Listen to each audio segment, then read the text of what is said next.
Could you go please get your phone and we can call Ari and test it from there because it's like, do you have his phone number now? No.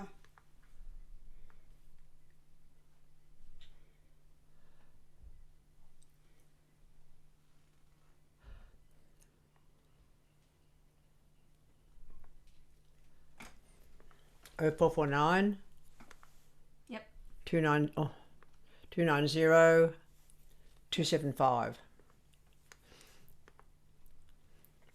Yeah, that's the one. It just says now it's saying that you're.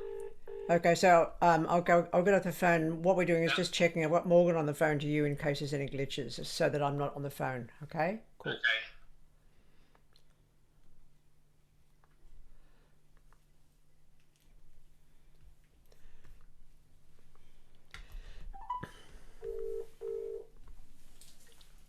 Hi, Morgan. Hi, you're on speaker. Law can hear you. How are you? Oh, here we go. It's connecting now. Yeah, so this is a double. I've got two. I've got you on screen as well. Okay. Now, do you want to change the speaker settings again back to how they were last week? Yep. Is it better if I get off the phone? So then, Doesn't really matter. Yeah, get off the phone and see if you're coming through my speaker. yeah, let's do that. Okay. Okay, testing. No, I can't Testing. hear Is you. it coming through? No, I can't hear you. Hang on a Speaker. second. Just make sure I've got everything plugged in that I need plugged in, which I haven't. 2 seconds. Okay, let's see. Can you hear me now? Testing. I can hear you I can't perfectly. hear you. So go. Yeah, need to go to the speaker. So I need to work at this. How can I hear you? Speaker setting. Share screen? No.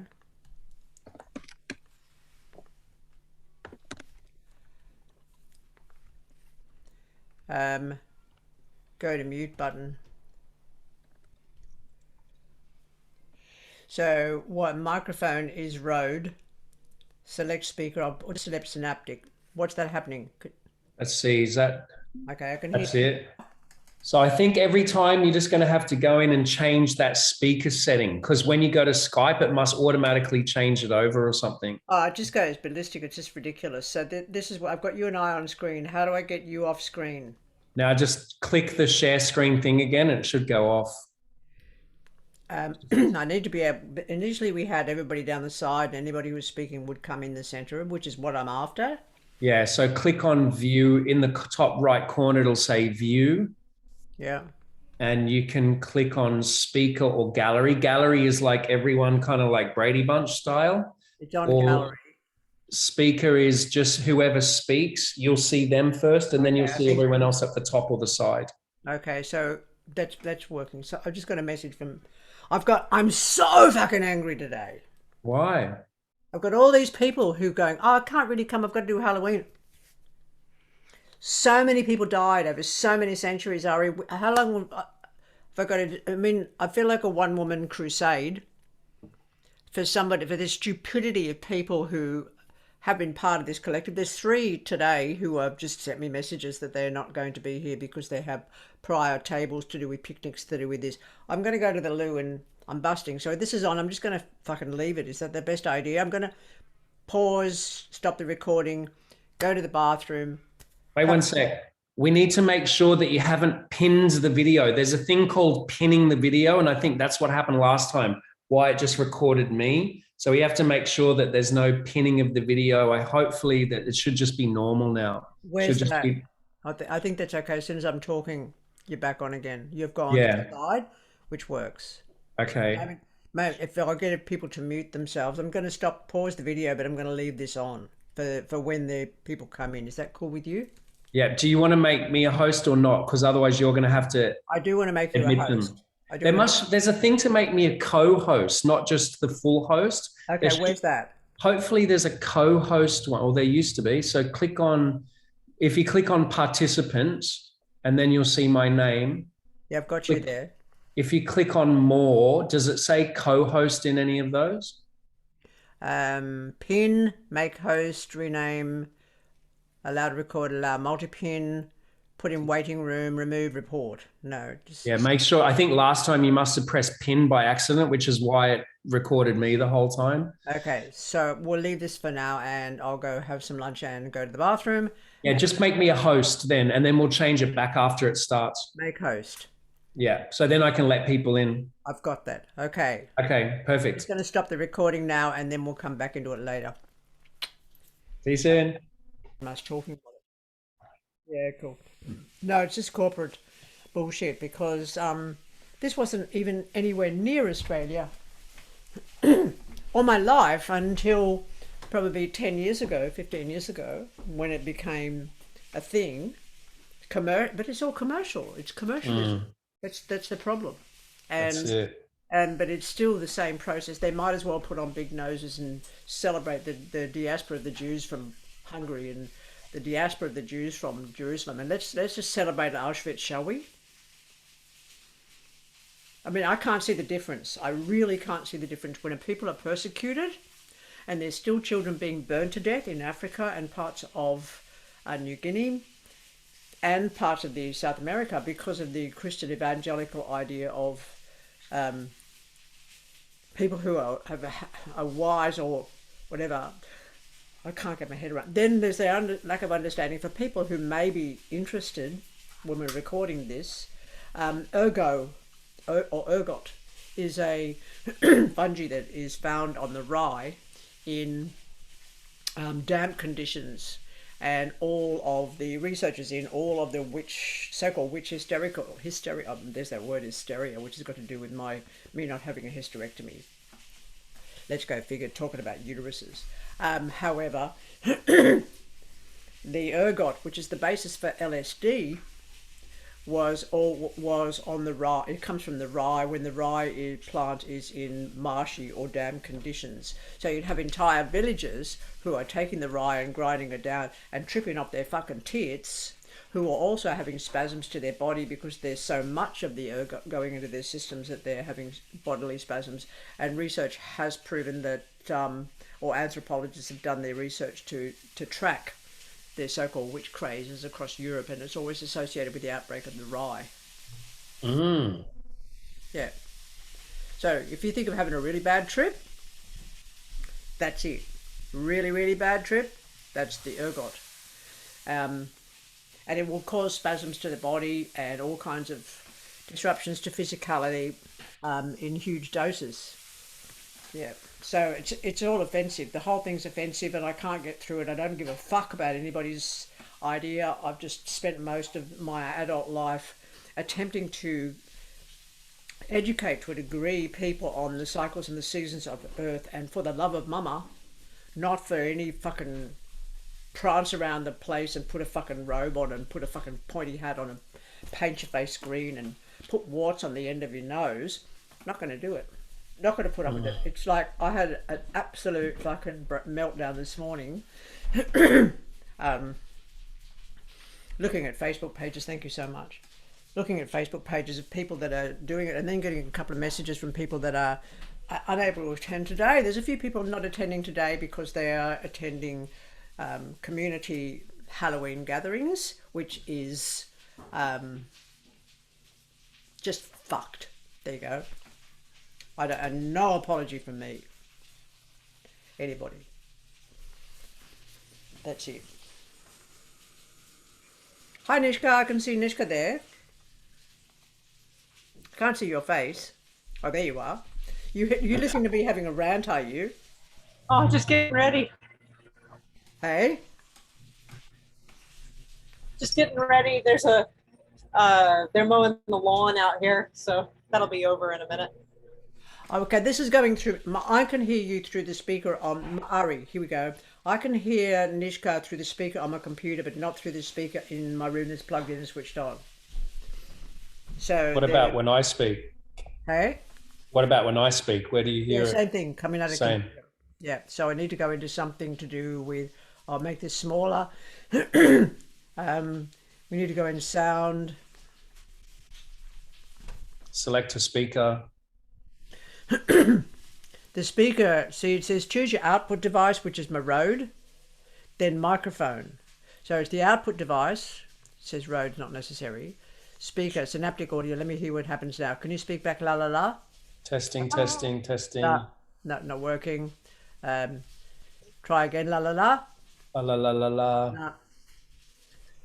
What about if you go into the Zoom, do you know the mute, where the mute button is and that little arrow? Try, see if there's another section there in the select a speaker section.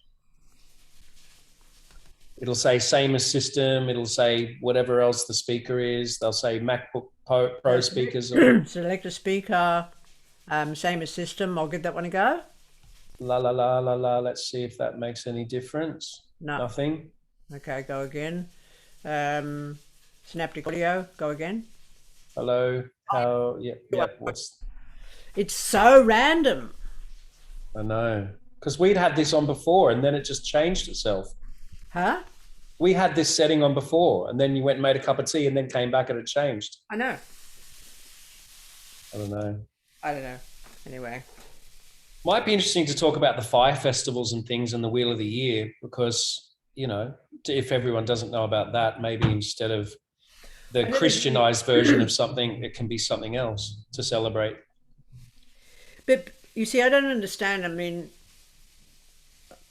today's Beatana, yes? Yes, it is. This is the season of Beatana. We're heading into summer. And Beatana is the initiator of summer. Simple.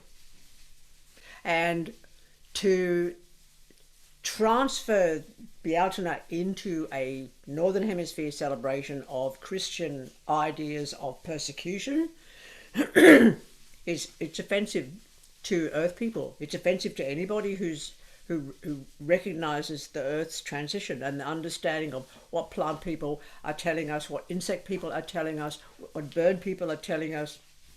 Every creature giving birth to her young is giving birth in this season of Beatana. It's not fucking Savine. Savine is the time of year when people do celebrate. Yes, they come together for celebration, but because they're all going into their cottages or their crofts for the fucking freezing cold, and if they make it through the winter, that would be extraordinary. And also the understanding that the 4 seasons of solstice and equinox, they're very Greco-Roman. They have been introduced to us and called by Gerald Gardner and his wankers the eightfold wheel of the year. And have I been part of that? Of course, I know that. But I've backed up as I found more knowledge. The seasons of solstice and equinox are interesting, but they are not our seasonal festivals as a Celtic or indigenous European people. They're not. They are part of the Greco-Roman phenomenon. So we've got Beatana, which is now. We have Imalik. I'll go backwards. So Beatana, which is now in the Southern Hemisphere. We have Lunasa, which is the celebration of, well, it's not actually a celebration. It's kind of harvest, and it's where all the pigs get killed, where all your leftover cattle gets killed, all the youngsters get smoked, and everybody gets put in their cellars, and time to store up whatever one needs to store up in preparation for the cold that's supposedly coming. And it's based on the idea of Lugh. The name Lugh, which is Lugh, is associated with the sun or fire. So it's the heat time. So it's coming to the end of the heat time, and that's when we have the harvest, etc. Which, of course, in modern ideology around Wicca is associated with some fucking sun god, but we don't have gods. There's that. Then we head into Samhain. And it's pronounced Savine in Scotland. Samhain in Scotland is Savine, Samhain, same thing. And that's, of course, the moment.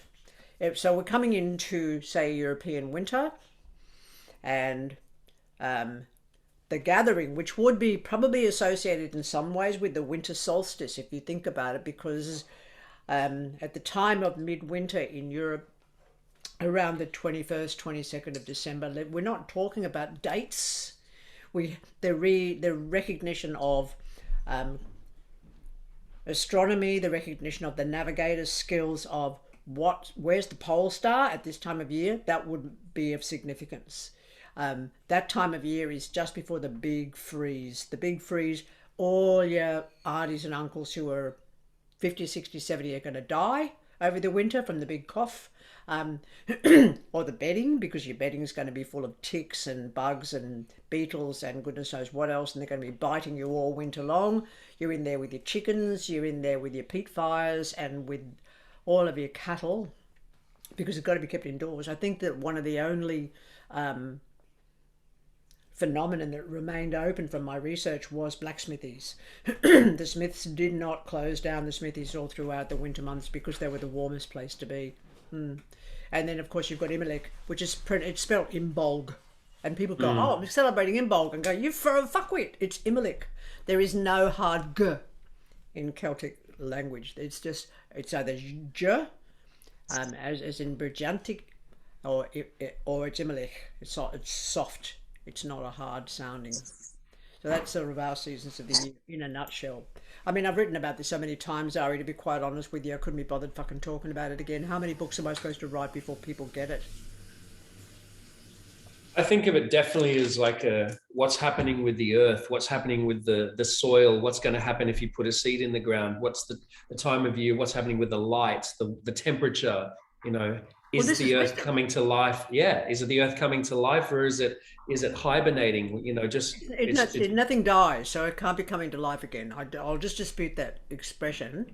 Because I know what you mean. It goes through its seasons.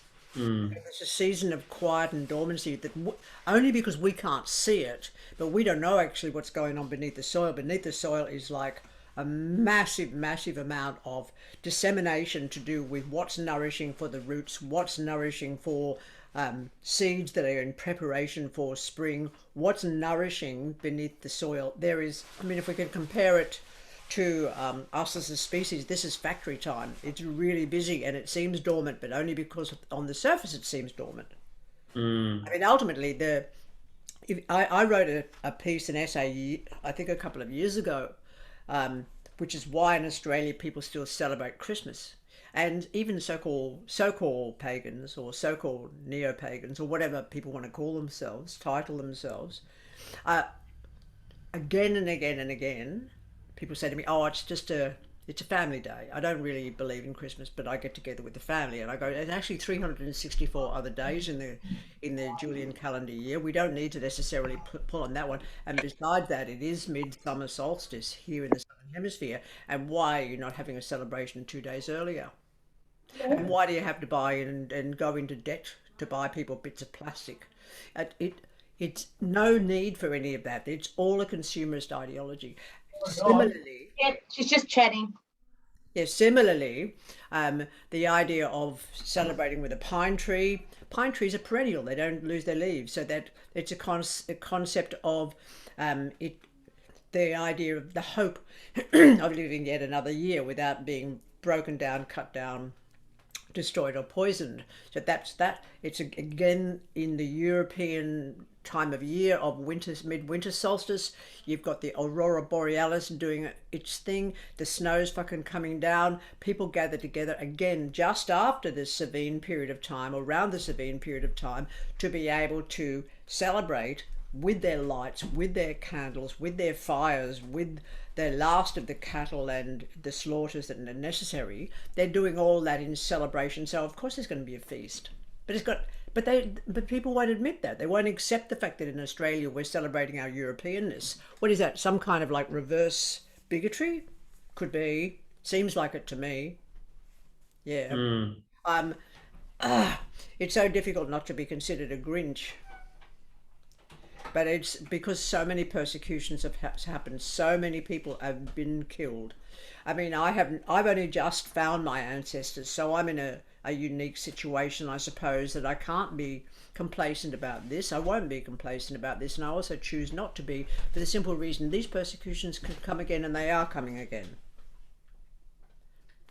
Which is, you know, interestingly enough, even why I brought up the Pied Piper as having to do with the diaspora of the Jews from Hungary. People just need to know that this has been going on as long as history's been recorded, and of course history's been recorded by the conquerors, so it's fucked up, but we can do our own research, and that research is based on the understanding of other indigenous cultures and being able to really research our own, so that we're not bullshitting and sitting on the surface and pretending that in some way we have knowledge that was just invented in 1951 by the good old boys who figured that going skyclad was really cool, except for the fact, who wants to go and run naked around a pine tree in the middle of fucking forest in winter? Thanks, Gerald Gardner, you're a wanker. Should I shut up now? Are we having a meeting, or what's happening? It's got 3 minutes. 3 minutes. Yeah. Now it's like there's the persecution's still going, isn't it? And now it's like, I mean, just last week there was an article in The Guardian about these children who were burnt to death for being witches in Africa because of the evangelicals saying that when people behave differently or oddly, this is still going on. It's the same thing. It is the evangelicals. It's all these missionaries. I mean, there was a news broadcast this week about these poor missionaries in South America who were killed for bringing their religion to an indigenous community. What the fuck? So good on them. Yes, well done. Should we feel sorry for the people that were killed? Hey, we still haven't got sovereignty for the First Nation people in this country. There's still the discovery of all these mass graves of children that have been misappropriated from their indigenous heritage. As long as this continues at all, this legal fiction that's called Christianity, as long as this continues, I'm just still going to remain an absolute bitch to anybody who wants to play the game. I just won't play it with anybody.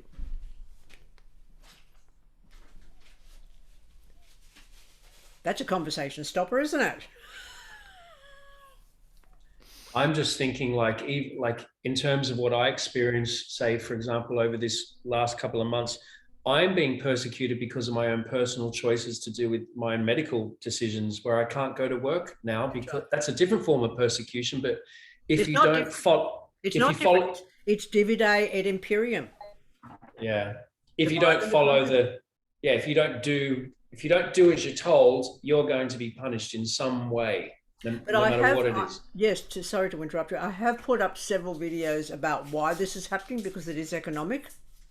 And just for the sake of you knowing that and realizing that this is the reason behind it, and that things will get so much worse as the actual systems collapse around us.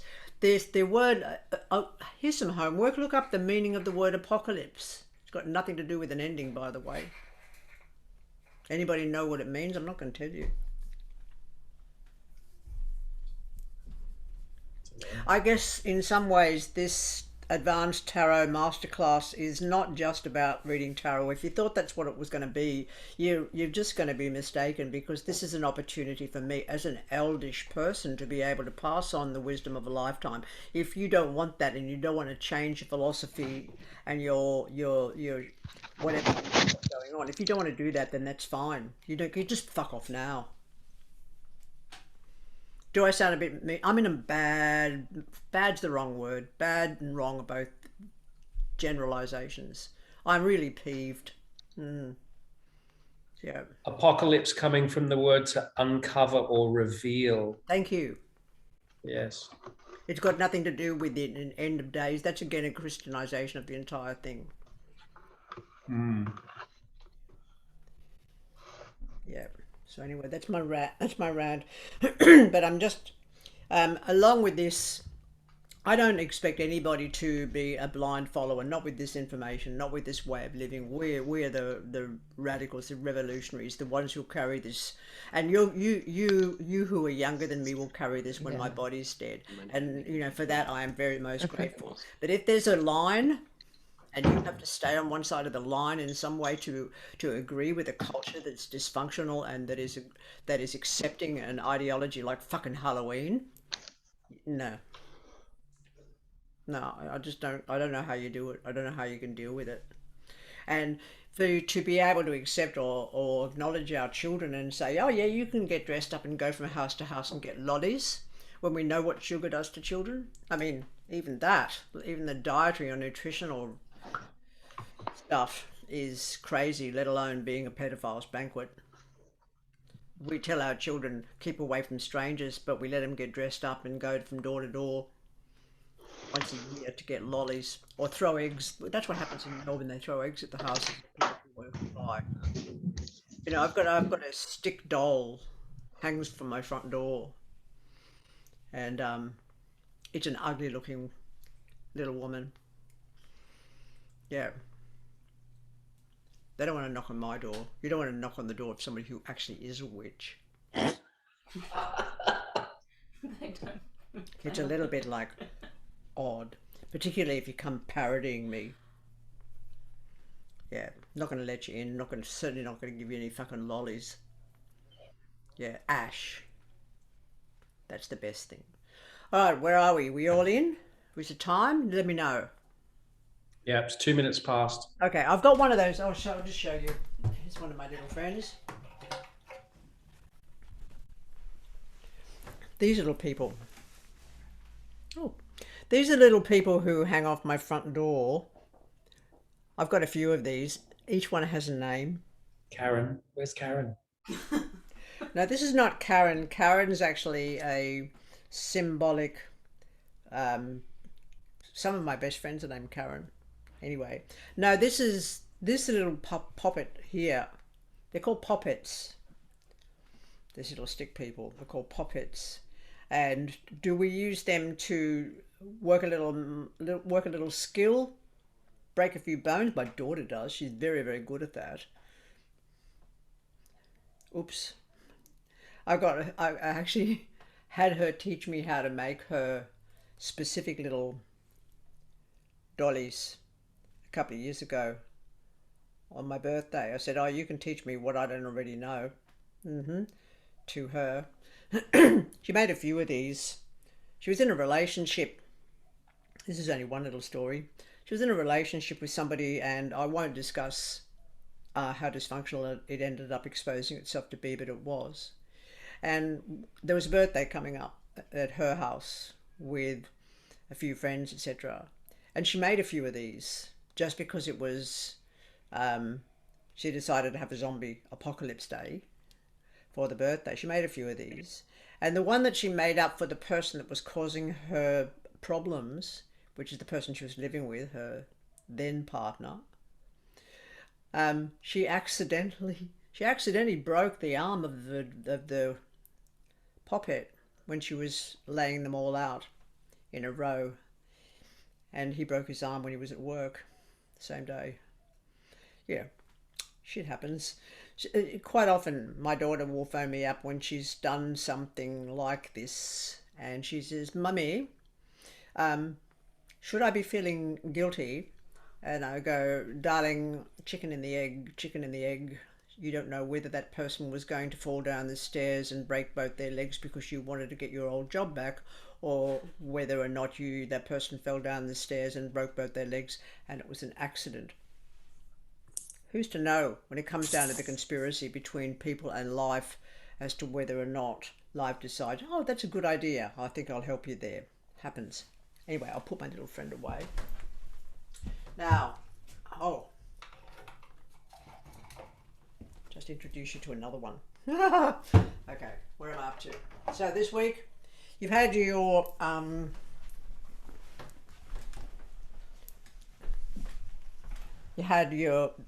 the certain cards last week. We're going to go on to the journey cards this week. And before we get going, have you got any questions regarding anything that's happened during the week? We do with your studies. Anything you need answered? Anything whereby you've been stuck? Hi, Kate. Hi, Kate. I have a question, Laura. Can you hear me? Yeah, I can indeed. When the person we're reading for splits the deck into three, I've noticed that sometimes they don't necessarily go left, middle, right. Yep. So they might. Am I tracking which is the center, so to speak, of the original pack, or where they place them when they lay them into three? You need to watch. Yep. From the moment you start doing a reading, you need to watch, and you watch everything they do. You watch every movement of their hands and their body. You watch every squeeze of their eyes, every twitch of their mouth, every discomfort they go through. But that includes also how they lay out those 3 packs, because the bottom one is going to be the metaphorical past. The one in the center is going to be the metaphorical present, and the one on the top is going to be the metaphorical future. And I use the term metaphorical because there's no such thing as past, present, and future. There's only the ever unfolding now. Yep. So even if they place what's the center on the top, so to speak, I would still use that one as the center because I know it's come from the center of the pack. If you're reading the near future, sometimes, I mean, if you're starting out with this, just use them. Okay. I mean, I wouldn't even bother with the past. The only reason that I look at the cards that represent the past or the person's experience so far or thus far, which is what it is, sometimes, hang on, when the experiences relate to the individual that'll turn up in this so-called past pack, they will be any experience that person has gone through that will affect their future, that continues to be of influence to life. That's very often if it's unresolved, something that's unresolved that needs to be looked at, excuse me, that needs to be looked at and understood, because it won't turn up unless it will affect events that have yet to come. Are you cool with that? So the other thing that will happen with the so-called past is tarot will present events that have got nothing to do with your client but have everything to do with a world event that is going to occur in the unfolding present, which is called future. That'll include world events, bombs, Fukushimas, Christchurch getting hit twice with an earthquake, 1987 financial collapse. Right now it's looking at a tower in Binar quite regularly. Does that bother anybody? It bothers me. It would not bother me necessarily if it was just once, but when the tower turns up in Binar in 3 years' time for, I would say 9 out of 10 people that I've read for this week, it's been in that position. That's got nothing to do with your dead reckoning spread, but it will turn up in a grouping of 3 to the side, which is what you're doing also with the dead reckoning spread. Yeah. More questions, please. Does that answer what you wanted to know, Kate? Okay, thumbs up. Cool. More? Did you want to talk about the plateau there, Laura? Thank you for remembering. Okay, let's go with the plateau. So here's where most everybody get fucked up by tarot, because whether the plateau happens to everybody, the plateau is a time when everybody is saying, oh, you're full of shit, you're rubbish, you can't do that, no, that's not going to happen, no, that can't happen, no, that isn't going to happen, no, that is not happening, over and over and over with every reading. And you don't know if it's going to last for 5 clients, 10 clients, 10 years. You actually don't know. But this is because of course we're talking about tarot as an event on a worldwide level, or Pachamama in general, or the universe in general. I don't want to box this power into anything, but it also wants to find out what you're made of. Where's your resilience? How really certain are you of what you are saying when you say it? You will question yourself. That's admirable. But this is, you see, it's a double-edged sword in a way, because it's most significant that, for example, you've got these cards, and so much, and you need to learn them. You fucking need to learn them. Simple as that. Anybody who says, oh, I'll wing it, I'll go, get fucked, go away. I'm sorry, I'm just not going to actually apologize. I'm really frustrated today. So, you know my mood, I'm not going to justify it. But these need to be learned. Everything about this needs to be learned. I needed to learn them in the first place. Hitting the plateau is where people will say you are full of shit, or you will doubt yourself completely because of the fear that may raise up when you are confronted with AIDS, when you're confronted with someone whose destiny is to die from motor neuron disease. and then it'll stop. And it'll stop with this vast and incredible breakthrough. And you'll go, how the fuck did I do that? It was there all the time. With the plateau, it's actually there all throughout. But it won't seem that way. And so consequently, you're going to think that once you've had your first breakthrough, hey, I'm away, I'm fine. And then you won't be. And then you will be. And it will occur more than once, Nishka. It will occur in more than one instance in your life. And usually it occurs at a process where there's a shift in consciousness to do with the humanity as a flesh and blood species. When there is the brink of a collapse, when there is a massive weather front coming through, when there is an Arctic vortex turning up, that Arctic vortex in the Northern Hemisphere, for example, in America, like happened last year, this Arctic vortex will then cause a shift in us as a species, because just as a flesh and blood species, we do pick up everything that is happening, like big antenna. Whoa, it's labyrinth. But this big antenna thing picks it all up and then channels that into the only technique you have available to you apart from your body. And of course, you're with your body, you maybe think this is just me, but when it turns up time and time again in the readings, you're going to go, no, this is not just me. But that when you do have your breakthrough, it's just hilarious. The breakthroughs are so hilarious. Your breakthrough was when you'll be able to name the street that the client is moving into. And you never know when they're going to hit. Everybody that I've encountered, how long have I been teaching this? I have no fucking idea.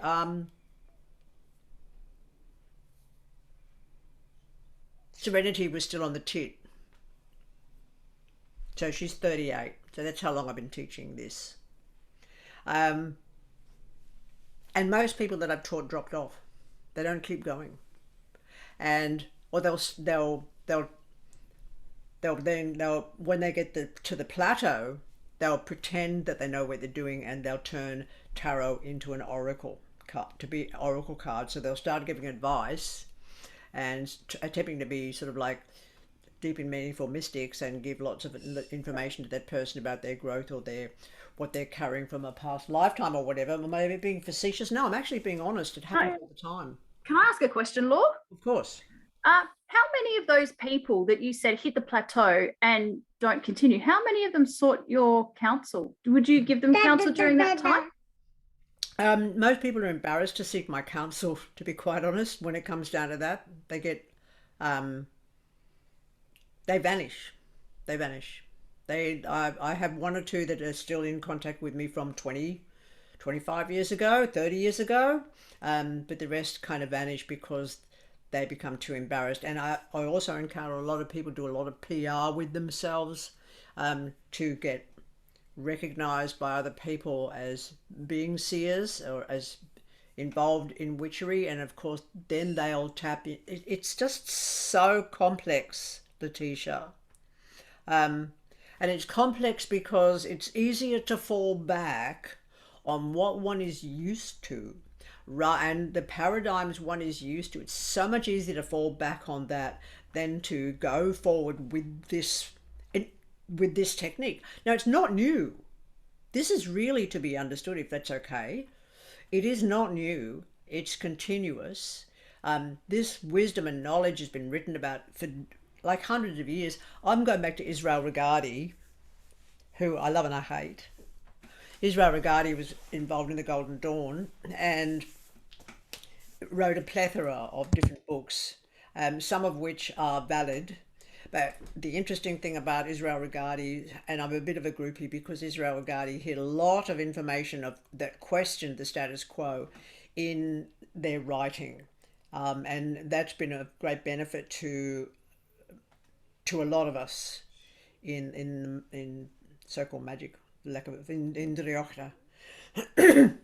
Consequently, yeah, it's just that I don't hear from them hardly ever. They become too embarrassed to make contact with me, Letitia, unless it's to get a reading. Would you give them counsel if they came to you? I find it personally, I find it odd that they wouldn't. But but that could just be me because that's the kind of thing I would do if I was completely at my wit's end. I didn't feel like this was where I was. I would pull out the persistence thing, but I would also seek counsel if I needed to. I'm always here if anybody wants to ask, but it can seem a little bit difficult because it can seem a little bit hardcore, but only because I am intolerant of fakes, I guess. And also, even in my own life, to add a little private note, you should probably know, I was an owned person until the 1st of December 2020, when the New South Wales Supreme Court did release me from ownership. And therefore, because of that ownership, I spent many, many years involved with a thing called Stockholm Syndrome, where you have to agree with your captors. And this has been a very long story. And as such, the more I find out of my own ancestry, the more I deepen and acknowledge what I know, and I think about it. I don't just accept anything I'm thinking about, by the way, or anything I study or research. I'm not going to stop there. This journey down may never cease I don't want it to cease in this as the law person. I don't want it to cease. It's unfolding and it's astonishing as it unfolds. So to stop and say, I've learned enough. Thanks very much. This serves me. This works. This gives me a public presence, puts money in my bank. Hey, there you go. That's it. That's as sad as it gets, really. That's like someone saying, I'd rather never learn to swim even though I'm drowning. Yeah. Yeah, I get that. Thank you. Thank you. I'm wondering what you do say to somebody then in a plateau, or what do you recommend, like about when this happens? I just tell them to walk tall. If a person is contacting me in the plateau and going through a freak out, oh, absolutely, I'm there for them. And it's basically that what's important is you say to the client who says, oh, you're rubbish, that's not working, say, just go. But you took up my time, so you put money in my fucking jar. Just go. And I will ask clients, if there was a situation, if anybody questions what I'm doing, I'll just say, just go. When you've had 2 or 3 breakthroughs, and that may take you 1 year, it could take you 10 years to have those breakthroughs. Those breakthroughs are profound. If you've had 2 or 3 of those breakthroughs, there needs to come a time where those people can question you, but in question time, at the end of the session. During the session, they need to shut up, respect your work, respect what you're doing, listen to what you're saying, take record of what you're saying, because the events have not happened yet, no matter that you speak in the present tense. And you will always speak in the present tense, because what you're looking at is happening now. If you start speaking in the future tense, it's odd, but I never could. I just speak in the present tense, go, oh, look, this is fucked up, happening. And that person could look at with extreme confusion. And of course, a year later, they contact me again and they go, everything happened. Word for word, everything happened. They can doubt you at the beginning, they don't. And then the word will spread about your work, and that's enough. What actually occurs, interesting, if I can do a comparison, because I don't have a university degree in tarot reading, I may be considered to be odd. I may be considered to be a weirdo, a freak, a piece of work, you name it. Because the status quo of our society says you've got to have gone through our system of learning to be considered okay. And I don't think that for a moment, because even when I'm attempting to do an Anglo-linguistic anthropology degree, no one in Australia is able to know what the fuck I'm talking about. Why don't they know what I'm talking about? To be able to do the work of digging the wells out over and over again, of words, of language, of being able to communicate, of attempting to get rid of the word my. Go figure how fucking hard that is. It's insane. But unless you fit into the paradigm of an acceptability, and this goes back to you, Ari, when you were mentioning earlier about the so-called persecutions that are taking place now, the divide et imperium that's occurring now, dividing and conquering, you've either got to agree to the captor or suffer the consequence. That's pretty much it. So because we don't fit into that paradigm, we get belittled a little bit. Simultaneously, if you had an extreme ache, say right here, and you went to a doctor and the doctor said, oh, it's all in your mind. There's nothing wrong with you. And they haven't checked. I think I might have mentioned this before, I went to a doctor because I was having a problem with my thumb. It was glitching. It was feeling like there was a ligament trapped across my thumb. I mean, that's odd. So I went and saw this doctor because the person who usually does my bloods, because I'm training so much, was away. And she was, look, I have no problem with anybody being extremely large, but I do worry about their health. But then again, I pull back and go, this is not my problem. She was extremely large, and I went in, sat down and said, I've got a problem with my thumb. There's a feeling of a ligament going across the joint. She said, oh, it's probably an arthritic condition. It'd be rheumatoid arthritis. I said, oh, you have x-ray eyes, do you? And she looked at me with daggers. And she said, why would you say such a thing? And I said, how can you tell? She said, well, it's got to do with your age. And I went, really? Okay. So I left. I didn't say most of the things I was thinking, but I left. And when I got home, I stopped. I actually was odd. I went to lock my car and I realized I've got this remote control lock for my car, and I realized that I'm locking the fucking thing with my left thumb. And I went, oh, so I locked it with my right thumb, and the left thumb pain went away. What it was a form of RSI. So, but the assumptions that were made by this highly educated person who had studied for 9 years medical training, but who had not even done 40 hours worth of nutritional understanding, was attempting to tell me that she could see through my skin to the bone, and I was supposed to believe that?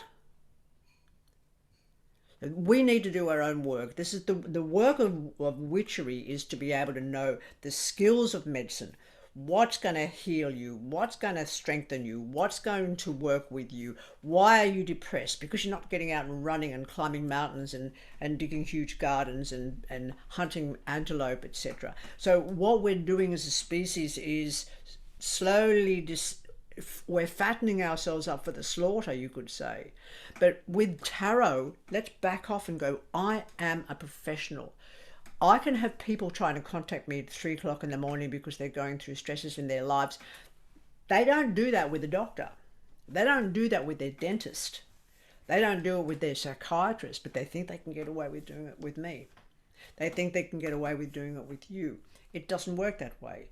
So first thing that you need is self-respect. And I mean not just skin deep self-respect. I'm talking deep understanding that you know your craft and you know your skill. And then when the plateau happens, you keep going. The only time people stop having contact with me is when they know that they're disrespecting my work. And then it's like, I don't want to speak to them anyway, because it's just too late. When do you say it's too late? How much do you put up with when it comes down to hypocrisy in your own lives? I'm asking. I'll go there. Thank you. I don't. I don't put up with much, to be honest. I'm like the person that if people disrespect me, I tend to just kind of go, no worries. You don't need to be in my life anymore, which is an interesting path. But what I find is that the people who stick around are honest and they have integrity and they are respectful. And I do that with my clients in my business as well. If they're not the right communicators, I suppose. If they're not communicative and they're not, they don't have respect, then I don't work with them. That's just who I am, though.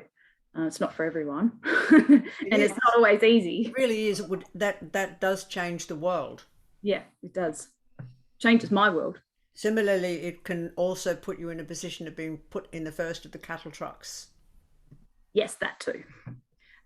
So how far do we go to protect family and clan? if it comes to that. And how willing are you to do that to protect your clan? I'm having those conversations with a lot of people at the moment. Like when do you bend the knee? If you do, and why? And what morality do you rely on, or ethic of your own? I think that it's the colonialism needs to go. The remnant colonialism, which of course is Halloween. It's the remnant colonialism that wants to be able to disrespect even the concept of death. I mean, I don't understand this with children, but children want to play and get dressed up. Absolutely, that's fabulous. But a parent needs to be able to discuss with them, here's your makeup, here's all this huge box full of clothing, dressed to the max, just do it. But don't parody in other people. No big Indian chief. Don't hang your fucking eagle feather off your hair and call yourself a chief. Don't go wearing sort of other people's sort of memorabilia and jewelry and making a living out of that unless it's got to do with yourself. Get to know your own ancestors. Be there for them. And as such, you are also working unto the 7th generation with the children yet to live. We just need to pull our heads in as a pale Anglo-European people and realise that we are no longer in a position of creating human zoos, of stealing the bones of Yolngu people and taking them and putting them in the Smithsonian Institute in the cellars and forgetting about them, and not contacting the Indigenous people because they're not worth anything, are they? That's where we need to back down. And we're at that point now. Have I shut you up? Shit. Good day's conversation. I like this. Good day's conversation. Yes, Ari. I was thinking about the plateau, but not so much in terms of other people's doubt, but self-doubt, because like that's always the voice, well, can be the voice in your head that's like, is this the right thing to say? Or am I saying the right thing? Or, you know, like even to hear that even you had that sometimes or have that sometimes. And, you know, I think that is the plateau. No, I don't have self-doubt. I don't have self-doubt. I just find some things difficult to, not anymore. I mean, I might have done 30 years ago, but not anymore. What I do now is to find it difficult to sometimes word how to explain what will happen to what is happening to that person. For example, huge upheaval, separation, what happens when they're bashed, what happens when their child dies, what happens when they've got motor neuron disease, what happens when cancer has already started in their body. Do you hear me now? That's when I get, how do I deal with this? How do I in some way love this person enough to be able to give them this information? I know it's going to scare them shitless, you see. So ultimately, to be quite honest, what happens is the tarot will do this weaving inside of me that says, this is how you talk about it. Now, can I give you an example? Probably 3 years ago now, it would have been around October or November of 3 years ago now, I had a client sitting opposite me and I threw out their cards and I saw their death as clear as the day and clear as the nose on this face. And I knew what it was because when I was looking at their death, I also heard motor neuron disease. And I looked at the man and his niece had brought him and he's sitting there sort of opposite me with no expression on his face whatsoever.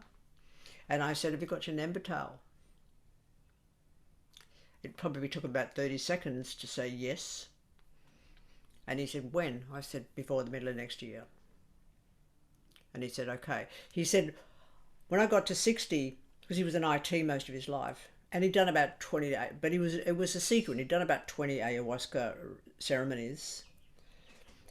His idea was, when he turned 60, was he and his wife, I don't know her name, so I'll say his wife, were planning to travel around the world and live amongst Indigenous people if they were accepted and learn from them for the rest of their life. And I said, it was never going to happen. It's not your destiny. He said, I thought it was. I said, I think we think a lot of things. Doesn't make them so. I said, you ready? And he said, I will be. So eventually I heard from his niece that he'd died in the April. Because it got to the stage where he couldn't breathe. Because motor neuron disease closes down your entire body. So how are you going to deal with that when you have it in front of you, when you know what it is?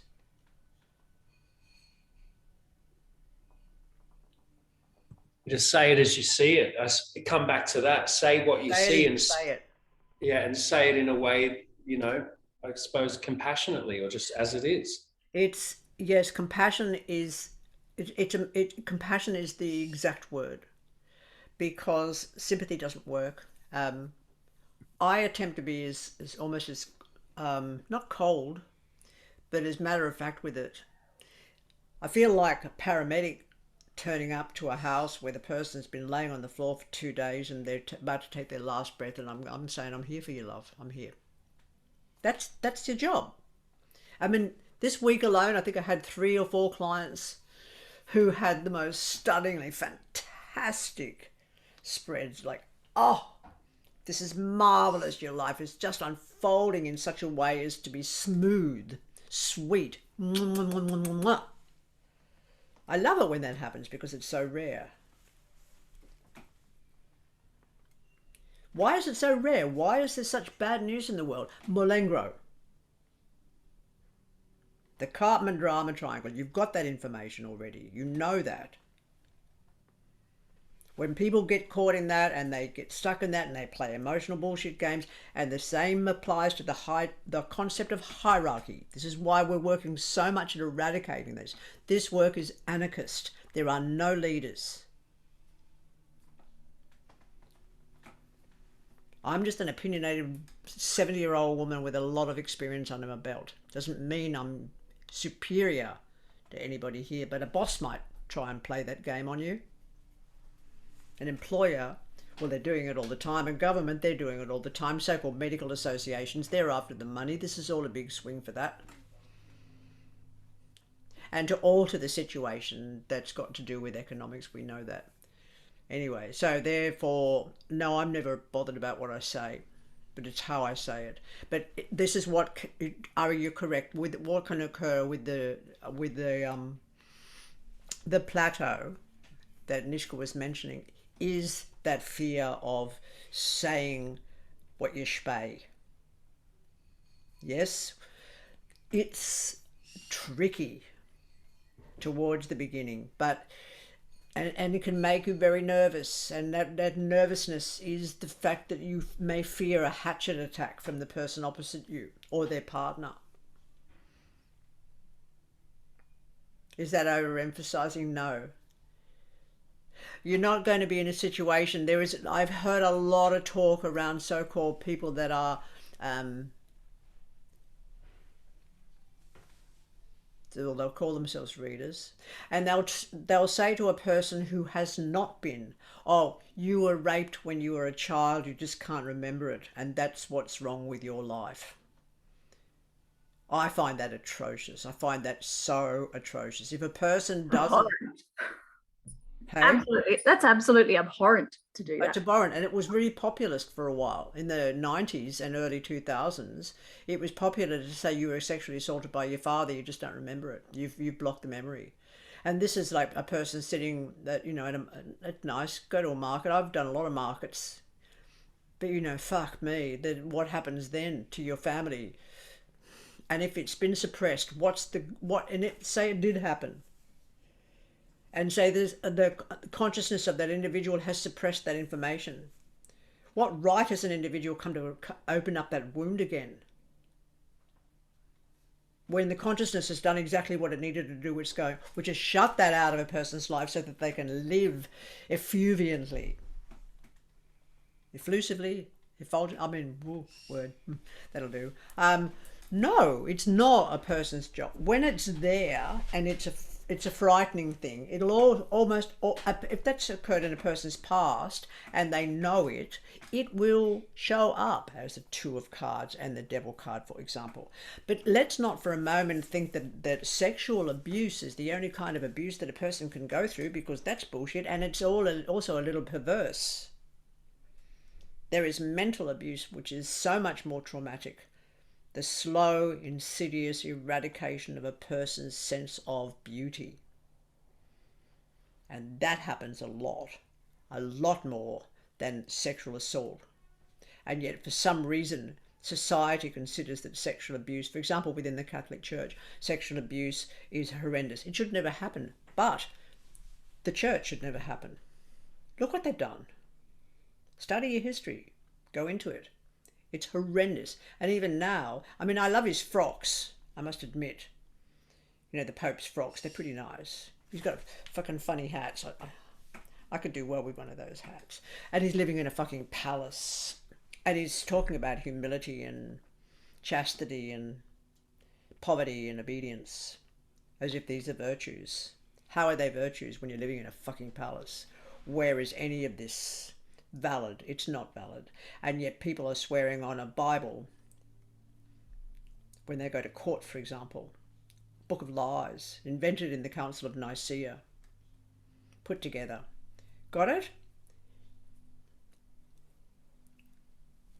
Right. Hey, Laura, I have a question.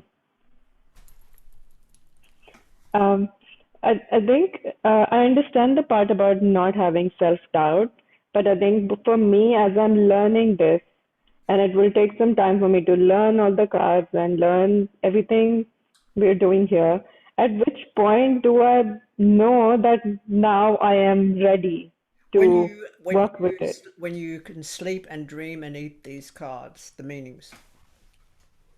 That's when you're ready. In the meantime, when you've got the spreads and you've got all the, like we're going on to the journey cards today. When you've got all the information available to you, okay. So let's assume for a moment that you were going for a medical degree, and let's assume you're in year 1. You're going to start practicing and thinking you're good. No. The same.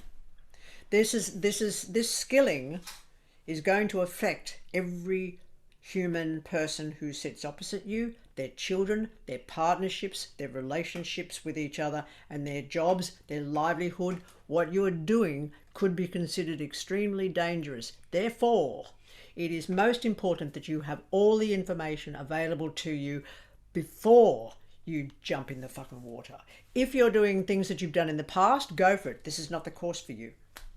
But if you want to be able to do this for the next 40 years of your life and be considered to be relevant, then it's the course for you. And then, yeah. So and then the next, that makes sense. And then from the course, what can I do to get to that place? Because like for medical school, they'll tell you do this, do that, go to this, all of that. So what are those steps for me to take? Very good question. Thank you very much for that one.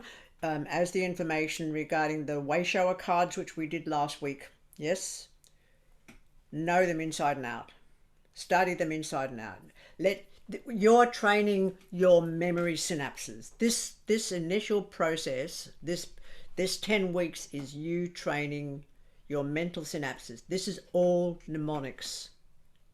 No matter what you have to do, all mnemonics. When you're looking at the Ashera tree, when you are understanding the concept of the body of Adam Kadmon, all of these things are mnemonics. I don't expect, but I do expect, if you go further with this, you will have learned all this information. There is fuck tons that I can't talk about over these 10 weeks because 10 weeks is nowhere near enough. Most people that work with me or study with me will do so over 3 or 4 years. But the course generally is 10 weeks in the same environment. Where we're at a disadvantage is the fact that we're all disparate, so we can't sit down and you can't come and sit with me for 3 hours in the middle of the day, or Wills can, wherever they've gone, can sit with me for 3 or 4 hours in the day and we can practice or go over it, or getting together as a group or getting together even just within pairs of you. It's just so difficult. So in the meantime, Anisha, to be very, very honest, it's all, you're going to memorize this. But at some stage you memorized numerics, didn't you? At some stage you memorized technological information. At some stage we memorized the names of people in our family. At some stage we learned to memorize certain works of poetry, of writing, the names of certain authors, how to say A, B, C, D, E, F, how to be able to speak in one language easily. We needed to learn as children how to speak that language. I mean, friends of mine are teaching their children in 3 languages. French and German and English because they're Swiss. So they brought their children up to know to be multilingual. I find this is astonishing. Children are amazing. It's only when we get to adulthood that the is it called the nucleotides at the end of our synapses? Nucleotides, aren't they? Nucleotide. Well, if I'm incorrect, I do apologize, but somebody can come back with me for that. The nucleotide can begin to dissolve if they're not fed, and feeding them means triggering. We have vast capacities to remember information. And science has got to that stage now of understanding this as well. Similarly, there is quite a remarkable book. There's a lot of work on neuroscience, but there's a remarkable book called The Brain That Changes Itself. Who's read that? Is my hand the only one up? It's it. I have it. I've had it for a while, but I haven't finished it. Fucking read it. Awesome. Yeah. The Brain That Changes Itself does unfold the fact that our brains work 100% of the time, 100%. So the brain doesn't switch off. There is an old folk tale, I guess is the best word to describe it, that says we only use 10% of our brain, and that's actually turned out to be bullshit. We use 100% of our brain all the time. What we're picking up, how we can generate new neurons, how we can fulfill the criteria of consciousness is by recognizing the fact that we are, first of all, that we're mammals, and that we need to be recognized as mammals. Also, that we are not made up of one person, but countless trillions, and that we need to take all of those trillions of people into consideration when we eat, when we communicate. And you're in a situation where somebody's talking down to you, your body's reacting. That's what's going to happen. You'll feel it. Okay, so there's messages being sent between the brain and the rest of your body that person is scaring you. They're scaring you with what they're threatening. Okay, and you've got it. I can remember having somebody say to me, "Don't ever sleep again, or I'll burn your house down." And your kids as well. So how did that affect me? I stopped sleeping. I became hypervigilant. That was 1991. Have I retained hypervigilance? Yes. My body doesn't switch off. Have I learned several martial arts? And yes, now I can kill. So if that person was to come again, I'd fucking slice his head off. So this is all learning. But similarly, there are people that will get trapped in events that happen in their lives to such a degree that they don't utilize that information for future behavior. So with tarot, when you go through that fear of vulnerability, if you've got enough information, then you won't be distrusting of yourself. All you'll need to do is to know how to say to the other person in such a way as you're going to die. If you've got all the information ahead of you, in front of you,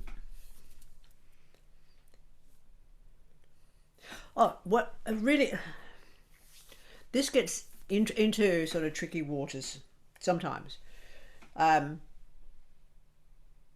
Again, if I can go back to the 1980s, because I was living in this cabin made of Hino truck packing cases, which was pretty much, if it had burnt, it would have burnt big time, and that was during the Maryborough fires. But one of the first psychiatrists that ever came and sat at my table, I threw out their cards and I just responded, my entire body responded in grief. It was 5 of Cups, there was a 9 of Swords, there was a 10 of Swords. It was really grief-stricken, their reading, and I just lost it. I burst into tears. I looked at them. I said, "How do you cope with this grief?" And she started to cry. It was a woman, because she was a psychiatrist and her lover was in the same psychiatric complex where they were working, and they'd been lovers secretly for years because their lover had a family and children, and they did not want to disrupt the family and children, so they did not. Nobody knew. When the lover dropped dead from a heart attack, and my client just pretended this was sad, but didn't show the fact that it devastated her beyond belief because she just lost the one person in her life that she loved. And she turns up at my table and I start to cry. And that almost gave her permission to lose the plot a little bit with me. So we sat there for a good hour and just went through the process of weeping and understanding that this privacy, this Fight Club privacy that we're doing with tarot is unique within itself. And this is way back, again, 30 odd years ago, when I think I was charging $25 a hit and people were coming to my little hobbit cabin. And she said, I charge $175 and say nothing. And you charge $25 and say everything. And yet you're hitting the same spots, or if not more so. So she coined the phrase poor man psychiatrist for this kind of work. But she's gone through that system that's taught certain procedures based on poor old Freud, based on that sometimes I love him and sometimes I hate him, Jung. Frederick S. Perls, fabulous individual Frederick S. Perls is. Gestalt therapy, if you haven't looked at that, it's well worth looking at that experience of Gestalt. And psychiatry has been taught almost through a Freudian method. And the methodology of Freudian therapy initially had to do with penis envy. Now, when Freud first put together their theorem on psychiatry, it apparently was so disruptive to their community, their Jewish community, that he had to go and rewrite it to be able to assuage people's sensitivities. So nobody that I know of, and I've had a little look at this, nobody that I know of is aware of what Freud's original paperwork was all about. That could have been interesting, but we don't know because we've been left over with this idea that even in texts, in books that you'll read, even fairly recently, you'll hear people discuss mankind and discussing him, he, okay, instead of we. So this gendering in books and in consciousness and in screenplay, even in fairy tales, sort of folk tales, sort of like storytelling, all denigration. There's interesting denigration throughout the whole thing. How did I get onto that subject when Anisha, you were talking about worry, weren't you, about what we were saying? I think it all matters, but I will get off track on the odd occasion. Bit of a warning. Okay, what else? I have a question. Yes. Hello. Hi. I am wondering about like how you personally go through. I mean, you're so in it at this point, but it's like, how are you affected after the kinds of situations where you've just told somebody that they're going to die the following year? Like, do you find that it hangs around you for the next couple of days? Or like, I'm just wondering like what you do out the other side to be able to have it not be seeping into you. Because occurs at the beginning, almost always occurs at the beginning of a reading. That's the first thing that's going to come out. Because that's the big story, and it'll be one of the first things that turn up. Going through it with the person, there's nothing to really unpack regarding how you will feel at the finalization of it. There's almost an exhilaration. It's the opposite. A sense of real freedom, real exhilaration, like you've gone there with this person and you've acknowledged what they're experiencing, what they may have had a fear of themselves. It's so odd. It's so odd that some of this... no, nothing. I don't... It's only the most boring of readings at all make me feel tired, exhausted. I feel like a wet blanket at the end of it, piece of wet silk at the end of it. But in a reading where there's that much juice of experience, because I don't have a problem with death, and I can sit there and explain that to them and work with them, knowing that that's going to come. But at the same time, death doesn't... It doesn't define the living, Nilla. It doesn't define the living, and therefore it is one thing that really is stimulating to discuss with the individual, is that understanding that it doesn't define them. And that a person who, for example, knows that they've got 6 months of body life left in them, that can be as wonderful to know as dying in your sleep and never knowing. It's as wonderful to know because you've got sufficient understanding of what you can prepare, how you can sort things out. I can, as clear as yesterday, remember a reading that was all about that person's death. Absolutely, the whole thing, the Stargate, everything non-stop. And I got to the sphere of Binah, and I said, your children are going to be okay. And that was the heart and soul of that reading. Mm. That person knew they were going to die. I saw that they were going to die. And all I could think of, because I'm them, you're them, this is transference. You seriously transfer across.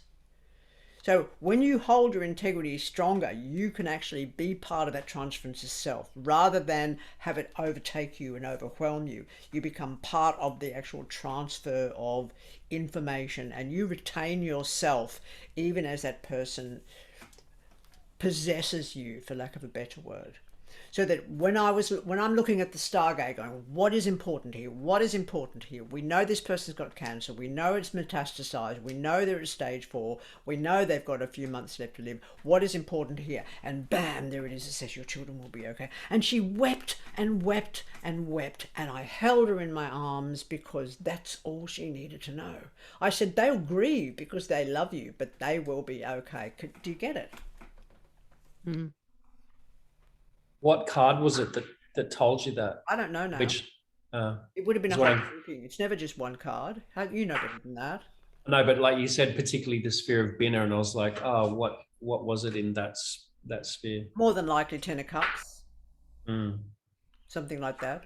Was that deep connection with family? Although even now when I say that, I'm very aware that the 10 of Cups turned up in countless numbers of the readings of the boys who had AIDS in the 80s. It didn't show their death. It showed the 10 of Cups. It showed the death of their lovers, and it showed the death of their friends, because AIDS during the 1980s was the most insane, heartbreaking of viruses that makes this virus at the moment seem pretty fucking tame. And yet there was no public outcry about that. Puts things in perspective a little bit when I think about it. But it showed up 10 of Cups. So the 10 of Cups, like, but I'm not just talking one person, because this is another thing to realize, is that tarot is a force that will work with you. And if tarot wants you to learn something, it's going to give you 100, 200, 300 people repeating. And you're going to think, then again, you're going to think, I've hit a plateau. I'm going mad. I'm getting the same information for person after person after person. But you haven't hit a plateau. You're telling them exactly what's happening. Exactly what's happening over and over again. And tarot is teaching you to recognize death. And it's teaching you how to spay it and how to recognize it. So that there's death over here. 10 of Swords, death card, or sometimes just the death card. Ace of Swords, death card, natural death. And then over here is an outcome, for example, in Keta, as the outcomes to a supposed dead reckoning. 10 of Cups, 10 of Cups, 10 of Cups. You're going, how is this so? And then I twigged. When you look at this, the glyph of the Tree of Life, it looks a little bit like hopscotch, doesn't it? Everybody know the game hopscotch? Look at it. So if it's in Keta, it's like the turnaround point. It's the turnaround point, and it's also the outcome. It means you've chucked your tour in the right little sphere, and you've managed to do your jumping skill, and you do your jumping skill until you end up in that final arc, and that final arc of the game is called home. And then you turn around and come back again. And and it also is, so that's a really important point, Nilla. Thank you, because Keta and Malkut are the same. after another fashion. So Keta is simply when the seed unfolds to produce a new Malkut, or an unrecognized Malkut, or a continuous Malkut that'll go through its process of seeming death and then spread more seeds. It's like that. It's got to be like that. It is like that. So these young men were being, when I was saying, they're saying, what's my destiny? I said, you're going home. And again, cry after cry after cry, because the way you say it, this voice is not necessarily just you. This voice, when you open the cards with that pentagrammic type of design, or any design that you decide whereby you can spread as many cards as you can apart, is you enter into the zone. Once you're in the zone, the more you work this, the smoother tarot is at communicating, utilizing your wisdom, your knowledge. The more you learn, the deeper you get, the more tarot can discuss what is necessary. The less you know, the more confused you're going to be. Even Bernard, talking about with Bernard years ago about a reader that he went to years ago who gave him information that made no sense to them, let alone to Bernard. And that was because they didn't have the words, they didn't have the skill, and they didn't have the language to be able to explain what they were seeing. And this is what you must do, is gather this language. This is a language. Whether we're talking about the way shower cards, whether we're talking about the journey cards, the positioning. Have you ever seen the knitting of the people of the Outer Hebrides? Have you ever seen the lace makers of Turkey and Greece and different parts of Europe? You ever seen that work? Embroidery, tapestries. You ever seen tapestries? How much skill, look, the Persian carpets that are based on family traditions of patterns. How the fuck do they do that? They do it because they learn the language of their parents, their grandparents, their great-grandparents, generation after generation. They learn the language, yes? The language of thread, the language of color, the language of significance of putting color and thread together to create a fleur-de-lis, the understanding of what a fleur-de-lis might actually represent, the understanding of how important the fleur-de-lis is in certain parts of Europe and what it represents. So these representations, for example, in Tatao, if we're looking at a symbol of almost of a Y node, you'll see that very often with the stitching techniques of the Sami people, of the people of the northern regions around the Arctic. These are representing ancestors. These are people symbols. So the symbolism is very similar to hieroglyphics and is very similar to the paintings in the caves of different parts of the world where our ancestors have left their mark and said, hey, John was here. But it's that deep. Where did the First Nation people come to understand that white ochre would cause them to be invisible? Did you know that about white ochre? Do you understand why the First Nation people put white ochre on themselves? Have you ever seen the white ochre people that are white ochred moving through the bush? They can't be seen. It's camo. Is it done ceremoniously? Of course it's done ceremoniously, because the understanding of your ways of hunting, gathering, feeding, loving, fucking, learning, weaving, tending, all of these things are taught intergenerationally, and so of course they're celebrated. And of course on a day like today, which is Beltane, where we're celebrating the whole initiation of summer, and all these people walking around with their fucking green faces does my head in. And all the mist in here in Narm right now, in this particular suburb where I am, all these people are putting all this mesh all over these fences and their plants to look like cobwebs, and they're trapping the birds. Oh, we didn't think about that. Anyway, where were we up to? So you've got to learn the lot. That's it. And when you learn the lot, it's like reading a book. So simple. It's just a language. And as for the feeling at the end of Nilla for talking about that feeling, I am absolutely exhilarated when I've been on and I've been able to share that with that person. At the end, they don't want to leave. I don't even want them to leave.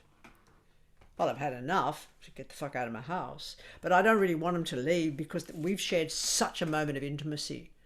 They're living and they're dying. Their understanding of how this will affect their family.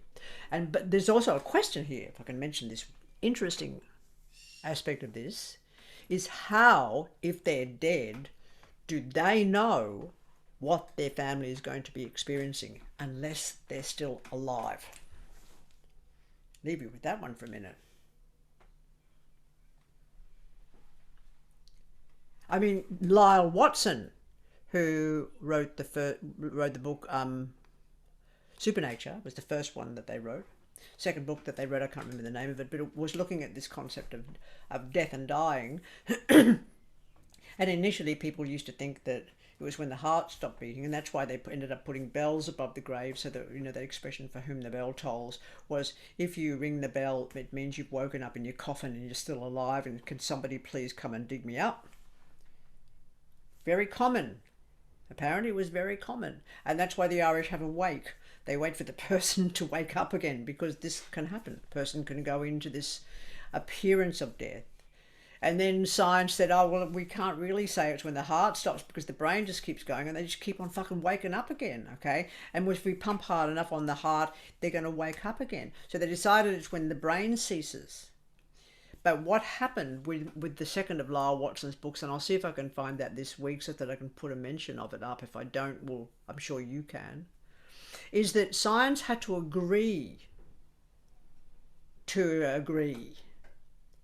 at when a body was dead, because it doesn't die. It just keeps, because we're mostly we're lots of water, but we're also bacteria and all kinds of critters. We're creatures, just so many trillions of creatures.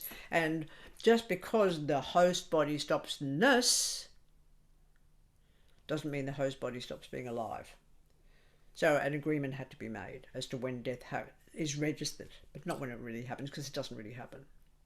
So all of your creatures are spreading far and wide in the wind and all through the gardens and just about everywhere else. And all of them are you, and all of them are listening. And yes, they may very well incorporate themselves into a new form, a new body, baby, just about. Why do you think babies cry? They're going like, what the fuck just happened there? Somebody else's bacteria just came on in. And so many people I know say to me, I'm not like my family. What is that? That's a mystery, but it's worth thinking about. That if the bacteria are flightful, and this could very well be their mating in space and time, and therefore they're traveling through the centuries without dying, just interbreeding, and then all of a sudden a newborn child happens, and the child is born and goes, takes a breath, and in you go. There you go. Here I am. And so you don't fit the family mold, because you've got these other people have come in with your first breath from the ancient of days, may have been 1,000, 2,000 years ago, meandering through space and the weather patterns, and they've found a newborn infant and gone, oh, host. There you are. Next body. I mean, it's reincarnation, but it's not the reincarnation that says boing, boing, boing, boing. And we don't have to have been important. Where are we up to? I think what I'm going to go do is pee. And then when I come back, if you're okay, we'll go on to the journey cards. Is that all right with you guys? Yes? Okay, I will be quick. I'm just going to leave this recording to save switching it on and off, just in case I fuck up again with it.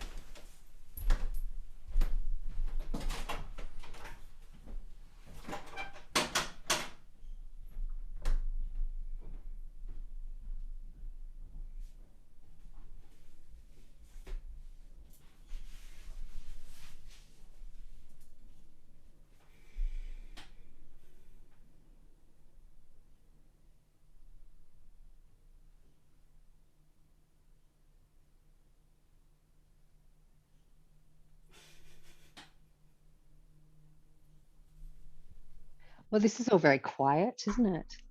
Yeah, sort of awkward. No. I'm wondering, how are you all memorizing the cards then? Should we do a study buddy? That's a good idea.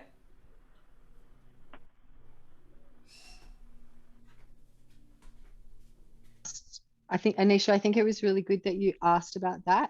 And like, for me personally, I have worked with law since I was 28 years old, and now I'm 48 years old. So I'm 20 years in to working with her knowledge of what she has shared.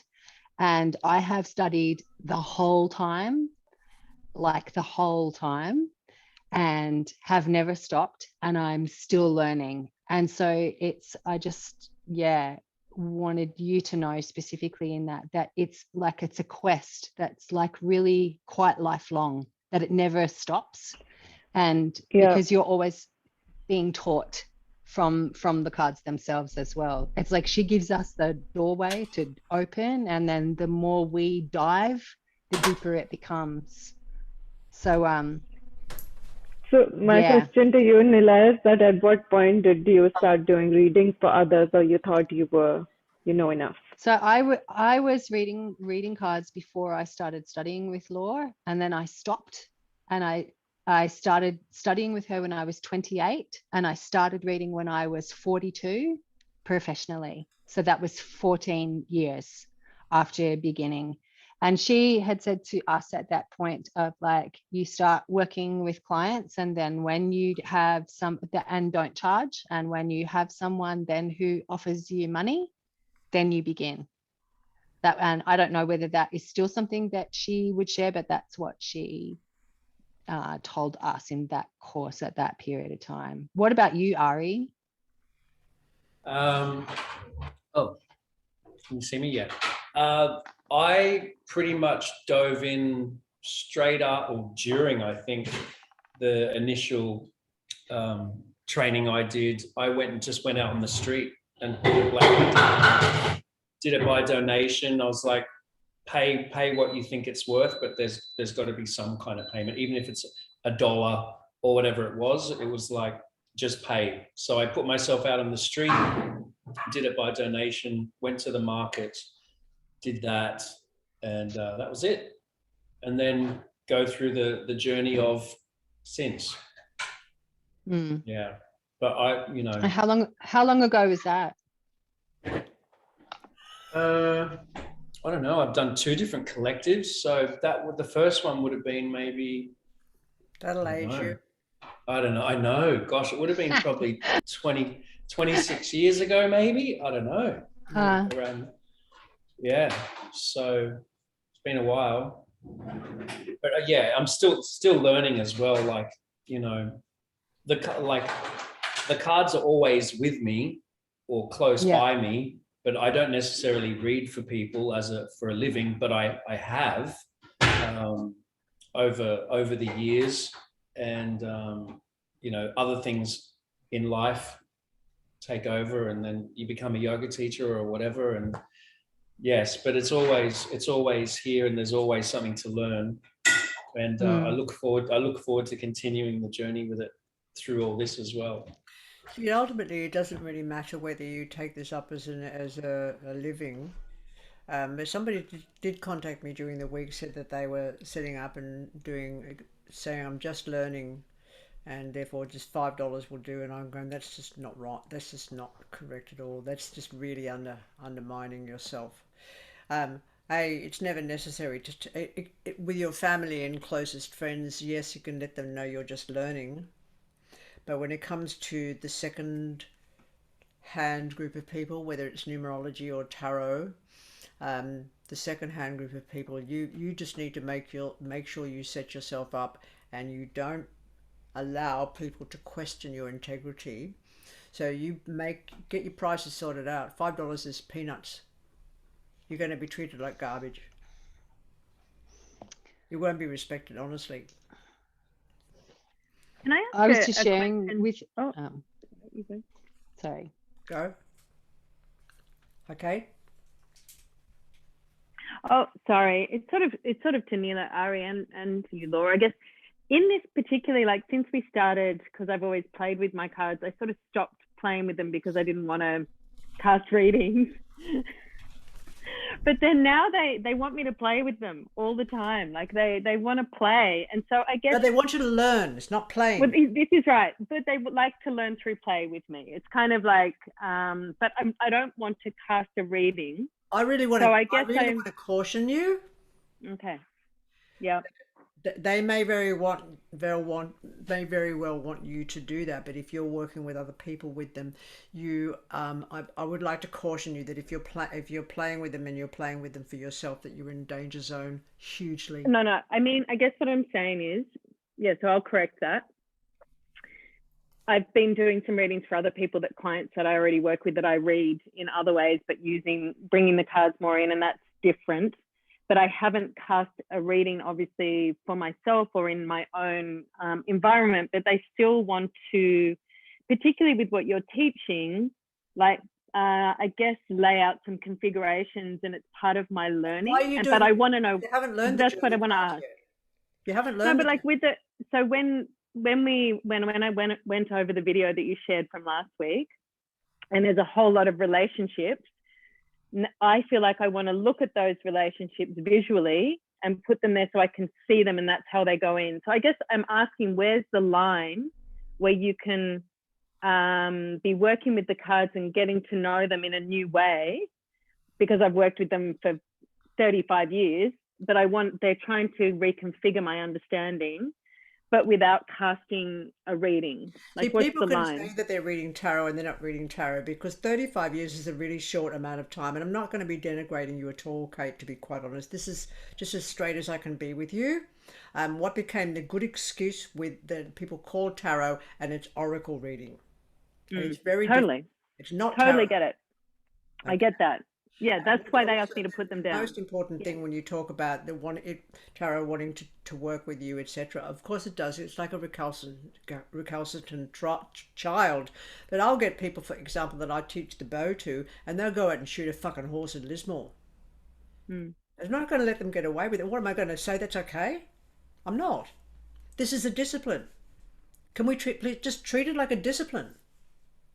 So in the discipline, it's like you, in your martial arts, how you have a practice partner and you spar, right? So at the moment, it's like sparring. It's not combat.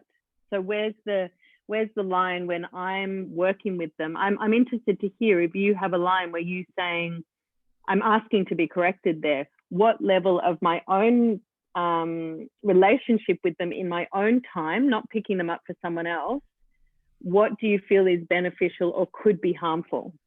What's harmful is playing with them. What's beneficial is learning the meanings. And look, to be really honest, if you want to learn this technique, learn it. If you don't, do what you're doing. It's not really significant to me at all. Okay, that's first off. Secondly, it is a language, and it is necessary to learn the whole language. When you talk about sparring, I didn't learn to spar or spar with people until I learned the technique. I would, for example, train with a Ruptananda in Hapkido, and it would be, I don't know, maybe a year and a half before my foot would automatically do a 45-degree angle turn for a turning kick. Until I could do that, he wouldn't spar with me. So I don't know what the fuck you're saying, really, honestly. You do these things not to, if you want to rumble, you want to do an uppercut, you want to get with a gang, you want to do a bit of a hit, go for it. I'm not here to judge that. I'm here to teach you what I know. And what I know works. That's it. Any excuses that you've got, no problem. I'm not bothered by them. But I don't have to accept them, do I? So it's not sparring. Sparring is when you are learning and you've got a certain level of skill and you work with a partner who's got a similar level of skill or more so than you. And in all martial arts, it's always been, as far as I know, and what I've done 3, I've done Hapkido, Aikido, and Hokushin Shino Ryu-Iaido. It's always the people that have graded more so that teach the younger students or the newer students how to do a certain pattern. So they learn to teach while they're also training. And I guess that's the piece that with us in our remote reality, we don't have, that if we were in physical presence, we would have. Oh, but So that doesn't matter because you can contact each other. how do you play anytime with you that? like. I mean, ultimately, if you want to take the names of the people that are working here and say, could I do a Skype session and can we do an experiment? Once you've got the knowledge of the 78 cards and the patterns, why not? Well, this is the whole idea. Get together, practice with each other, Mm. you know, but not on yourself. So at this point, you're saying laying out cards and looking at them Is is rubbish. not encouraged. Yeah. Okay. It's just rubbish. All right. Yeah. So to learn what you've shared, just reading our notes and listening to your sharing and letting that infuse that way, not actually picking up the cards and looking at them Yep. in relation to that. Sure. Yep. Okay. It's entirely up to you. And I just, But, you know, you take the consequences of feeling sick at the end of it. Because that's what happens. You'll feel sick at the end of it. Or you can't. Tarot is such a beastie that it doesn't. You say play. It's a funny one because I've never known tarot to play. Tarot is willing to give information, but it doesn't play. I mean, I worked with, at one stage in the Byron Arts Centre, the old Byron piggery. And I had not only had a dojo there, but I also taught a tarot collective there at one stage. And the group was on a stage in the old Cotton Club. You remember that, Kate? The old Cotton Club at the Arts Factory? Well, in the Cotton Club, we had the Cotton Club as our tarot collective on the stage there. And Patty O'Reilly, who was in the class at the time with her partner, who's now dead from cancer, they were experimenting with other people with their layouts, and I said these layouts won't be for you, they could be for somebody in the room, which I will mention in a minute because I was on the loo and I got something I need to remind you. And it's looking at Paddy O'Reilly's tarot, and it's this one particular guy, Keith. It's looking at Keith's reading, blah, blah, blah. It's talking about this particular person of a particular star sign who was having an affair with somebody in Sydney, and their partner didn't know about it, and it was going to end up coming to a head, and it was going to be quite tragic, and it would split the two of them up. And Paddy O'Reilly said, "Who's that for?" And I went, "I don't know." Oh, so Keith said, "Who's that for?" I said, "I don't know." And of course it had to do with their partner, who was in the room, but on the other side of the room. So you don't know who this is going to be for. This is the danger. Honestly, if you go for it now and you're looking at the cards, you might think they're for yourself. And you can't stop yourself. This is, again, there's a danger to this. People can't stop themselves from thinking, "Oh, I wonder if that's for me." Oh, particularly if they see something they like. "I wonder if that's for me." And it happens so often with students that I get scared for you guys. And it's the truth, because you can't help yourself. And then you think you recognize this person, you think you recognize that person. "Oh, who is this King of Wands?" "Oh, who is this King of Wands?" I know that. I know who that person is. But I mightn't.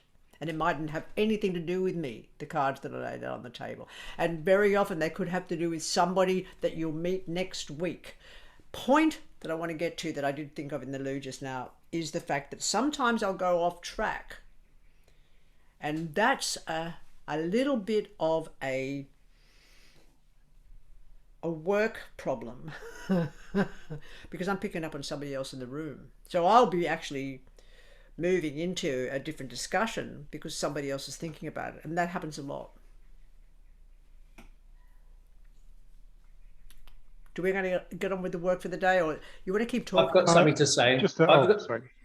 I was just really quickly, I think of it like a muscle. You're training a muscle. Yeah. The more that you train, whether it's physically or with the cards or whatever it is, you're training a particular muscle to get stronger and more adept at something. It's the not more just a muscle. I mean, a really good example is when my grandson, who was just about to turn 12, and he phoned me up and Skyped me, and he said, "Grandmother, I turn 12 next year." I said, "Yes, I know, Ronan." And he said, I'm starting high school. And this opportunity that he had to start high school meant that he has this opportunity of joining the little genius club that's called the Lighthouse Kids in the Byron region, in difference to the ordinary high school. And the Lighthouse Kids are allowed to continue an artistic project all the way through, and their scholastics go around the edges of that. So I said, what do you want to do? And he said, Indigenous ink. I said, okay. So we had a little discussion about the inking, and he has read my book, Brittany, from cover to cover, and he can do all the pronunciations. This is the 12-year-old. So I'm not looking at any of you as stupid, because he's not at 12.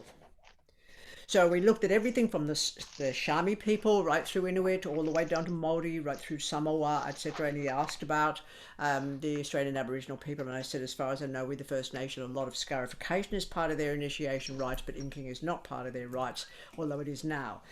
It wasn't in the past. And our people from Celtic Britain are Brittany, the word Brittany, which is P-R-I-T-E-N-I, which is all just verbal, by the way, means the painted people or the inked people, because that's Tacitus when he first came across to Britain with first Julius Caesar and then with Claudius. They didn't know what else to call us because they thought it was painted on us. The ink was painted on us, and it's not. So he went ahead and got this preparation to do his high school entry technique, and in the meantime I put together an entire package of stick and poke equipment for him to do some experimenting with that included the synthetic pig skin, so that he could do this design in the pig skin. The synthetic pig skin, you know what it felt like. Feel that in here,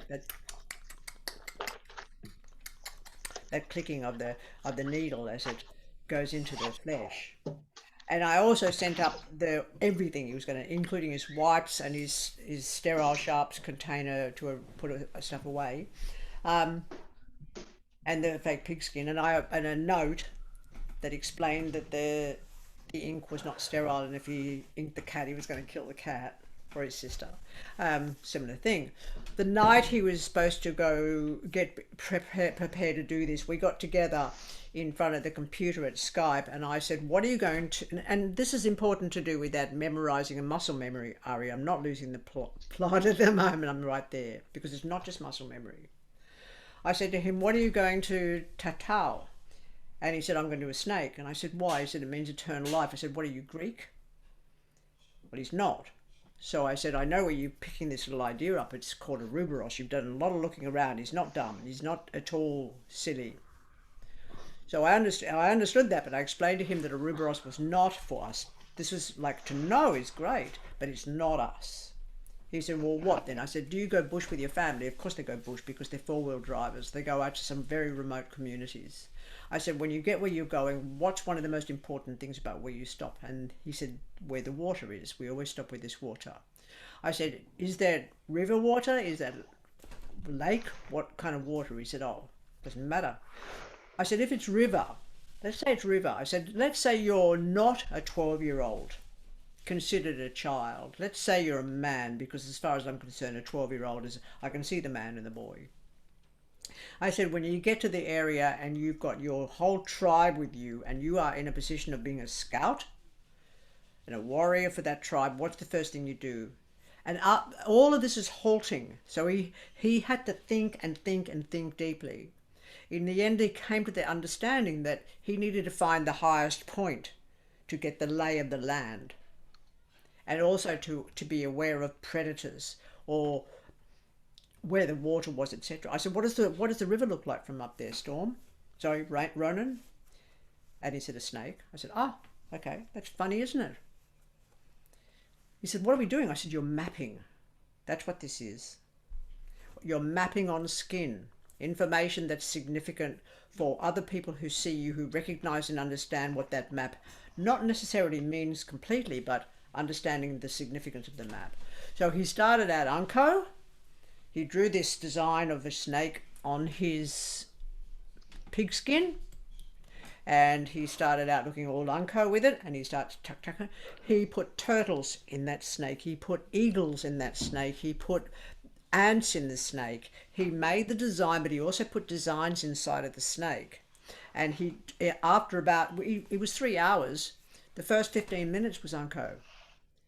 In the process of 3 hours, he got more and more and more exquisite with what he was doing, until what he'd done, from my point of view, was a bit of a fucking work of art. Okay, what's happening with this computer up here? I don't know. Excuse me.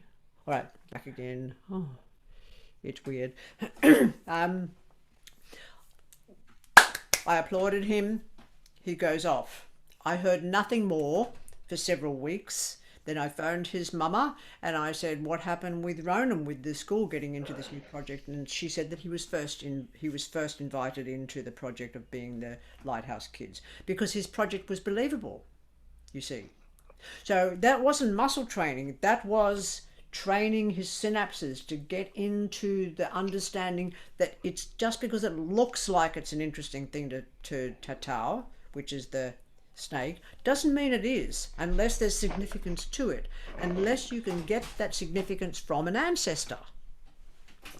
So we've been taught in the Greco-Roman model, most everywhere we've been taught in the Greco-Roman model of scholastics. We've been taught in philosophy about Aristotle and Plato and what is wrong with my camera today?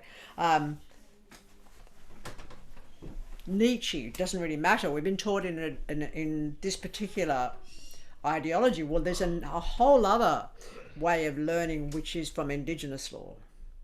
So our responsibility really at this juncture of history, as far as I'm concerned, is to whatever to do with scholastics. I don't give a shit. The law of significance, and I'm not using my own, I name myself this for a reason, is from the people who have been living with the land and with the landscapes and with the environments of landscape forever.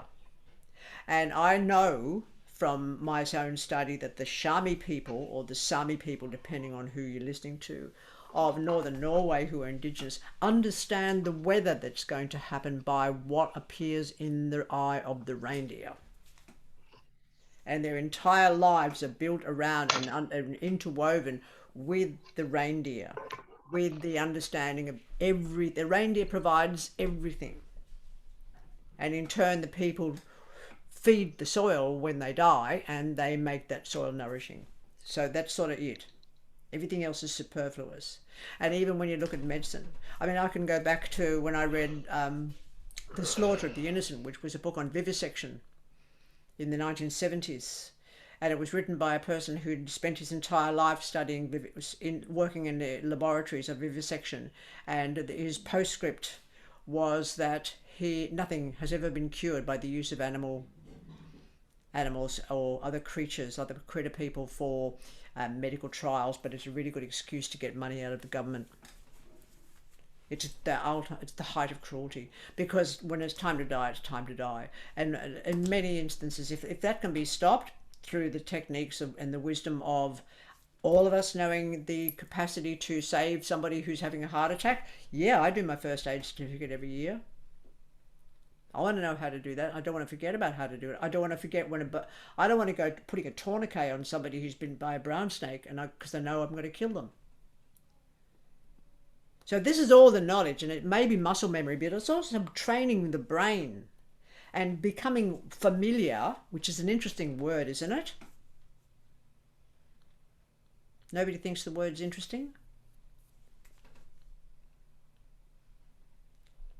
Yes, it is. Sure. In Spanish, it means family. Yes, thank you. Becoming familiar with the work. And it's interesting how a so-called witch's cat's called a familiar, isn't it? So once we move away, and people that are in sync or in harmony with other species, people, other critters, other plants, animal, people, forests, environments, savannas, this is all familiar to what's familiar to us.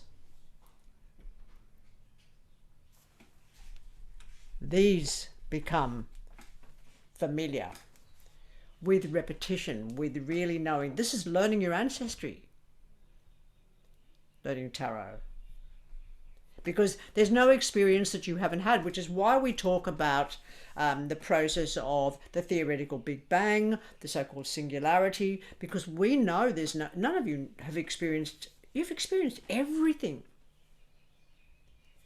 So this is just 78 little stories that can appear in a kaleidoscope of different patterns. But I think it's sort of, if we've got nothing else to discuss, let's get on with the work of the day. Any more questions? Can I just say something before that? Thank you. Can you hear me all right? I can hear you like a darling. Just in regards to what Kate was asking about ways to touch the cards, I have a recollection from the first collective that we did where you had made a suggestion about having a deck that was our personal learning deck. Yeah. And then when it is that we start to read, that we work with a different deck that has not been our personal learning deck. And Thank you within for that, reminding me then about that. we were able to, you can draw on them with a Sharpie, like the astrological configurations, the letters, and any other pertinent information that you might want to know and learn. And that within that, rather than shuffling and throwing, that you can organize them into groups. Yep. And you pick out certain portions of configurations that you're wanting to understand the patterns of, Yep. and lay them down and have a look at them. Yep. And then you might switch a position of one and the other and then have a look and say, oh, what's that saying to me?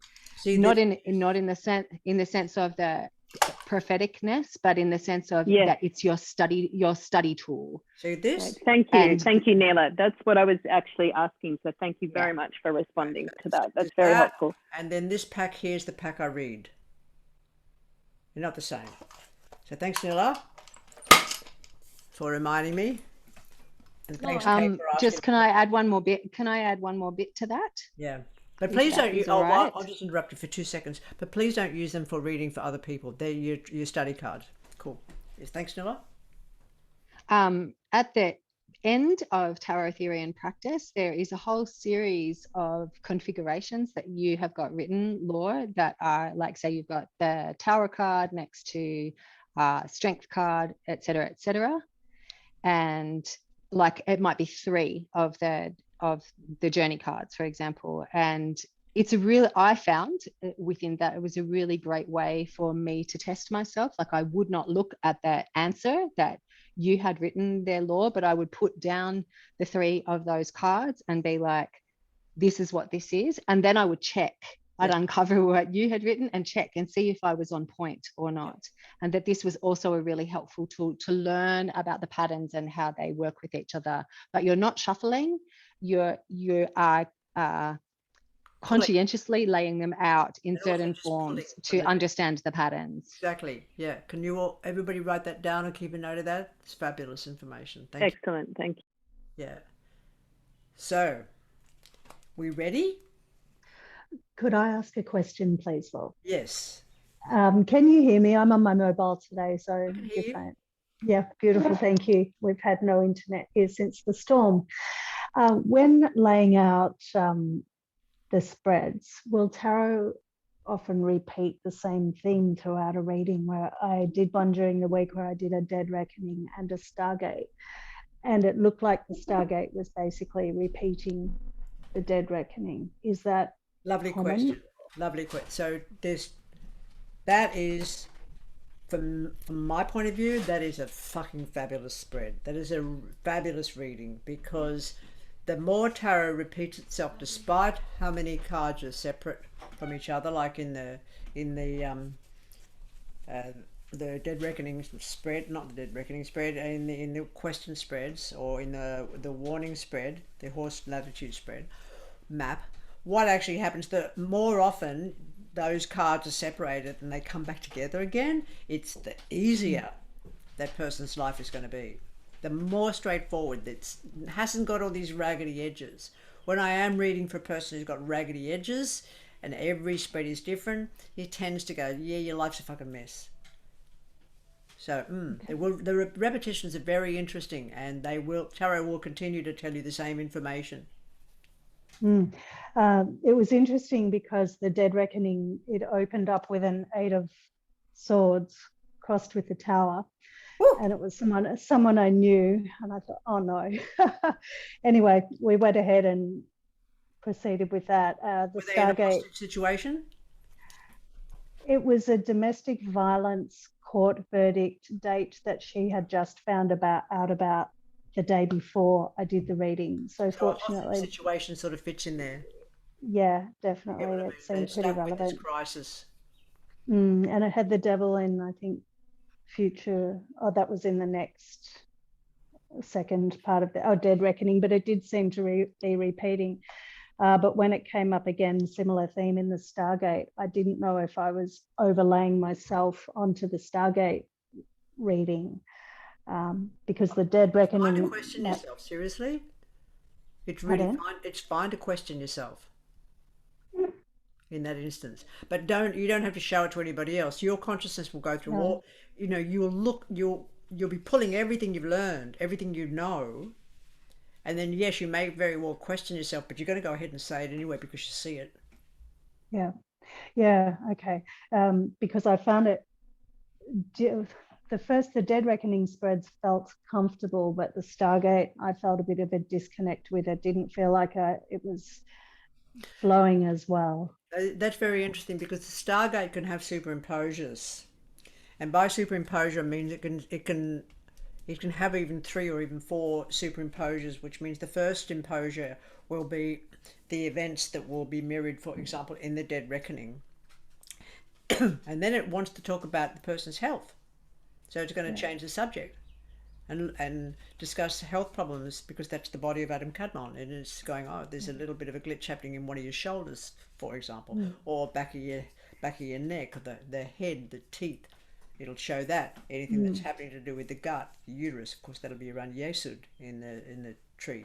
So that'll be your second superimposure. A third superimposure can very often be events on a worldwide ecological or environmental level, but not that's coming from a news broadcast. They will come from the fact of, for example, like the earthquake that took out Fukushima, that took out New Zealand in 2011. These will show up. 2008, for example, it'll show up all through the Stargate was showing up the volcanic eruptions. And that happened in Chile, and of course it happened in Reykjavik. So it's going to superimpose 3 layers, and you'll be about to put your cards away, and you go, oh, hang on, there's another story, and it'll bring the other story in. But yes, it's going to do that. It won't do that mostly in the Dead Reckoning, and it also won't do it in Question Time or other things, but it will definitely do it in the Stargate. So that's well worth putting in your notebooks. Thanks, Okay. Yeah. The Stargate's can have lots of layers and really pretty funky to pull out all those bits, I find. And that I was just going to say, in regards to having the repeated cards happening throughout the spreads, I sort of see it, it's like you're having a skeleton presented to you, and then the cards that are fleshing out more of the portions of story that are around that, and different variables that come in. Yes, it is. It's also kaleidoscopic insofar as it's the same pieces that'll show themselves in different designs each time. That'll give you a variation of the theme perhaps that it was before. It's almost like a Rubik's Cube looking to get all the colours lined up. Okay. Yeah. Thanks. And then there'll be the people that'll ask you questions when you get to question time at the end, and everything's already been answered. That's bit for because I mean, some people say, oh, tell me about the love of my life. I go, pardon? What the fuck does that mean? Love of your life could have been a canary you had when you were 6.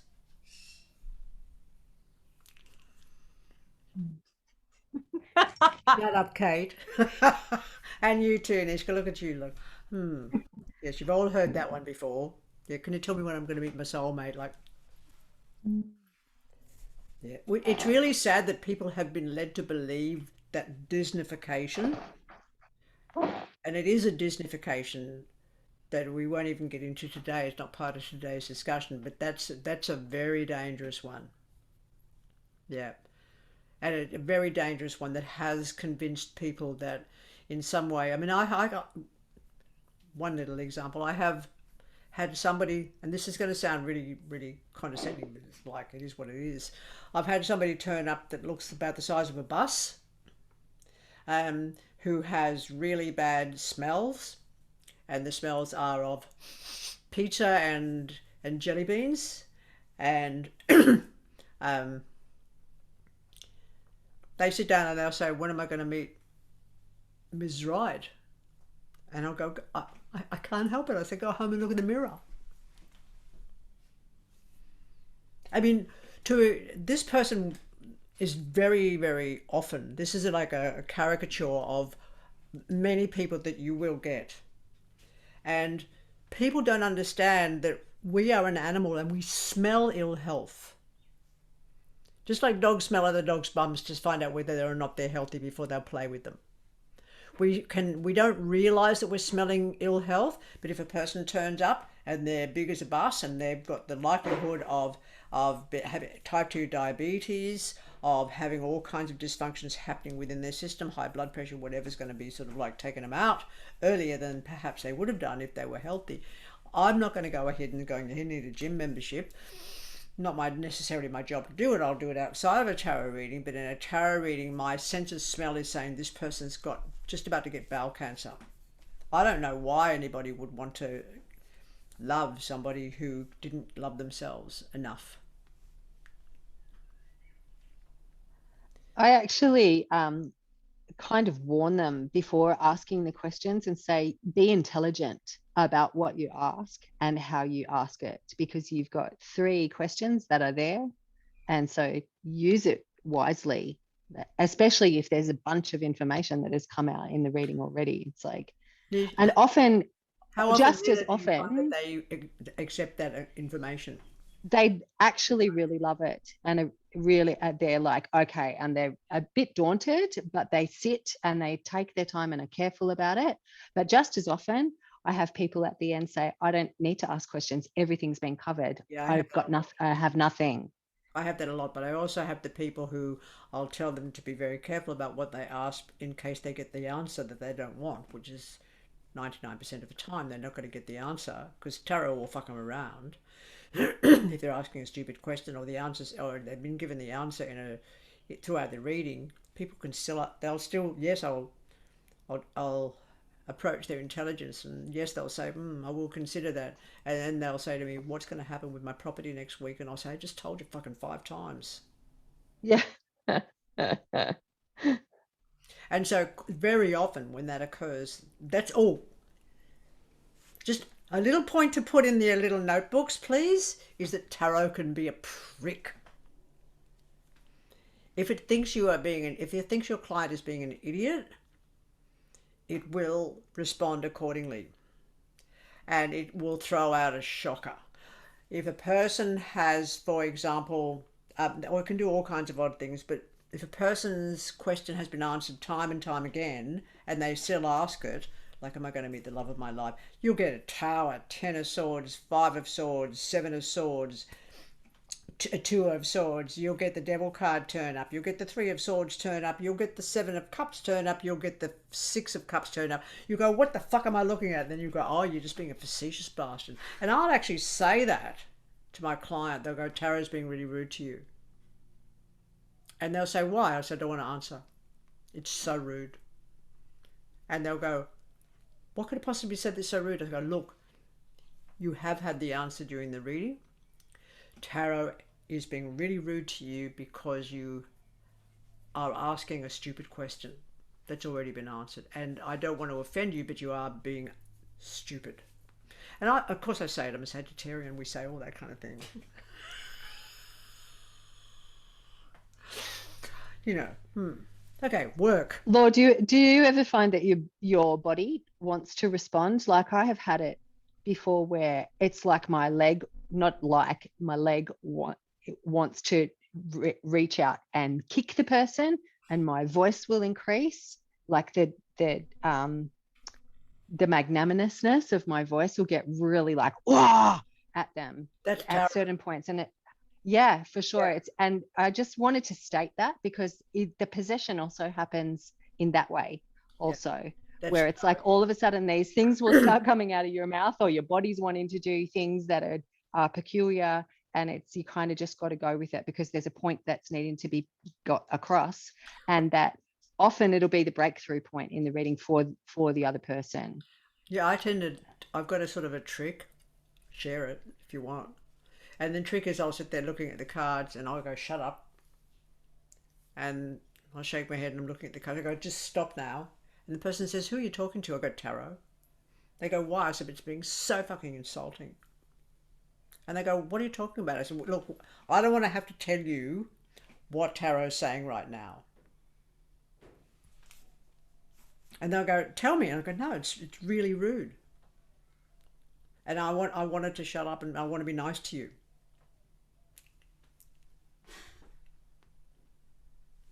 And does it stop?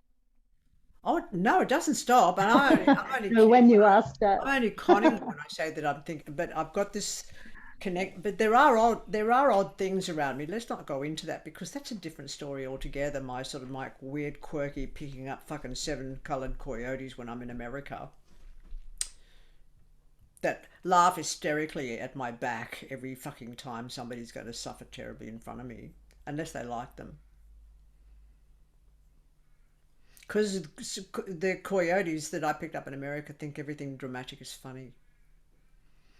And I know that sounds odd, but you know, it is what it is.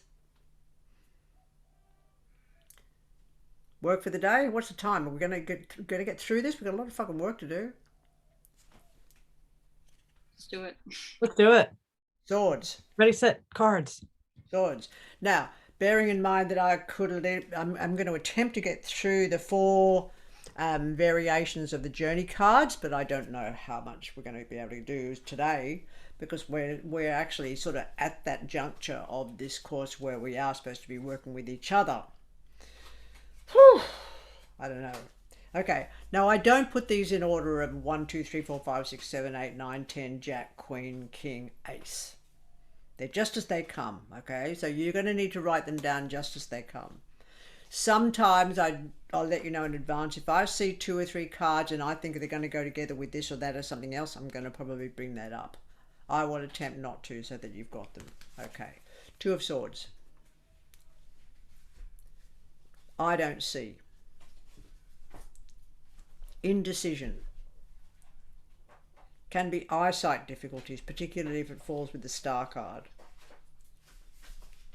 Can be peace of mind because you're living by the sea.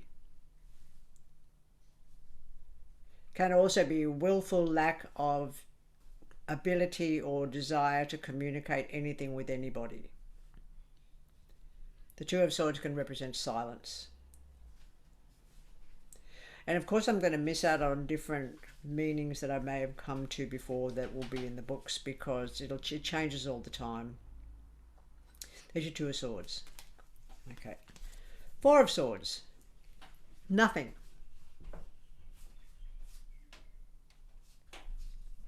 That's its main meaning. Nothing. Wait. Do nothing. Nothing's happening.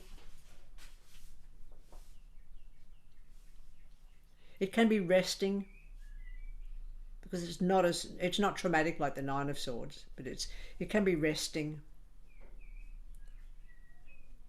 It can be the visitation to a mausoleum at the time of Samhain or at the Mexican Day of the Dead, for example. But that's rare. You won't get that often. So it's not much. 4 of Swords is nothing. It can be time sequences. There are very, very few of these journey cards that represent time sequences, but this is one. This can be 4 days, 4 weeks, 4 months, or 4 years.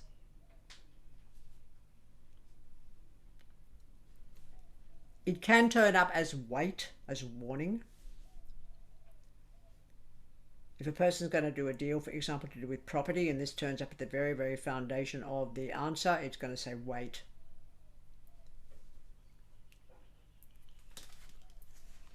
Page of Swords. Page of Swords can be a small child. They can be, and I say can be because not always, Aquarius, Gemini, or Libran child, or the child of one of those star signs. Can also be a white dog, but never a big one. Unless it falls with the Strength card, in which case it's going to be a fucking horse.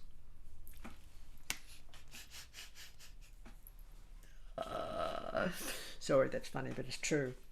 But not a literal horse? Or no. If it falls with the Strength card, it'll be a big horse.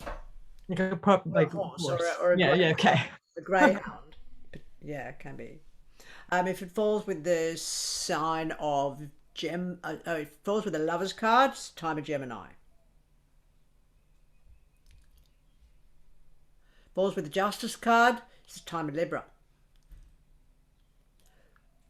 Falls with the Star card, it's the time of Aquarius. And when the timings turn up, it's wonderful, because it takes a lot of pressure off, because you can tell the person the exact date. Sometimes, if it was, for example, look at that. That'd be the 4th of February, wouldn't it? If it had a Star card with this time of Aquarius, it's not the 4th of January, it's not the 4th of March, that's the 4th of February. Okay? 5 of Swords. Conflict, argument, aggression, tension. Always conflict.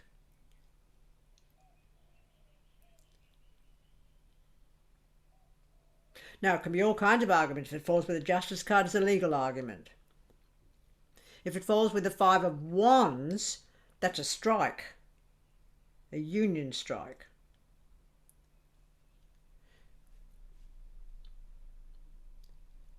Yes, I've seen it turn up for people that are working in martial arts, but in martial arts, it's usually going to be the 4 of Wands, sorry, the 5 of Wands, because martial arts are never this aggressive.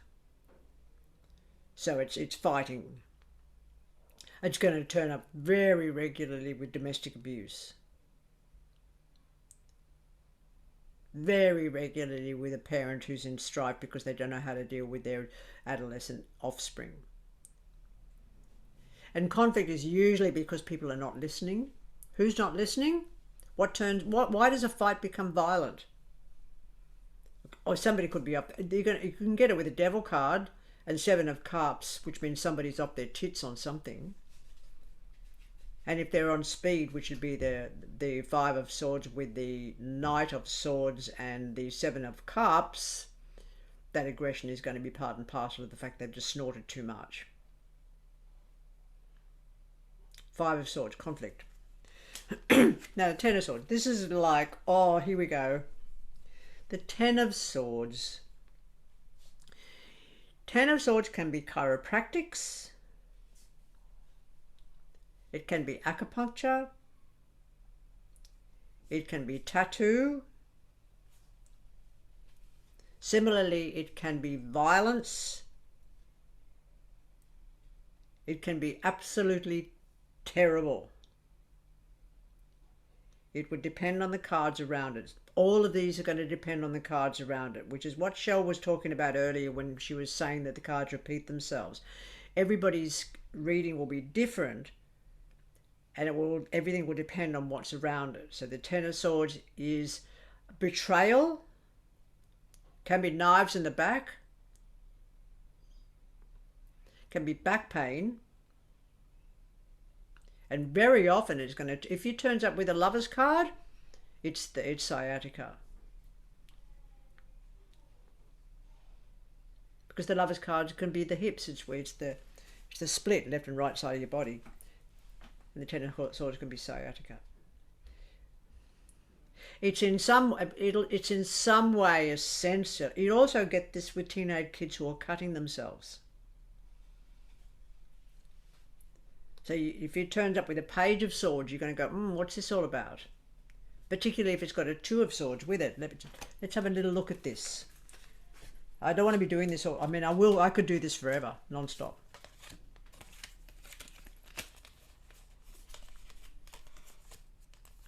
This could be one of several things depending on how it falls. Now, you're going to know, this is the freak out about tarot. You're going to know when you get the spread and you've got the person in front of you that you are right. You're going to know in difference to the next person who may get the same 3. And this is where it gets a bit tricky knowing this. This can be an infant who is teething and cannot tell you that they're in pain. That's, for example, any of the pages can be children, yes? They can be very small children. The 2 of Swords is an inability to communicate. Silence. Or they can be very loud in that silence, so they could be screaming their bloody heads off, but at the same time they can't tell you, mama or papa, I've got a pain in my foot, or my tooth is coming through my gum and I can't really stand the pain. But they will let you know. So that's when that child is silently in pain, or in some way inability to communicate the sensations of pain. When it turns up with an adolescent, and when it's an adolescent, of course, you're going to see all the surrounding cards are going to represent that. You're going to see somebody who's like, what happens when a 14-year-old's 14, for goodness sakes? Although nowadays it can be a 10-year-old. It's when they're not saying, but they can express their trauma through the Ten of Swords. So you'll get it with a teenager who's cutting themselves. Oh, will you get it with bullying? Oh, fuck yes.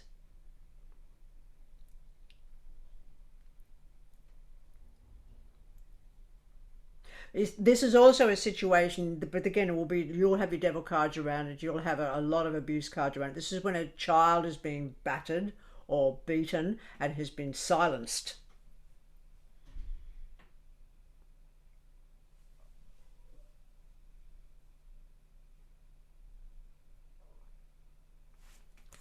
So that's your Ten of Swords.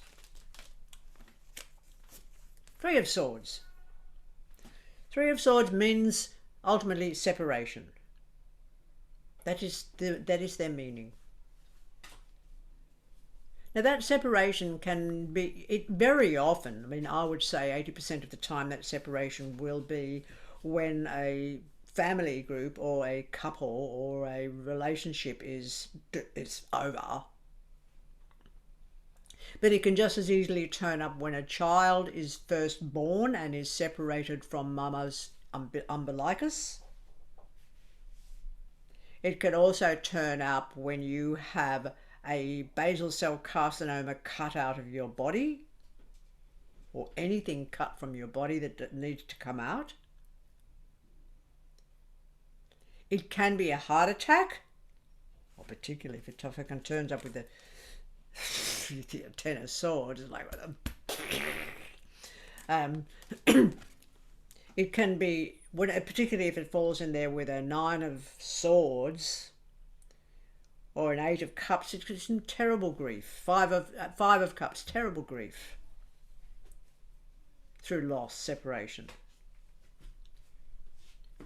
any form of separation.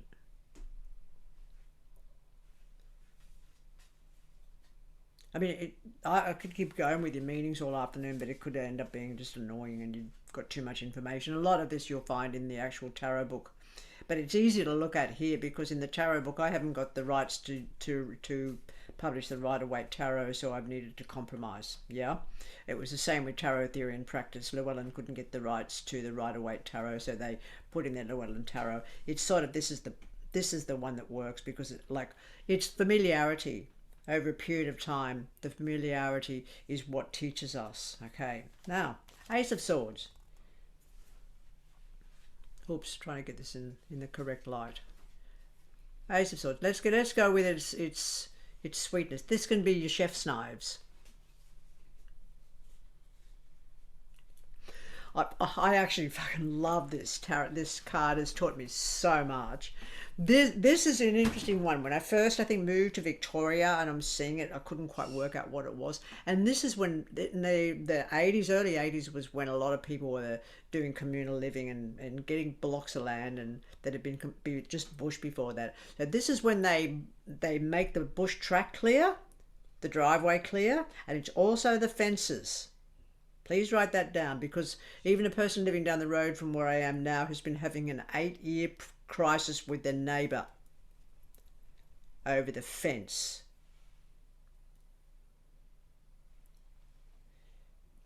And also clearing bush tracks, you said? Yeah, it's to create a driveway in a bush environment. Mm. It's not clearing the bush track, it's the track itself. Yeah, all right. Ace of Swords can be severance.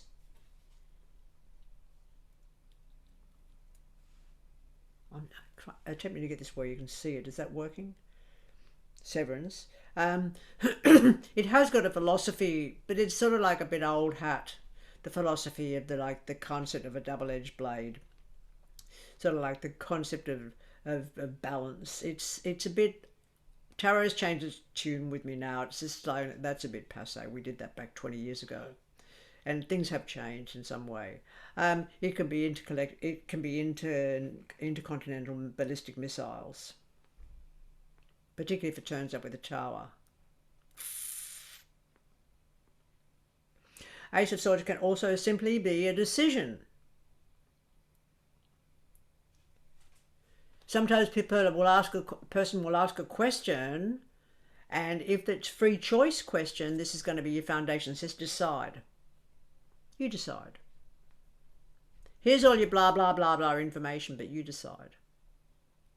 So it can hand back the decision to the actual person that you're sitting with. Ace of Swords can be any form of cutting. It can also be needles. That can be a little vax thing right there. It's probably 40 years since I saw it with the Empress card, and I wondered what the fuck that was, and it ended up being an IVF. A pipette.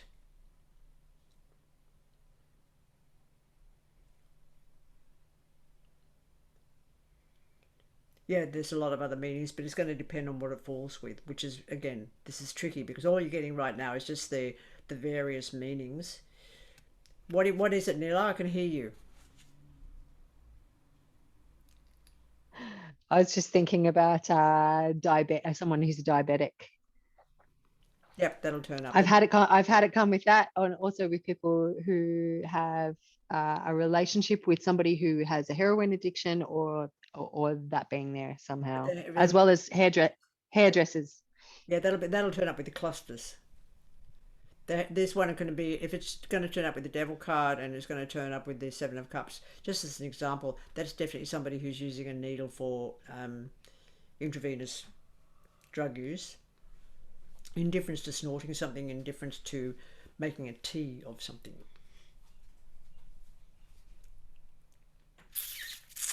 Remember you said before once, discipline and determination. Is that still? Yeah, sort of, yeah, whatever. Okay. Also, hang on. I What knew about you the two were going to fucking come in. All right. Yeah, well, what about with the like a project concerning technology or the use of tech and IT? No. Has it changed? That's got to be a cluster. And again, it would depend on where it falls. But it's not really. Okay, King of Swords is going to be either your fair-skinned, fair-haired man or woman. Now, here's where we get interesting. This is where you need to be very careful to stop gendering. Because apart from the genitalia, it's really important to understand apart from the biology, it's really important to understand that there is no skill that is not capable by both genders or all genders. And therefore, what is kingly and what is queenly? You get me? This is a big one to consider. And I will have a person turn up with both the king and the queen together.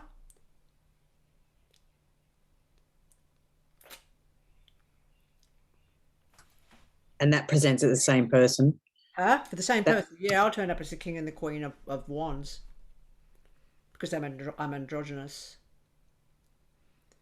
So I often find I get told the term kings are queens and queens are kings at the table. It's like a sentence that comes in a lot. Very excellent. So that's a person of swords. It's interesting because you will then be told, this is interesting. So I moved to Melbourne and I get very involved with the LGBTQI community, and all my concepts of kings and queens goes down the toilet, flushed away. Bye-bye. And then when I'm doing Skype, tarot will go, now we know this person is a cisgender woman or a cisgender man that you're working with, or a heterosexual woman, heterosexual man that you're dealing with, and therefore the king is the king. And it's a blark.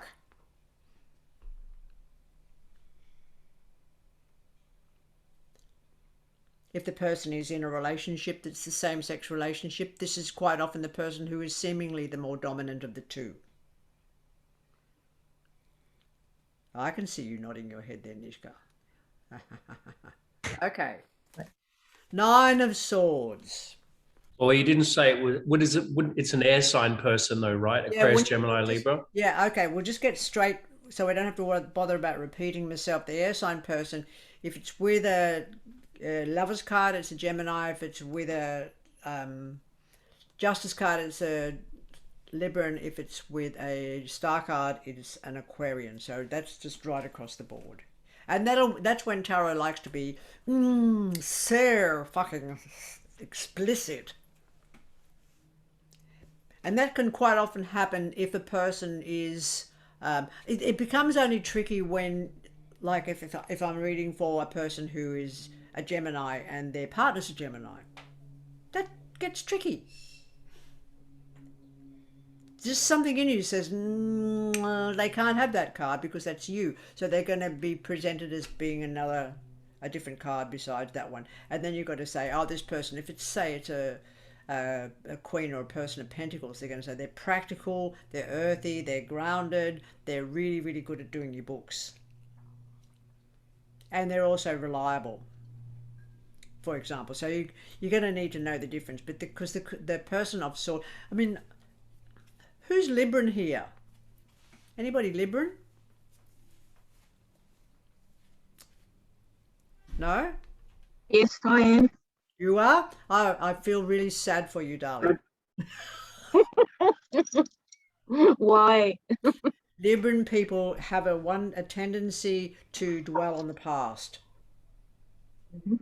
and to not let a thing go and to bring that past event into the present relationships.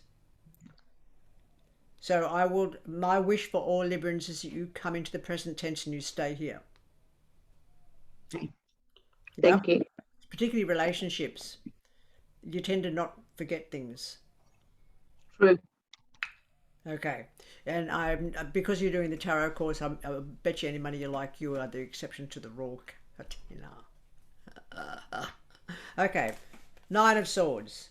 Nine of Swords.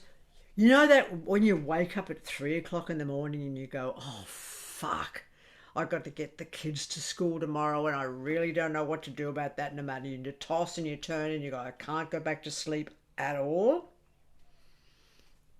That's your Nine of Swords. The Nine of Swords is also that ominous feeling of dread you get when somebody's coming to visit you that you wish wouldn't. The Nine of Swords says that no matter what you know, you are still on alert. No matter even when you're safe, you are still on alert. This can be very much hypervigilance.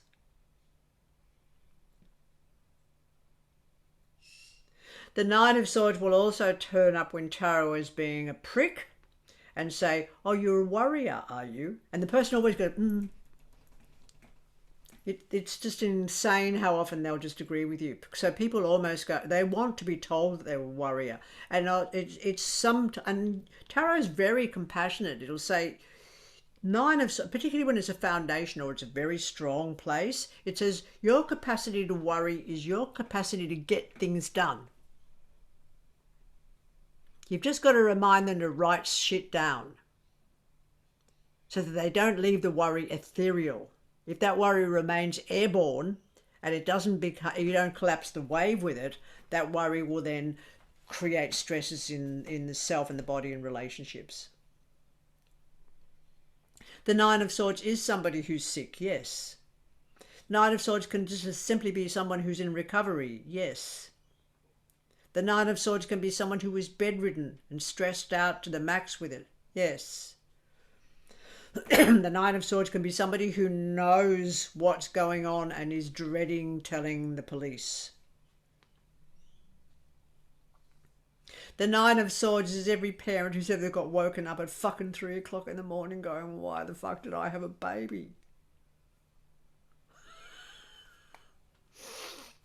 Am I ever going to sleep again? No. That's pretty much the Nine of Swords. Yes, there's other meanings, but they'll come together with other cards, your patterns. Queen of Swords, ditto the King of Swords. Seven of Swords. Now, I do tend to love and despise this. Now, the Seven of Swords, the first thing I'd like you to understand is that if you have an enemy and you just go attacking, I could spend years on this one. What time is it, Nella? What time is it over there? 9:11. Oh, it's not that bad. You're just yawning early then. You've had a big day. No, it's my 9 of Swords situation. Okay, so the Seven of Swords. What is the person doing? They've got a bundle of swords in their arms, and they're sneaking away from where they've been, looking behind them with a smug look on their face as if to say, I've got your swords. Nya, nya, nya, nya, nya, nya. Okay. Sun Tzu's Art of War says, what's the best way of getting rid of an argument, which is your Five of Swords, is to use a Seven of Swords. And this is your forensic art of discrimination. This is whereby you'll get this with it. For example, Pat Rafter, he's a tennis player. So Pat Rafter is coming up for a big match against a mortal enemy. They can sit in their lounge room and go, I'm just going to watch Neighbours. Or they can employ the Seven of Swords. And the Seven of Swords is when they study their opponent's moves.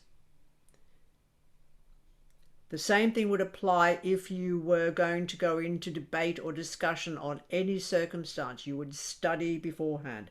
This is serious research. I love the Seven of Swords. Except in a couple of instances, but it can be handy.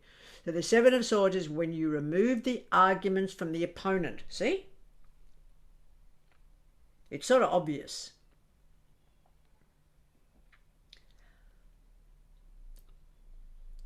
Let me know when you finish writing. Because the other thing this Seven of Swords is a thief. Someone who's casing your joint. Someone who's just like sneaking around figuring out how many computers they can steal from the school. It's like, I know people have done that. What would the two swords that he's left behind mean? Hey? What would the two swords that he's left behind mean? Can't hear you. What would the two swords that he's left behind mean? Irrelevant. In 47 years, the two swords left behind me are fucking irrelevant because they're neither here nor there. Okay? So if you want to go off track like that, you're going to get into serious fucking deep water and you'll miss the point. Yep, you will, but can you just wait 40 years?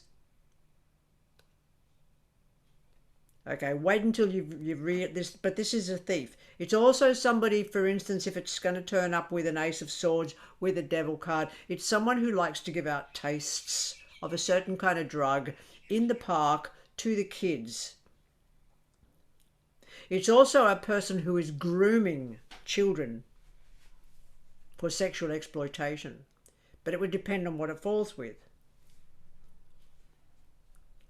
This one will also turn up with the Justice card for a lawyer, someone who is doing their research into their opponent's motivation and all of the information that's available to them. You getting the feeling for it? Yep. So the variations of all those themes are significant. Okay, Six of Swords.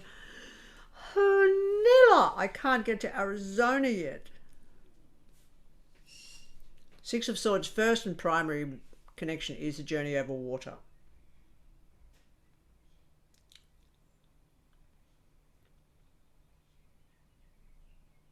It's also a time sequence. 6 days, 6 weeks, 6 months, or 6 years.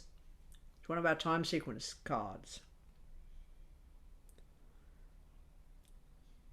It also represents a journey away from danger, or a journey out of despair. So it it can represent the catchphrase from troubled waters to calm.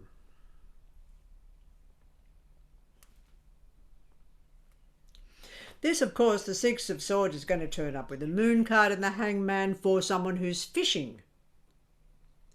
Six of Swords is going to turn up with the Moon card and the Hangman for somebody who's diving.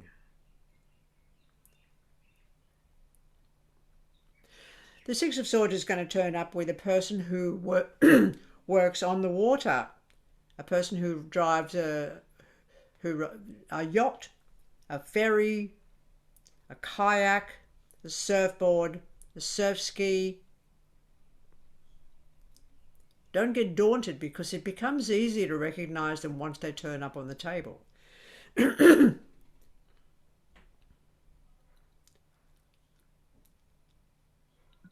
see it a lot. Other meanings yet? What was that? Oh, I just see it all the time with at the market, because people come on the ferry from the North Island. That's it. It's just it'll be the ferry ride. Oh, you're from the North Island. If it turns up with the star card, it's flight, overseas flight. Because the star card can represent airplanes. So it's overseas travel in that instance. Okay. Ooh. Knight of Swords. The essence of the knights, by the way, never people. Just be real clear about that. They're movements. So the Knight of Swords is ultimately, in a way, in a word, in an essence, speed. That can be fast horses, can be greyhounds, can be Celtic lurchers, can be the drug speed. The number of times I have suggested, because of the warning spread, for people to please drive slowly. And the number of times they've come back to me and said, oops, we didn't listen. It's just like, it's unbelievable. For people from the Byron region know somebody named Mandy Nolan. And Mandy Nolan ended up not only speeding but losing all her points, and she ended up putting a sign on the visor above her windscreen that says there's a cop around every corner. And she lives by that now, because she doesn't want to have to go through that process of being stuck without a vehicle living out in the bush.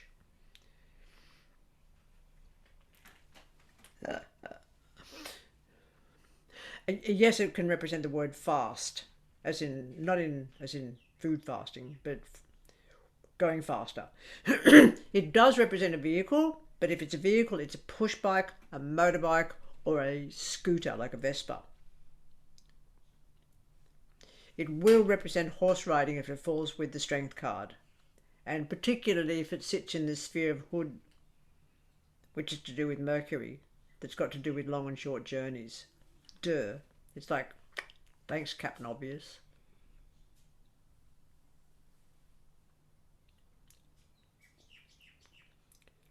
The Knight of Swords is me talking. It's like, I'm trying to keep up with my brain.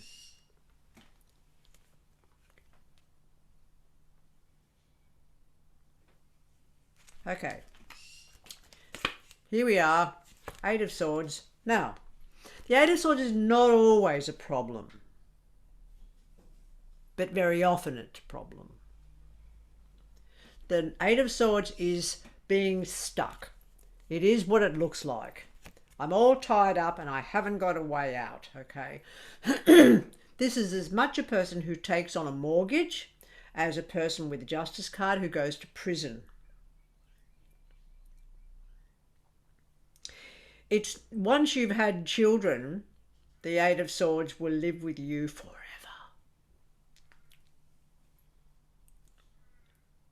And ever and ever. Because you're stuck with the little bastards once you've got them. I mean, some people aren't, but most of us are stuck with the little bastards as long as we've got them. Okay. So in that instance, it is a commitment that we are agreeing to. But the Ace of Swords pretty much says you can't move.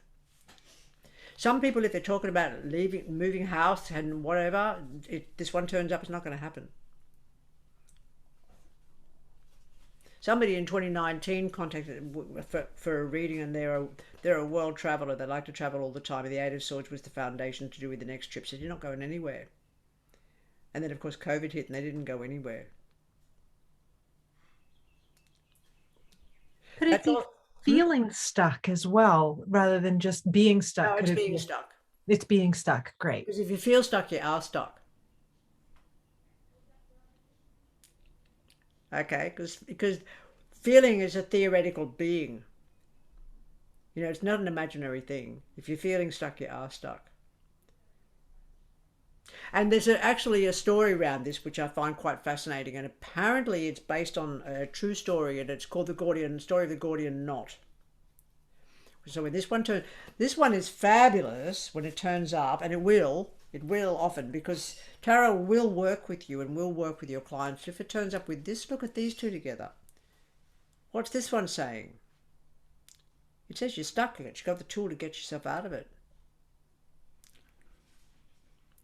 Okay, because the story of the Gordian knot is an interesting one. There's this, and the story is based on, you know, I'll tell stories like take away food. The story of the Gordian knot is this king says, oh, look, I just don't want to be a king anymore. So puts a rope across the front of their kingdom and says, you can have it. Anybody who can get past the rope can have the lot. There you go. And ties this incredibly extraordinary knot in the two halves of the rope. And for years and years and years and years and years, everybody tries to undo the knot so that they can score the kingdom for their own. And nobody can undo the knot. It's too complicated. And then one person comes along one day on their on their what? And what do they do? White horse. What do they on do? On their Knight of Swords. Because the king never because the king never said you had to undo the knot. Just if you can get past the rope, you can have the lot. So that's where the Knight of Swords comes along and says, oh, all right, I'm on my fast horse. Here I come. And I just go, slice right through the rope. And therefore, the Eight of Swords is moot. Happiness. Okay. That's swords in a nutshell. Everybody still okay? We'll go on to pentacles. Swords can very often essentially be difficult. That's the best way to describe them. Difficult. There's so many variations I can't even begin to tell you. That Knight of Swords turned up at one stage with a Justice card and a Magician card for a person in Sydney who was the head legal eagle for the person trying to stop the greyhound racing in New South Wales. And they got it stopped, and then a premier opened it up again. And the same person, the same lawyer, is attempting to stop horse racing. And so there's this whole underground movement, and that was the Justice card with the Knight of Swords, with the Eight of Swords, because I said you're not going to eventually win. You can't win. Your hands will be tied. And they got it through, and it got passed, and then it got shut down. Greyhound racing. That's how it works. Okay. Essentially tricky.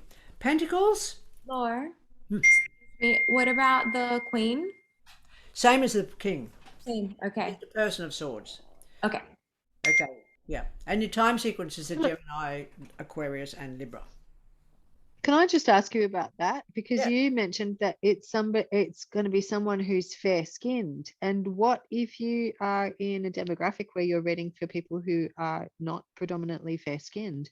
Then that's a possibility, just like the other ones. Like there's several different meanings that go with them. The fair-skinned or fair-haired person. It could also be someone who's white-haired. And I have had the Person of Swords come up with what tarot called a wigged one. Yeah. Fucking freaked me out. The person was a judge.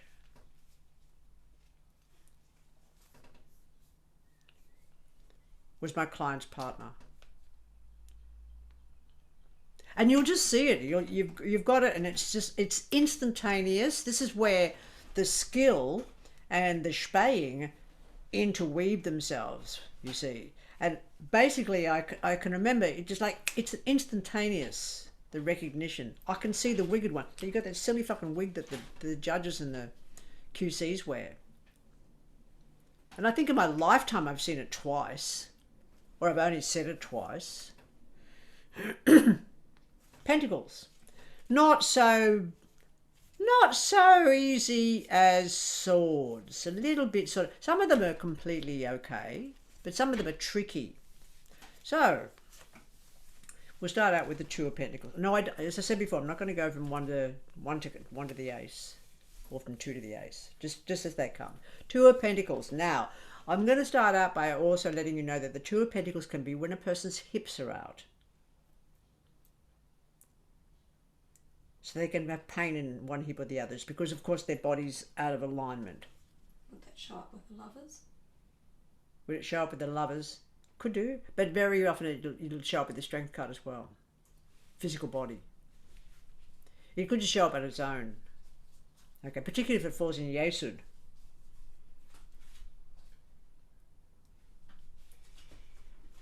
Okay. Another thing this is typical of, it's usually got to do with some form of partnership or some form of sharing. So it's a two-way street. And very often when this turns up, particularly to do with families, relationships, or shared money, I'll go, what part of this is not obvious to you?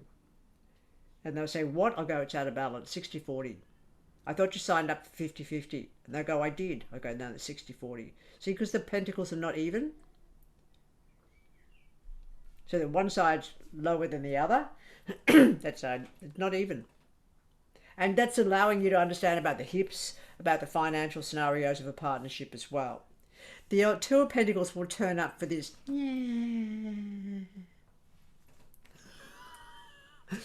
True, sorry. How do you spell that?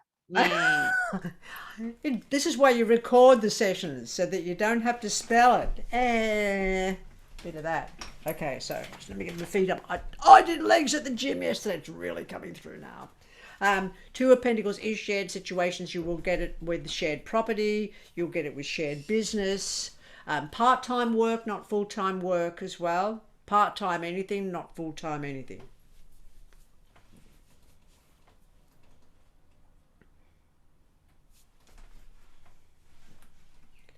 You'll also get it for somebody with a Four of Swords who's fucking lazy. So it's like, hey, can you clean your room up? Sort of.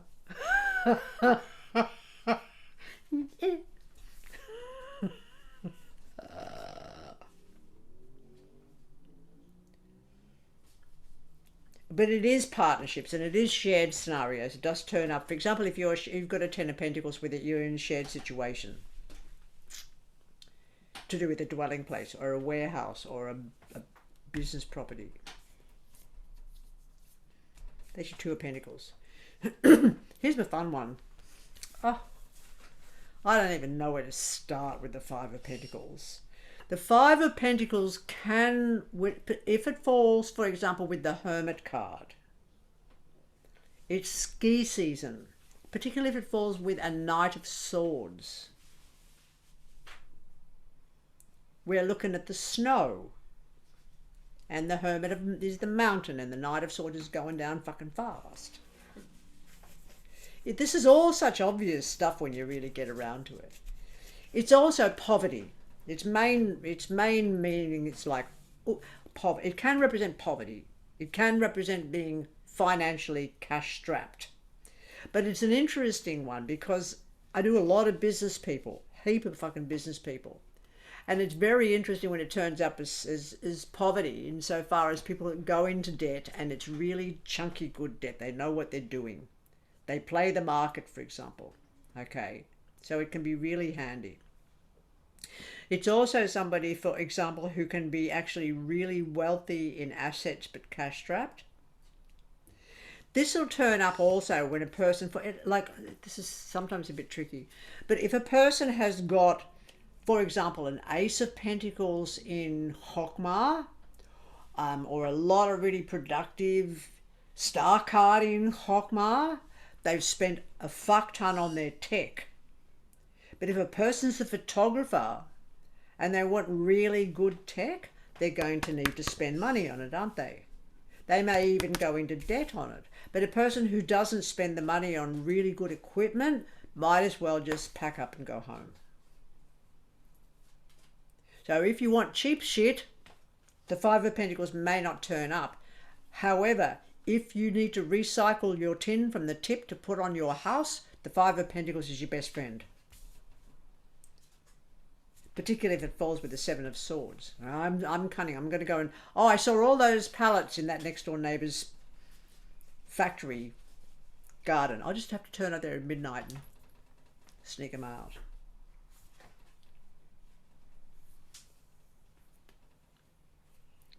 It's like eco ninja. It's definitely... Eco ninja is exactly perfect expression. Okay, eco ninja is great stuff. Okay. The Five of Pentacles is also somebody who has been cast out. It can be extremely tragic.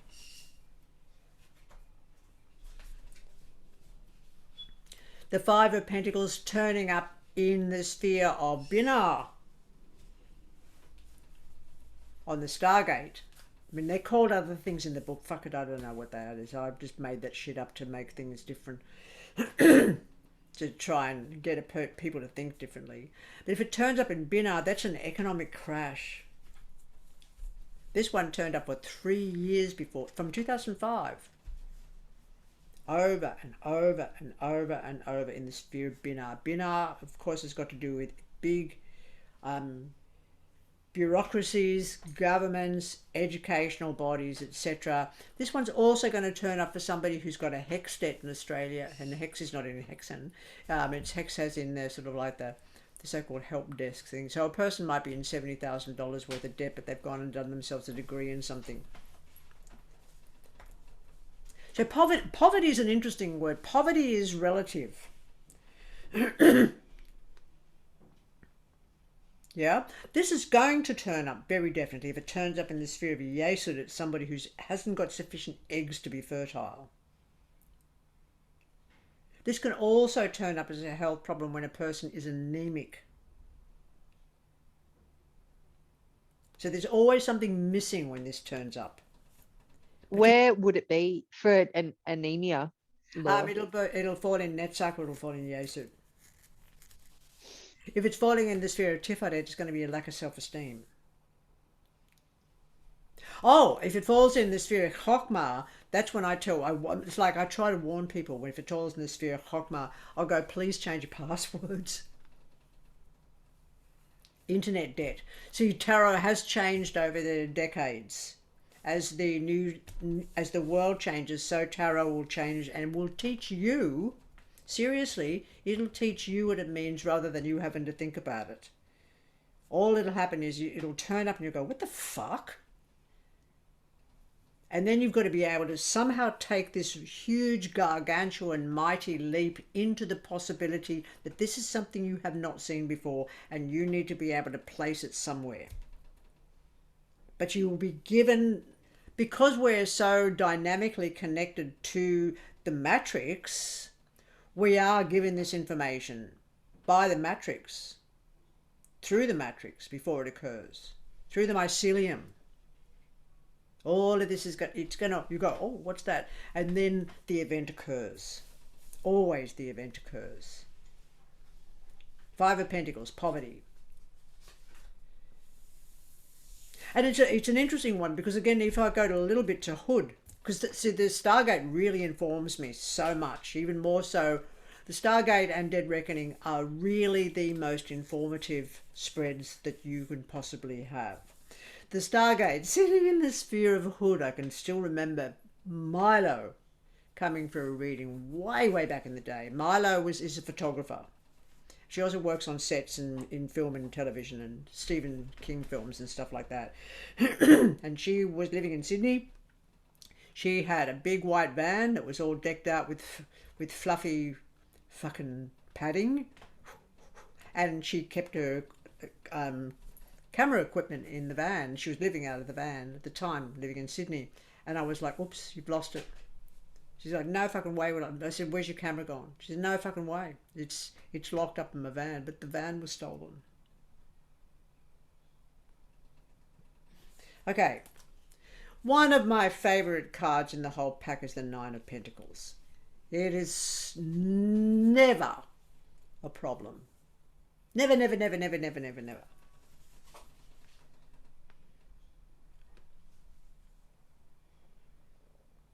The Nine of Pentacles is symbolically, the first thing I ever learned about the Nine of Pentacles is it represents the concept, and please excuse the feminine gender in this particular instance, you can all work that one out. It was what I was taught was this is considered mistress of all she beholds.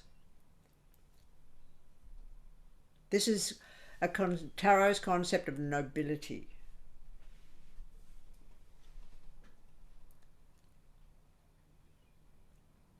This is the person, for example, who lives in a tent but has Persian rugs. I know, right? This is the person living in this great, huge Mongolian yurt. This is the person also who knows their territory really well. I have this for a lot of First Nation people. They know their territory, they know their language, they're sitting in the pocket. And for anybody who doesn't know, that's a musical term in jazz where a person is completely working with the music, okay? They're in the pocket. That this person here has just worked out what's too much, and they won't have it. They don't have it. So it's from my point of view, it's always the knower. It's the person who is, like if I was reading somebody's cards and they had a Five of Wands and they had a Justice card and they had a Ten of Wands and they're moving and there's chaos all over the place and there's a Tower and there's a Devil card and there's all kinds of restraints and restrictions and Eight of Swords and the outcome's going to be this, I'm going to say it's all worth it. It's all worth it. Because in the end of the moment, what they've done is eradicated all the complications. They may not have a lot, but what they've got is precious. Laura, is it associated with any like Hello? astrological signs? Hello. Is it associated with what? Any astrological signs? Like would you say none of these really do. You don't worry about that. No, I mean like well, you know how you say sometimes I did, but I'm saying don't worry about it. All right. I apologize for interrupting, but it's a superfluous question. Okay. So the answer is no. No need to worry about any of that. Okay. Four of Pentacles. Okay, the Four of Pentacles can represent the deposit for a house, the deposit for a anything.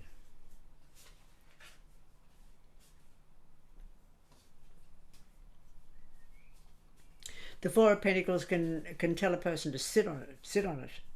It can be similar to the Four of Swords like that. It's like, don't move, don't act, sit tight. It's limited financially, but it's like, it's canny. It's kind of, it's a real, I don't need to do that. It's like, I'll sit on this and I'll wait. This can turn up for an investor. Investing in what doesn't really matter. It's somebody who's very aware that they don't, it's also, they're very aware that they don't have much and they don't need much. It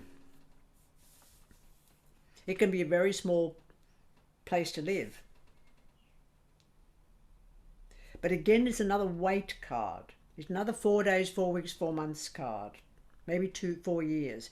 You'll very often get this for a person who's done their master's and they're heading for their PhD.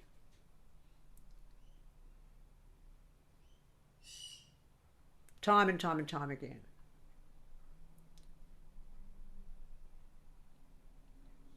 It can occur in court cases.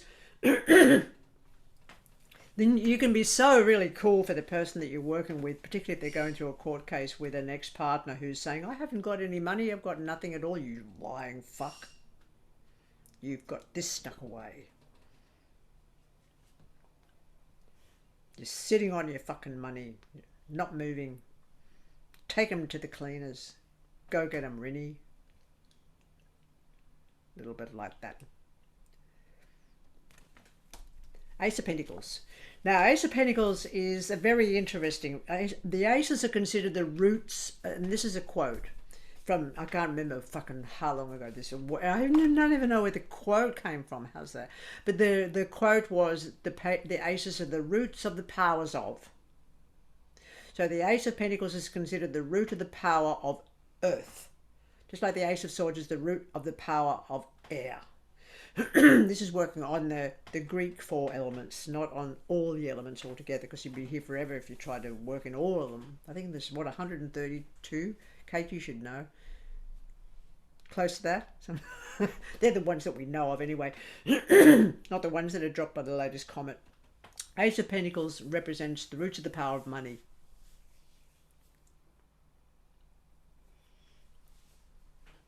Ace of Pentacles is never a little bit of money.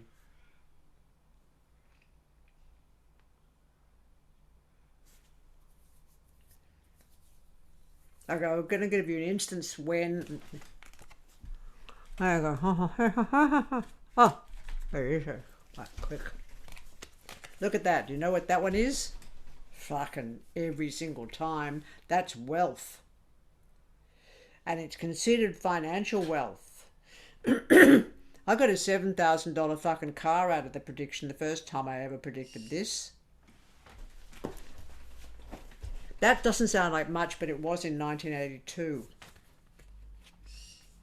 So the person, I saw this, I threw these cards out for this woman. And there was something else with it, because it would have been 3. And I said, oh no, that was right, it was in the center. It was like that, or like that. Doesn't really matter which way. And I went, oh, you're coming into a whole lot of money. And they said, when? I said, now, because it was in the Dead Reckoning spread, in the first one of the so-called present. They went, oh, okay. It was the woman who called herself my mother, but she was never my mother, so we won't even go into that. But I did read a card for her, and I saw these two turn up together, and I said, you're coming into a whole lot of money. And they said, when? I said, now. They ended up getting a lotto ticket, and on the Monday night when I was staying with my friend working seances, as we did in the day, of course, I got the phone call in the middle of the seance saying, you're a lousy tarot reader. And I said, why is that? She said, because I didn't win the lotto. But 3 weeks later, she inherited $135,000 from a woman she'd met twice, because she told the woman to get fucked twice. And the woman respected her for having told her to get fucked. Because the woman concerned who was saying it, there's a big deal around it, but the point was that this woman saying get fucked had basically been showing or displaying her independence from the need of this other person to provide money. So when the person died, they left them this, in 1980s, a large amount of money. That $135,000 was enough for this person to put on extensions to their house and buy me a $7,000 car. So that's your Ace of Pentacles and the Sun card. They don't come up very often, and people say I'm going to win the lotto, and this hasn't turned up in the middle of their reading. You're just like, why the fuck ask me that question? It's stupid. Ace of Pentacles. So the interesting thing, you might need to know this at the moment, the Ace of Pentacles is doing its round, sitting in the place of Hokmah on the Tree of Life, on the Otzkim. And the first time I saw that was for a DJ here in Victoria. I went, what the fuck is this? Look at that. Bam! It was sitting right there in the sphere of Hokmah. I said, Bitcoin, and they're a dealer. They're on the blockchain. So the Ace of Pentacles is changing from representing a lot of money to representing a lot of cryptocurrency. Similarly, this is going to be the outcome of a person selling their house. In difference to this, or you make a little bit, or in difference to this, which said, oh, it's a fair exchange, or in difference to this, which says you're not going to come out with ahead, this one's saying you're acing it. You're acing it. See how it works? Coming out fair. Limitations on how much you get for the sale. You're not going to get ahead with your mortgage. It's going to be pretty much balanced, but you're going to have to split that money up with the next partner. Yeah, see? Okay, I sort of think it's pretty obvious, but please excuse me. So that's your Ace of Pentacles, and it does represent money. It can, in its own way, represent currency, and that currency could actually be barter. But it's a very, very strong fair exchange, okay? That can represent the ground that you're living on, so it's actually very, very material. It's manifest. So it's not just money, it's wealth. A person can be absolutely cash-strapped and yet have a lot of assets, so they're considered wealthy, you get me? So it's not necessarily anything that you can play with your hands. I know people can't afford to buy a cup of coffee, but they own fuck tons of property and BMWs and swimming pools and islands. They go, can somebody please buy me a cup of coffee? So that one will work.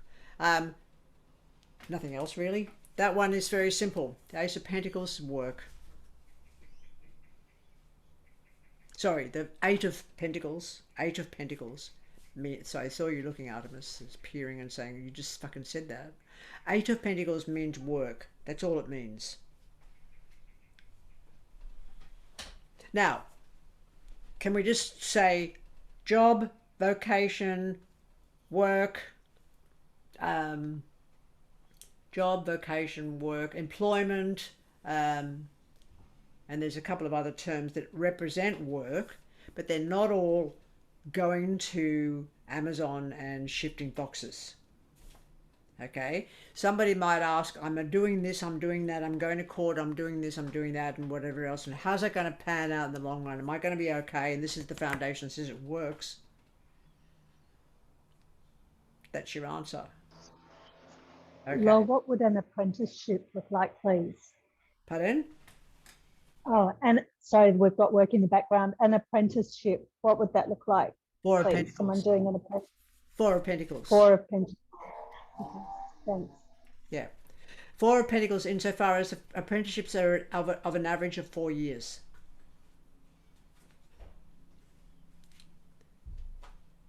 But any apprenticeship to do with like carpentry or even tarot, this is like it's an apprenticeship. Yeah, it'll take you 4 years before you feel competent. But not this is the work. This is the actual work itself. So even if you're an apprentice, if you're on the job, that's your work. It doesn't matter where you are in the standard of growth and becoming or deepening and becoming wealthier with your understanding of the employment or the vocation you've chosen. You've still got to work your craft. And it's even the same with spellcrafting, if you wanted to know about that side of things, because even though you put out for what is required, and you put that out to the trees and the moon and the sun and the stars and the wind and the air around you, you've still got to do the walking.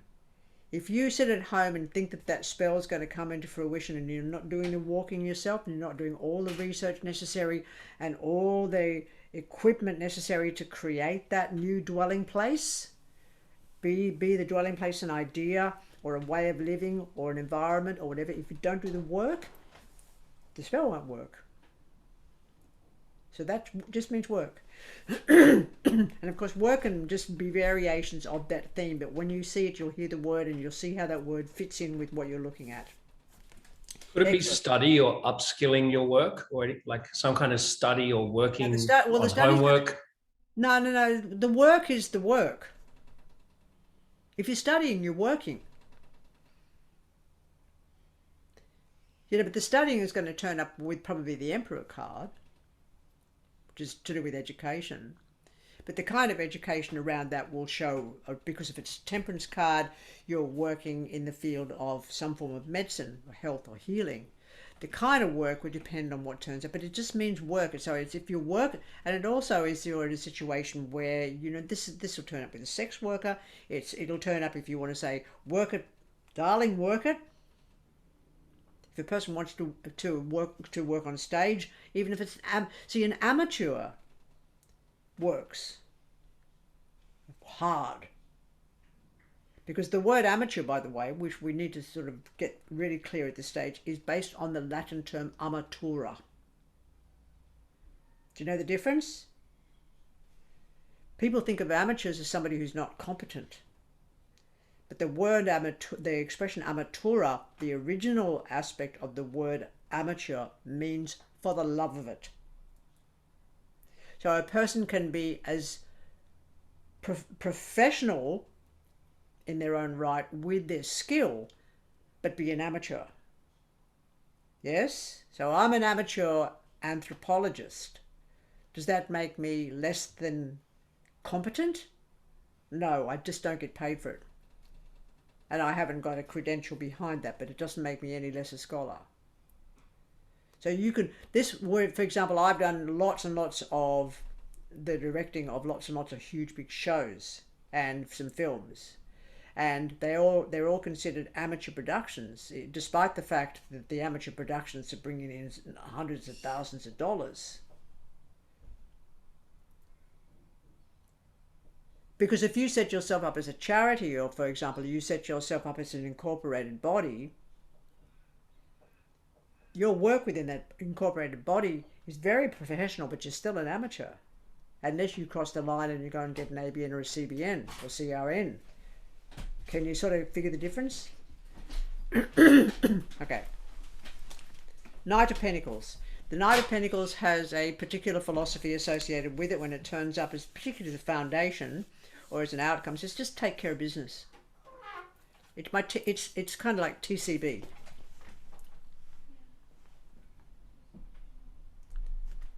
I really, really enjoy this particular card because quite often it'll turn up with somebody who's about to sort of enter into a venture. And if the Knight of Pentacles turns up in an auspicious position, like a foundation or an outcome, it said just do the work. Everything else will follow. Everything else is destiny. The Knight of Pentacles is so productive. It's also trucks and vans and caravans and caravanserai and large vehicles. It's the person who works with a trade like a builder, a mechanic, a person who transports vegetables from the farm to the factory. It's the person who knows how to do the farming. It's very much sort of, because it's pentacles and it's of the land, it's earthy. Can you sort of get it? Hear that one? Okay, so it's very much an organizer as well. The person with this, not this, but the person with this is the organizer. The person who fits with this is like the one you want to have put your roof on. The person you have that turns up with this is the one with the Ace of Swords who knows how to grade your road into the property. And they also have the grader, you see. This is the person setting up a business.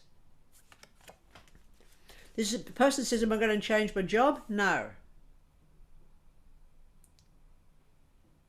Because the Knight of Pentacles is indicating that they're good at their work, so they might as well keep going. And that one there, for example, it'd say, you're pretty much doing the work that you need to do for the next 4 years.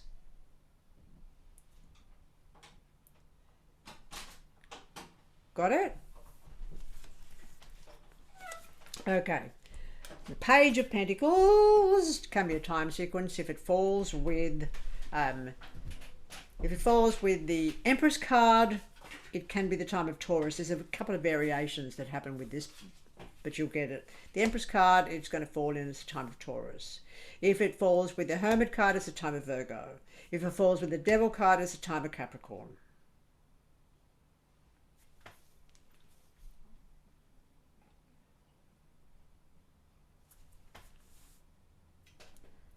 Where do they usually show up as a time sequence? Usually they'll turn up as a time sequence in your cycles of threes. Or they'll also turn up as a time sequence if in question time, which is every 7th card. And they'll also turn up in the horse latitude spread, every 7th card, when they come in sequence together in a line. Gotcha. Whenever you've got more than just one, it won't necessarily turn up, for example, in a Dead Reckoning spread as a time sequence. It's also a child of the sign of Virgo, Capricorn, or Taurus. Now, it can also turn up as a new business venture in its infancy, in its youth. All the swords can be new or developing. All the pages, sorry, can be new or developing projects. But this one is new business venture. So again, if the Page of Pentacles turns up with the Knight of Pentacles, with the Four of Pentacles, you're going, okay, well, just bear with it, be patient, take your time, solidify it. If this turned up, for example, with the Page of Pentacles turns up with the Knight of Pentacles, to the point where you are becoming your business, for example, you're setting up a unique jewelry business. Okay, so what you're doing is that you're setting the business up to be a quality business, not quantity. You're not going to be making silver jewelry and chucking them in a shop in the middle of a fucking supermarket and go with everybody else's stuff. You're going to put together an exhibition. It says you need to have the refinement of the Knight of Pentacles with this business project. And again, that goes back to those videos we looked at earlier and connect them with the sort of the concept of currency. It says it needs to be rare to be considered honorable or somehow precious, that rarity. Well, that's what you want to do. Any good business got that rarity with it. Either that or it bludgeons you to death. And there's a sense of refinement with the business with this as well. So it's somebody, if they're making lingerie, it's going to be really fucking sexy. And it's going to be made from silk and not nylon. Can you see the difference? Okay, thank you. Right, so that's your Page of Pentacles pretty much. Your Queen and your King, here they come together. A person of the signs of Virgo or Taurus or Capricorn, or very practical, earthy people. If they don't turn up with cards of detriment, they're somebody very, very cool at working with. Because you know they're going to get the job done.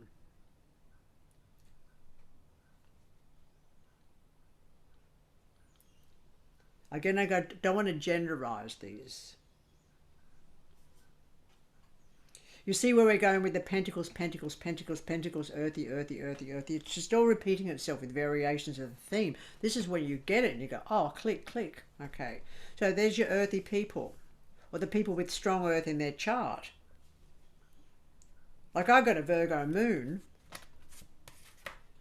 If I didn't have a Virgo moon, being a Sagittarius with the fucking Leo ascendant, I'd never get a thing done.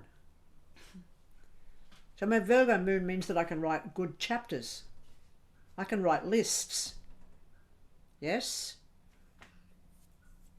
Okay, this if somebody is building a dwelling place, this is your best friend. This is the person who knows what kind of brick and what kind of hebel. What's the best thing to clad your house with? What's the best kind of roofing? How to keep the tiles in place? This is your tiler. This is the person who knows exactly where to put your dam. I love this person when it comes down to that. They can usually drive a backhoe. Yeah. All right. Now, the Seven of... Hey, Laura. Yes. Just with the Pentacles, I recollect with the Queen of Pentacles particularly that it can be a midwife also. Well, I don't see that so much anymore. But that could be the environment that I'm in. Yeah.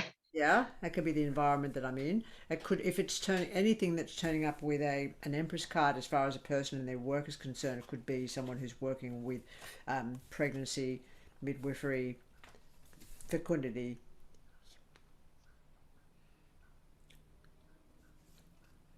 Okay, Seven of Swords, Seven of Pentacles. Why am I stuck on swords? Seven of Pentacles. Now, the Seven of Pentacles, if you have a look at it, you can see the person standing there looking back, looking at their crop and going, that was all right. Okay, so the Seven of Pentacles is definitely growth. This will turn up with people who are growing gardens. This will turn up with a person who's involved in business when they get to the stage that business is paying for itself. If it turns up with an Empress card, it's a pretty fucking fecund garden, I can tell you that right now. If it turns up with the Devil card, it's Cancer.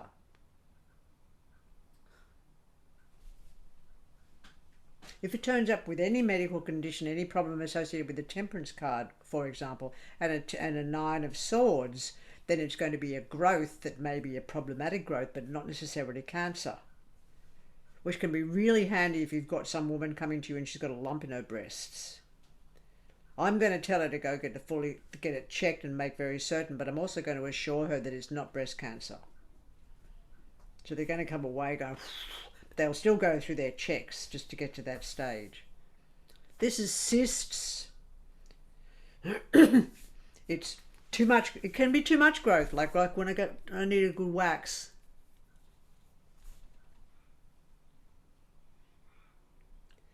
This one could also turn up with somebody who's putting on way too much weight. Interestingly enough, on the Tree of Life spread, that's going to turn up in Gevara. Because it's an aggressive form of growth.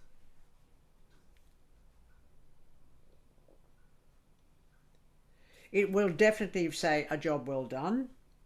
Well done. It's got this real feeling of like accomplishment and in a sound sense of like, I mean, the point of harvest.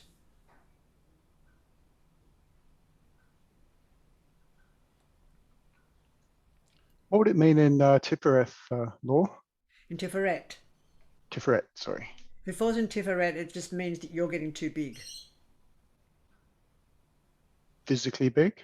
And yeah, or physically, if you're underweight and you're working with weights and you're working with sound growth like that, this is where you are very satisfied with the growth that you've got. Got you. Yep. Thank you. Yep. Particularly in Tiferet, it's a very, very good place to imagine this.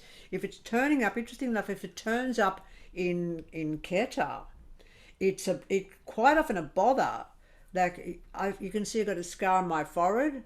Well, that would have been this. That's a basal cell carcinoma. So any growths around the head, or when a person's having problems in association with jaw, that can quite often be the wisdom teeth getting out of hand. And they can have sort of cysts or things that need lancing or dealing with there. Yeah? Again, depending on where it falls. But Tiferet, yes. If it's in Malkut, it's got to do with your garden. It's got to do with your Ace of Pentacles and your capacity to sort of like work the soil, whether that soil be your business, whether that soil be the foundations for a house, etc. When you put the Seven of Pentacles with it, it's not so much a house, it's definitely soil or a business, because you're definitely growing your finances or growing your tree of money in this instance, or growing your if somebody who's involved in ecology is planting out a forest where a piece of like exhausted land is lying, they're feeding the soil, feeding the soil, feeding the soil, they can stand back and watch the forest grow herself and get that sense of satisfaction. I get there with George Monbiot and that rewilding that they've been involved with throughout the world, where you stop the sheep from coming in and all the forests come back. That's this as well. Yeah, and as such, that could fall in the sphere of Netzach. But if it falls in the sphere of Netzach, it could also be the growth of a zygote, but not necessarily get into the stage where it's a fetus. Okay? Am I making sense yet? You're starting to get the feel, I can tell. All right, good, jolly good. Now, Three of Pentacles. It's an interview. Am I losing my clothing? I'm due for a cup of tea in a minute too. We'll do that in a second. It's an interview. So this is a very interesting interview. This has got a lot of connotations to it, which it does include things like Masonic orders. This is like straight out of the Knights Templar fucking Golden Dawn phenomenon. But it's a very, very good indicator as far as I'm concerned. This is the person who goes to the university heads and says, I want to do a PhD on dolphins. And the people in the university say it's been done before. They say, oh yes, but I want to do a PhD on dolphins' vaginas. And they go, oh, Well, that's very interesting. And see the person standing on the bench, they're taking the high point because they've done enough research to be able to confront the so-called people in authority, and they're doing the standover tactics because they know they're right. They know they're on track. So please take that into account. And it's very interesting. If you get a chance to watch a YouTube tutorial by a person named Amy, A-M-Y, Cuddy, C-U-D-D-Y, on body language, there's an expression that says, fake it till you make it. And through all the dramas that Amy Cuddy went through, this is the technique she developed on body language. So it's a very interesting one because people nowadays who are going for an interview, say you're going for this interview, what Amy Cuddy would do, for example, she'd go into the toilets and she'd raise her arms up and she'd spread her legs wide and she'd stand back like this because that body language says, I am a champion. Look at me. I've got nothing to hide. My belly is exposed. Come at me with your teeth, mate. That's exactly what that body language is. Whereas somebody over their phone, despair. Look at this. Look at the crushing of the organs of the body. So we have with a bit of a problem to do with a generation, and nowadays it's looking at their phones that are bending their heads down. And that's a subservient thing. But there's also, it's also weirder than that, because anybody read Gleick's book on chaos theory? No, put that on your list, please, if you're going to have a reading list. Gleick. We're looking at their first book called Chaos Theory. Their second book, that's the first one. The second one is, what is it called? I think it's called Higher. Something like that. I haven't got my, it doesn't matter. The second book is, I think it's called Higher. Could be something like that. So, but I'll give you the theory behind what Gleick represents.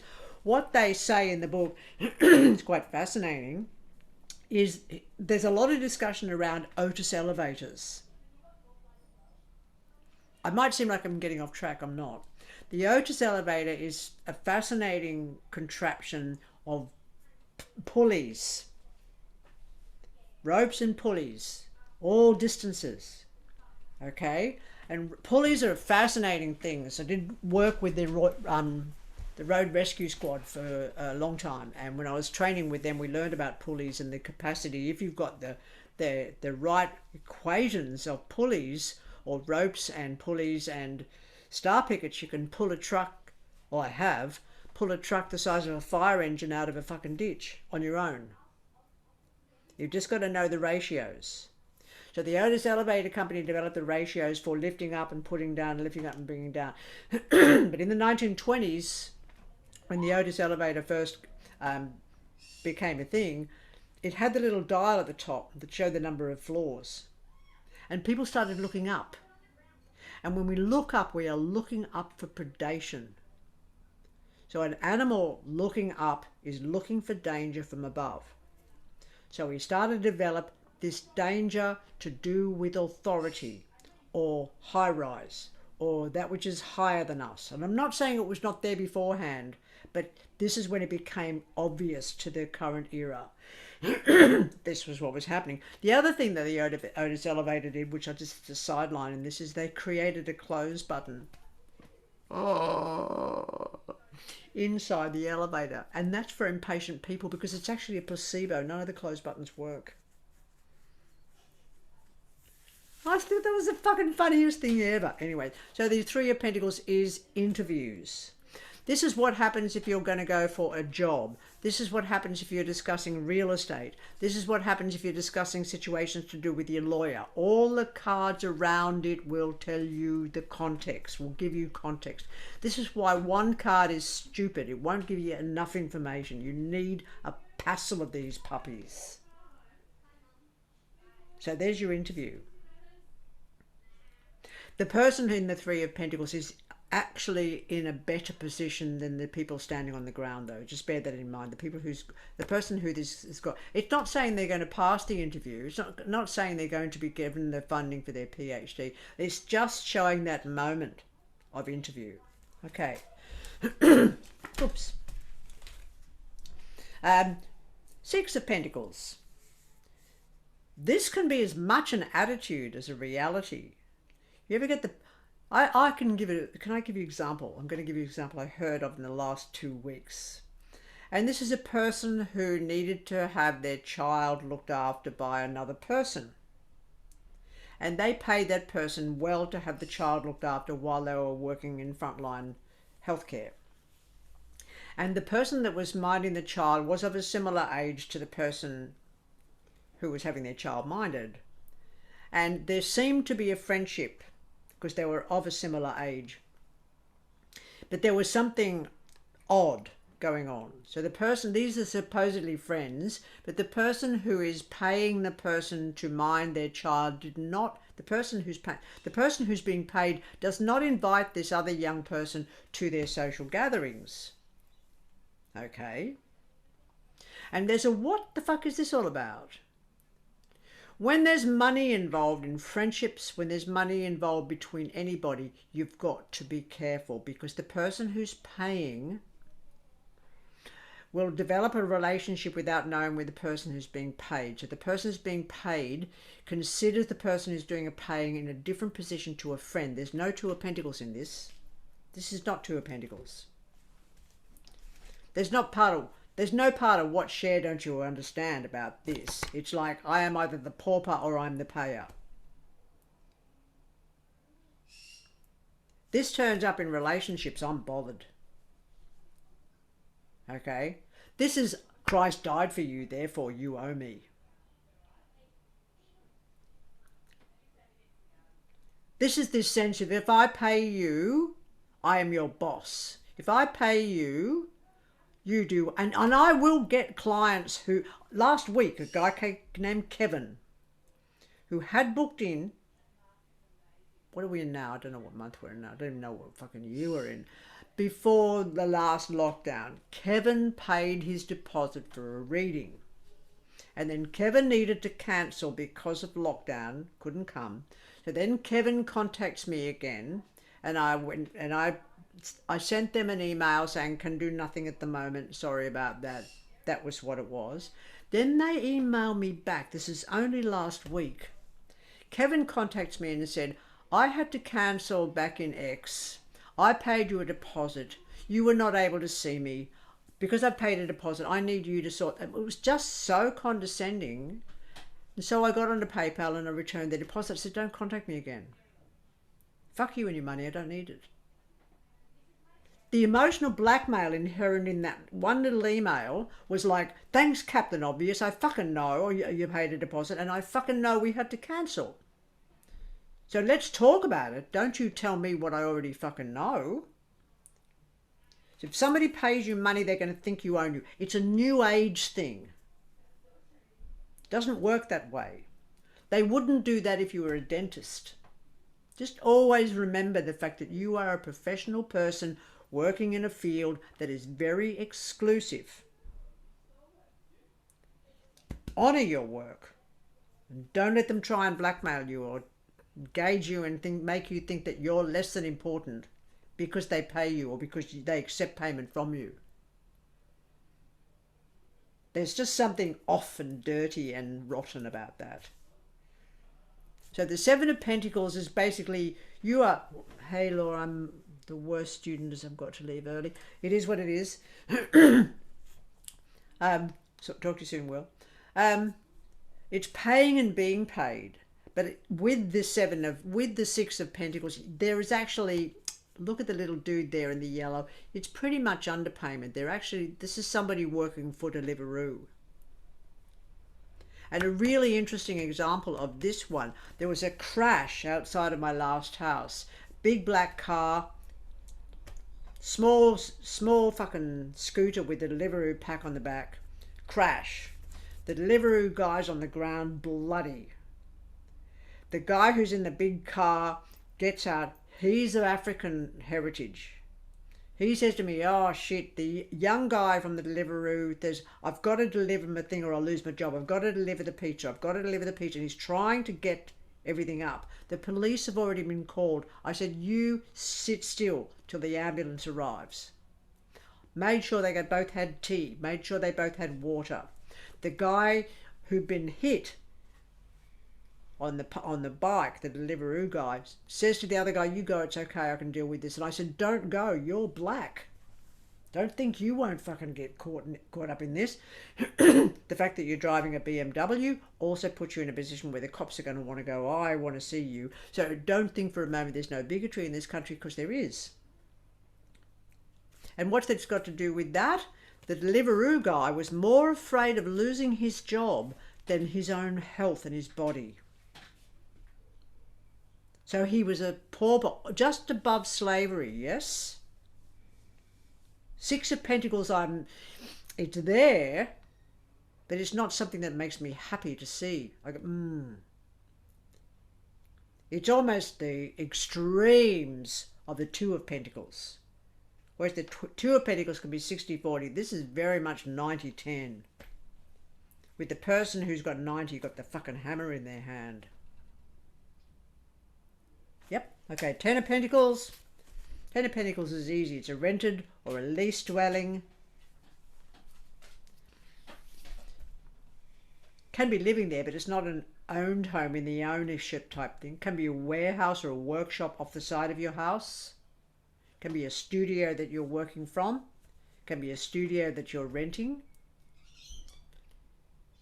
It's a little, it's never a place where people don't come through. It's a marketplace of sorts. As such, the Ten of Pentacles is always where I'm living, because where I'm living, I'm working. It can be a building in progress. If it falls with an Emperor card, it's a building society. If it falls with an Emperor card, it can be a bank. If it falls in the sphere of Binar, it's a bank or a financial institution. Because again, they're pentacles, money, currency, financial institution. Note I said it falls in the sphere of Binar, not if it falls in the sphere of Chokmah. If it falls in the sphere of Chokmah, it's your website. It's the doorway through which your money comes and goes in tech.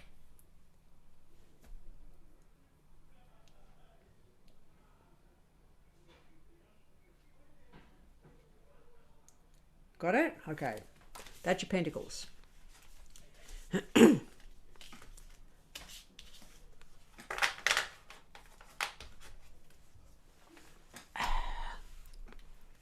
Wands, critters. How are we going for time? I'm hanging for a cup of tea. I'll put the thing. Oh, what happened to phone's kind of like done its thing. Should we go get one? Should we go get one? I don't know what's happening with my phone. Oh, it's all right. Thank you. Kettle's going on. I'll come help you in a minute. Give me a yell. Okay, so we'll just ask to unmute. No. Who's muted? I don't need to ask to unmute. I don't know what that mute's all about. Okay. We'll start out with the wands, or do we want a 5-minute break? Because we've got a way to go yet. Hey? Yes, please. Yes, please. Toilet break. Okay, 5 minutes. Yes, please. Okay. I'm going to pause the recording and hopefully that works, and we can just keep going. Oh, that's what. Recording's in progress. Okay, are we back? One of the things you said earlier, you were talking about somebody's love of their life being a canary. And at that moment, your parrot just like went for it. He was like, go, you know. It's not my parrot. It's not your parrot. Parrot person. Parrot person. Yes, in the next room going, I need to be in there with the terrorists. And Where the fuck is everyone? Tasty paper. What was that? Tasty paper. Parrot. Tasty paper. Fun. Yeah, terrible. Like tearing paper. Did you hear that part of the conversation? That's what I did actually, yes. So, time's not back yet. I just gotta wait. It's not 5 minutes, is it? Are you back? You are back, time. Hi, darling. Cup of tea. I was talking about my quads, working my quads and glutes at gym yesterday, Nilla.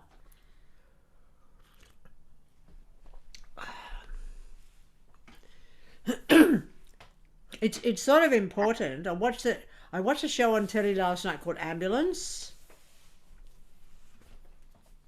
which is pretty horrible. But I get this thing about gruesome shows and blood and gore, and I love to watch them when they're sort of like cutting people open and seeing what's on the inside.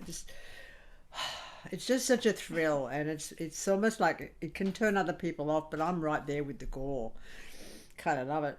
So last night on Ambulance, there was a call out from this woman whose husband had fallen backwards into a bathtub, and she couldn't get him out because he was too fat.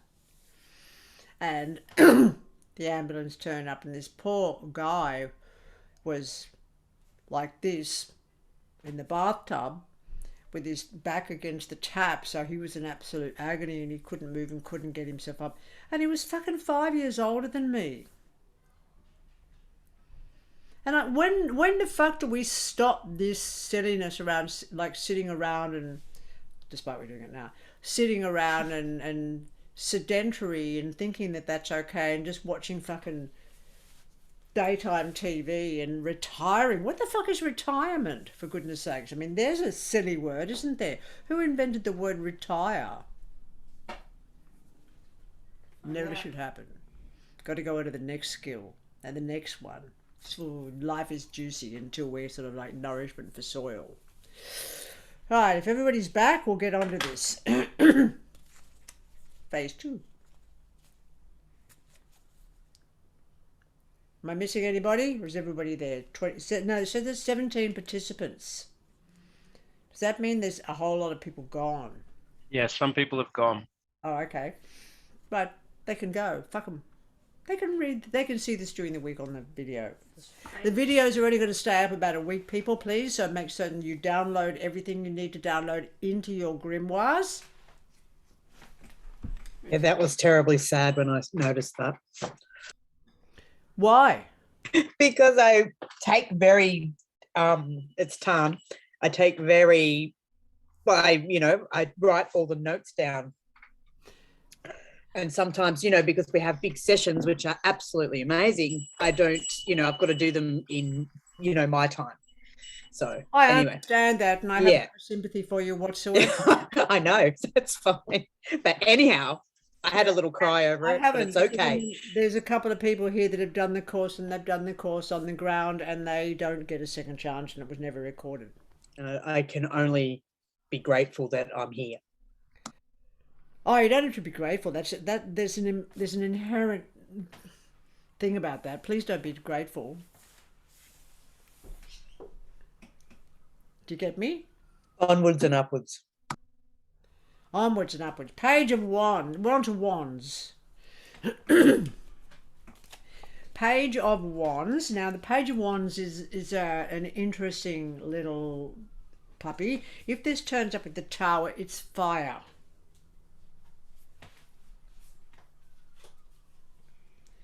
Now, very interesting that I got a run of these, the fire business.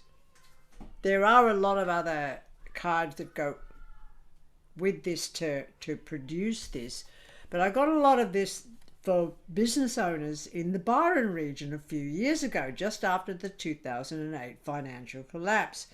And there was where am I? Oh, let me show you. One of these around it. So if I've got that and I put a tower with it, you've got fire, and you wonder, what's this? Arson. But the interesting thing about it, in many instances, this wouldn't show up, and I'm talking about 3 restaurants. Can we be clear? 3 cafe/restaurants in the Byron area. In 3 separate instances in the warning, which is your horse latitudes map, this was at the bottom with the fire up the top and all the dealings with insurance companies and an Ace of Pentacles in there, and it said, just use your cunning, please. Just use your cunning. Do you understand what I'm saying? Yes, they burned their own places down. Yes, they made certain they had somebody. Yes, this card was suggesting they didn't leave the cans with the accelerant in them around the building, where they could perhaps be traced back to the person of origin. So this was using the cutting. And all three businesses concerned claimed the insurance money because the business was closed, would have closed down otherwise. Yes, so Page of Wands, well, with a Strength card is the time of Leo. With the Sun card is the time of Aries. And that can sometimes be with the Emperor card as well. But rarely. With the Temperance card, time of Sagittarius. So kind of ditto the Kings and Queens, yes? So this can be a child. It's quite a creative child because your children show different qualities over a period of time. Your Page of Swords. I had somebody last week and it talked about their child being a really recalcitrant. I said, you've got a fucking little bastard of a child. You can say things like that and get away with it when you're my age. I don't know whether you can do it when you're sort of younger, but you can get away with it when you're my age. The person concerned has an autistic child.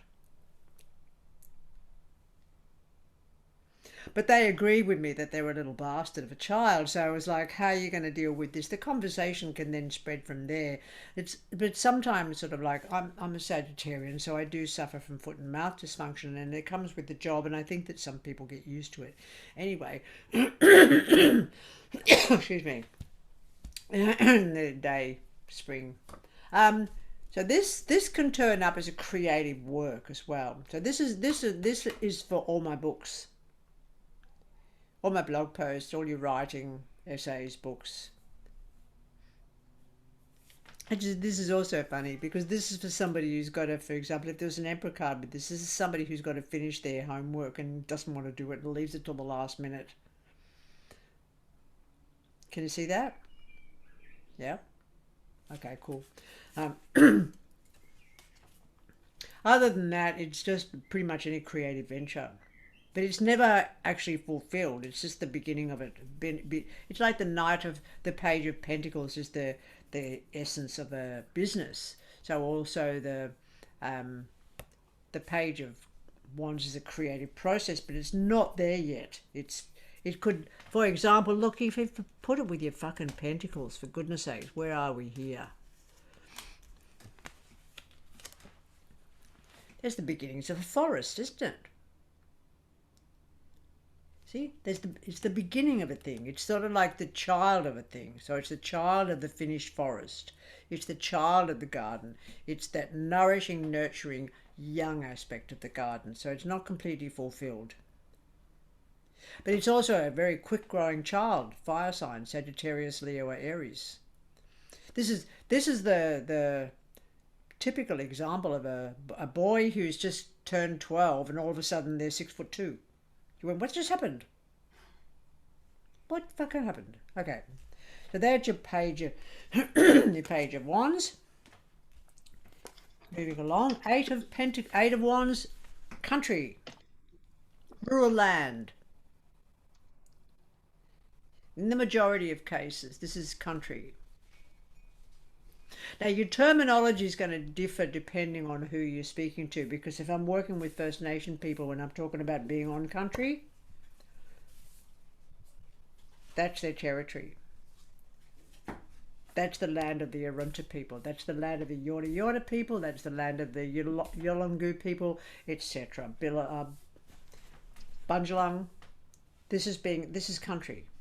So it's a very specific term in this instance. If I'm looking at a place, I want to fucking give you a perfect example.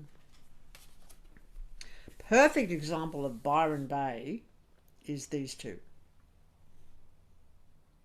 So it's a coastal place. It's sort of like a city, because the Two of Wands is a city type of environment. Sort of like a city, but it's also rural at the same time. So that's very touristy. And yet so often it turns up It'll be Oahu, Honolulu, for example, depending on where it is. If it's got an emperor card with it, sorry, if it's got a hermit card with it, it could be an environment that's in Canada, or an environment that's in the South Island of New Zealand, or an environment that's definitely on the coastal environment like Hobart in Tasmania, but more likely Launceston because it's on the coast rather than being by a river. You see, that's how that works. If a really good example, if this is in Cornwall, we're looking at, what's that name of that place? Penzance. So it's on the coast, but it's also parts of Brittany. In any environment, it's got that feel to it. It's not by a river. That'd have the Six of Swords with it. But these place cards can be so significant when you're helping a person find out where they're going to live, where they're going to move to. Really important. They can give you such specifics. The where am I? We'll get back there. The Eight of Pentacles, Eight of Wands, when it turns up with the Strength card, is desert.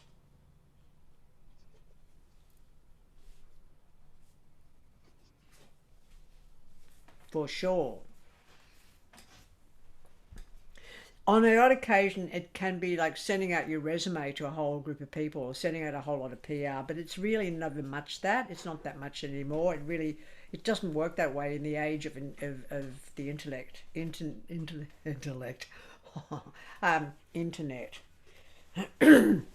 It's more just country.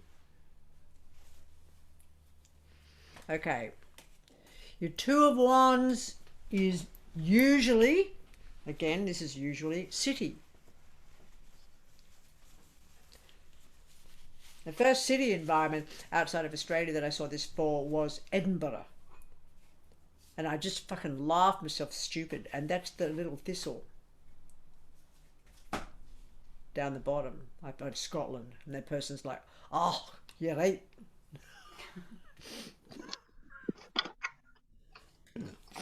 No shit, Sherlock. It actually works that way. It's hilarious. Okay, so city, very much, but it also, from my point of view, where I am in Australia, it will remind me of Byron. It's not so much a big city. It doesn't have that complexity. That complexity could turn up if you put an emperor card with it, because the emperor is so staid, so structured, so very, very large.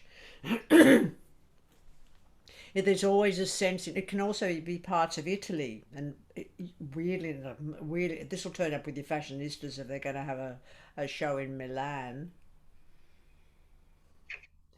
Oops, I'm trying to put it down there. It's also really a sense of, as far as like a person, if we go back to sort of what Danger was talking about earlier, it's about Tiferet. If it falls in the sphere of Tiferet, that person is like, yeah, yep, all right, yeah, no. I got nothing to prove to you fuckers at all. I do love the Two of Wands, by the way. There's not, and it's, when I do celebs, this is very typical, like, I can let you know that I've read tarot for Barry Humphries, Dame Edna. And Dame Edna said on my little tarot room, this is similar, typical, because Dame Edna, Barry Humphries is not a condescending shitbag. Barry's a really funny man and a very much a gentle person, okay? Sat in my tarot room and got chilly. He was all in tie-dyed, a terribly tie-dyed t-shirt and a pair of shorts that were stripy. And it was coming on late afternoon because they did come to visit me in my little tarot box room in winter, and they were getting cold. And they said to me, I'm getting cold. And it was like, I said, hang on. I go out into my other room and I've got this satin cloak that I made myself that was silk satin, and it was just all raggedy like a spider's web kind of thing. And I brought it in, I wrapped it around Barry's shoulders, and he puts the cloak and he said, do I look evil in this? So sense of humor. So this was what this one here turned up for them, and I can't. It was with the Five of Wands. I try to remember fucking weird things you remember, because the Five of Wands can be such a mess, you see. So I couldn't quite get my head around what was happening, but I knew that I knew this was London, and I said, your house is a mess, Barry, and he said, yeah, I know. I said, what's that all about? Well, they've got a two-story terrace house in London, and the bottom floor is covered in detritus and rubbish and junk, and it's derelict. And I said, what's that about? He said, because it stops the thieves from thinking they can come upstairs. They're going to go, nothing here worth having. So it's actually strategic. I don't need to find my Seven of Swords again, do I? You know the one I'm looking at.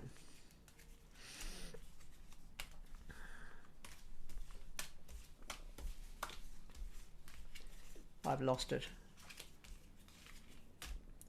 I've looked at it one too many times.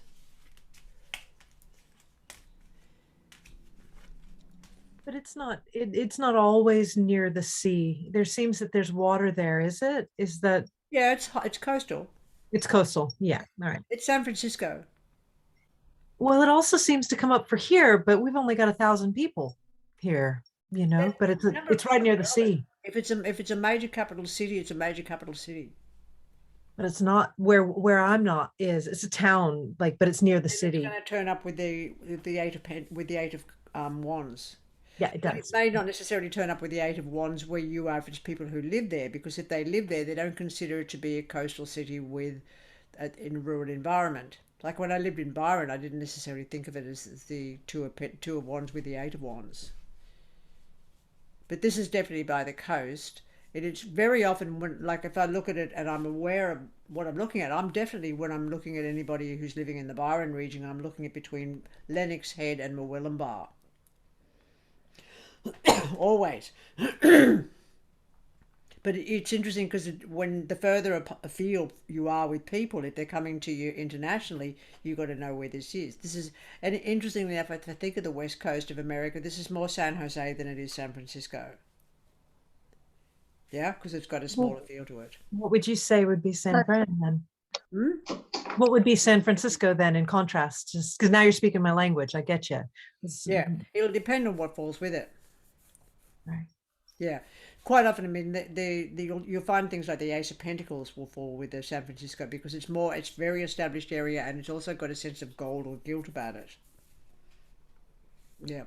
So for more like a smaller village kind of style place rather than being a city, then it's like the Eight of Wands would be beside it for somewhere that's like Takika, where Nishka is. It would definitely depend on where it was for sure, and who you were reading for, very certainly. Okay.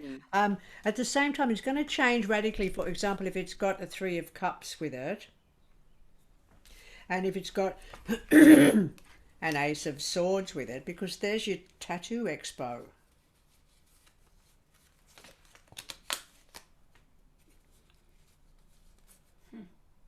Or your acupuncture expo, or where people of like mind come together to do with the sword, which is the needle or the pins or the sewing. It could be a sewing expo, and that could be Montreal. That could be Montreal then. So it'll change the context depending on what it's falling with. Yeah? Rather than saying it's just a capital city or it's just a city, it's going to change its context with what's around it. So would it, if it was just the Two of Wands with the Three of Cups there, is that like a festival? Well, with the Three of Cups, Four of Wands. Four of Wands with Three of Cups would be more Four of Wands is a festival. Yep. On its own. Okay. Yeah. And interesting enough, Four of Wands with the Five of Wands. I mean, how deep we want to go. Four of Wands with the Five of Wands is a music festival, in difference to a different kind of festival. So your typical fucking, without getting too far, I don't think we've even done cups yet, so I've got to be careful not to get myself all mixed up here.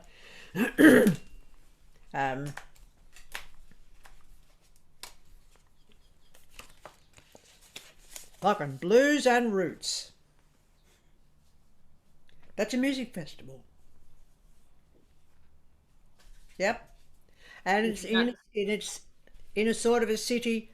It's a coastal environment. It's a top, again, with that, take the look at, don't forget the world in their hand. It's a top quality music festival as well. So it could be as easily be the Edinburgh Festival, Fringe Festival, as it could be any other music festival. In some instances, what it isn't, strangely enough, is, oh, this is going to sound, I don't even know how to put, it isn't Woodstock because it's too small. You're more than likely with this, you've got a music festival, but it isn't Woodstock. You'd need a world card for it to be Woodstock, which world card would tell you how vast it is. Yeah, but it's definitely a music festival. If you remove the 5 of Wands from it,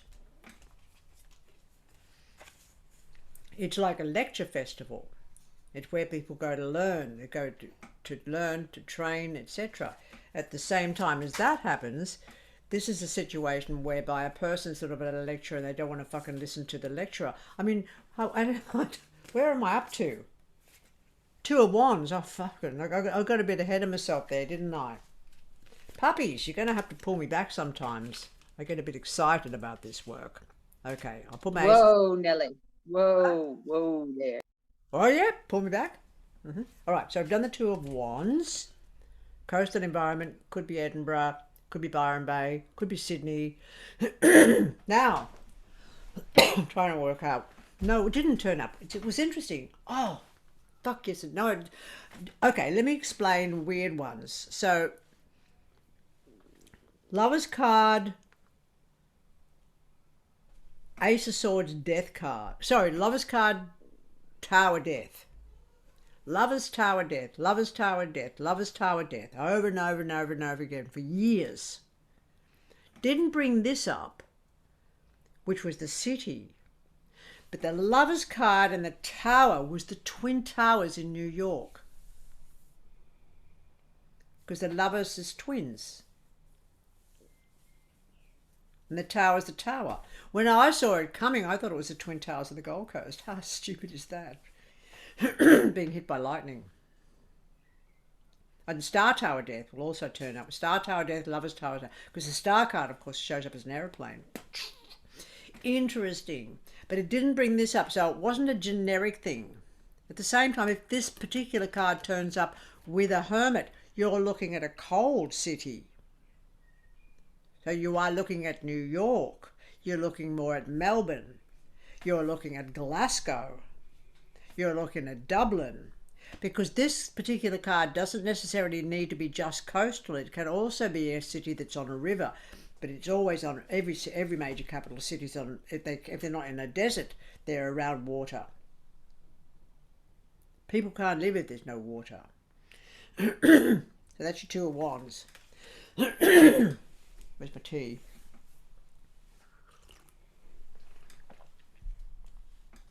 I have a bit of a laugh.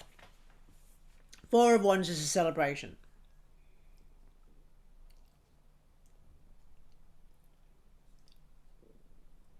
That can be anything from a sexpo right through a celebration with the Empress card of a birth.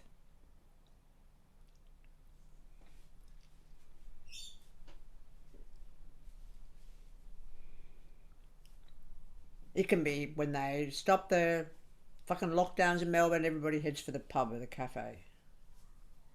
But it's not a card of drunkenness. This is just the joy of celebrating the 4 of Wands. If this one here, the 4 of Wands, turns up with the Hierophant card, you got a wedding.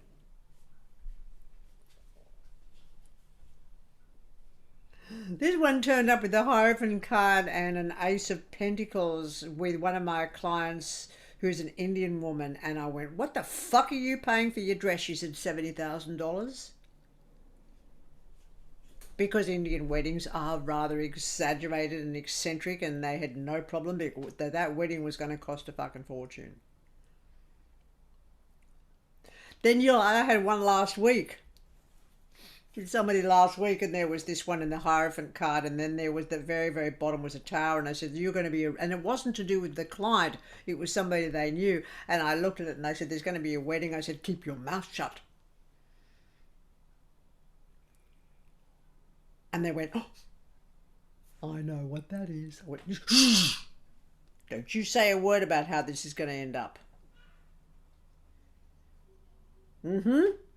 So you will see not only, I mean, I've seen it when people were engaged to be married, and they'll come for a reading, and I can see the outcome, and it's like, oh, for fuck's sake. Because you'll see it if you're doing 3-year increments, for example. Sometimes you do 3 years, sometimes you do 20-year increments, okay? But then you've got the Hierophant card, the Four of Wands, a Four of Pentacles, a Death card. You go, that didn't last long, did it?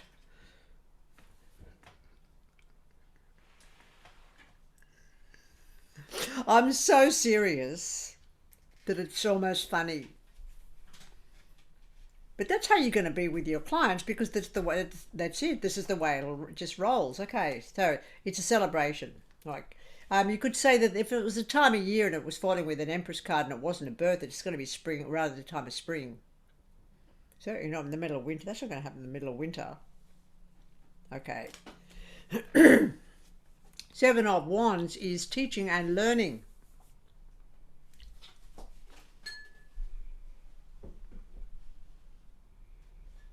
But the thing about the teaching and the learning, it is not education. You know why? You can't see one fucking face down there. Nobody's looking, which means probably nobody's listening. If there's faces there, it would look like this.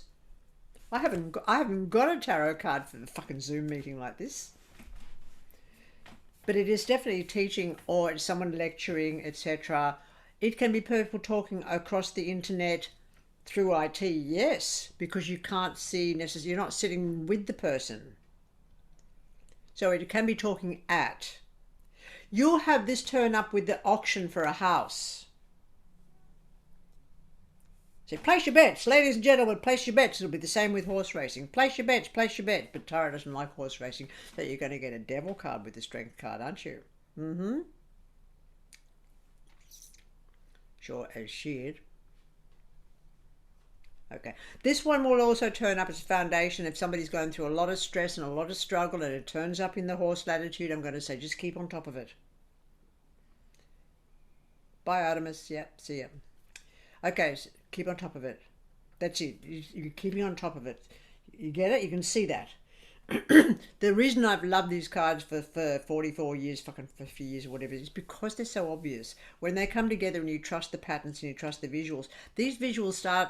They may not have been what Pamela Coleman Smith originally thought they were supposed to be, but just through practice and repetition, they end up being exactly correct. I mean, I'm talking 10 times out of 10.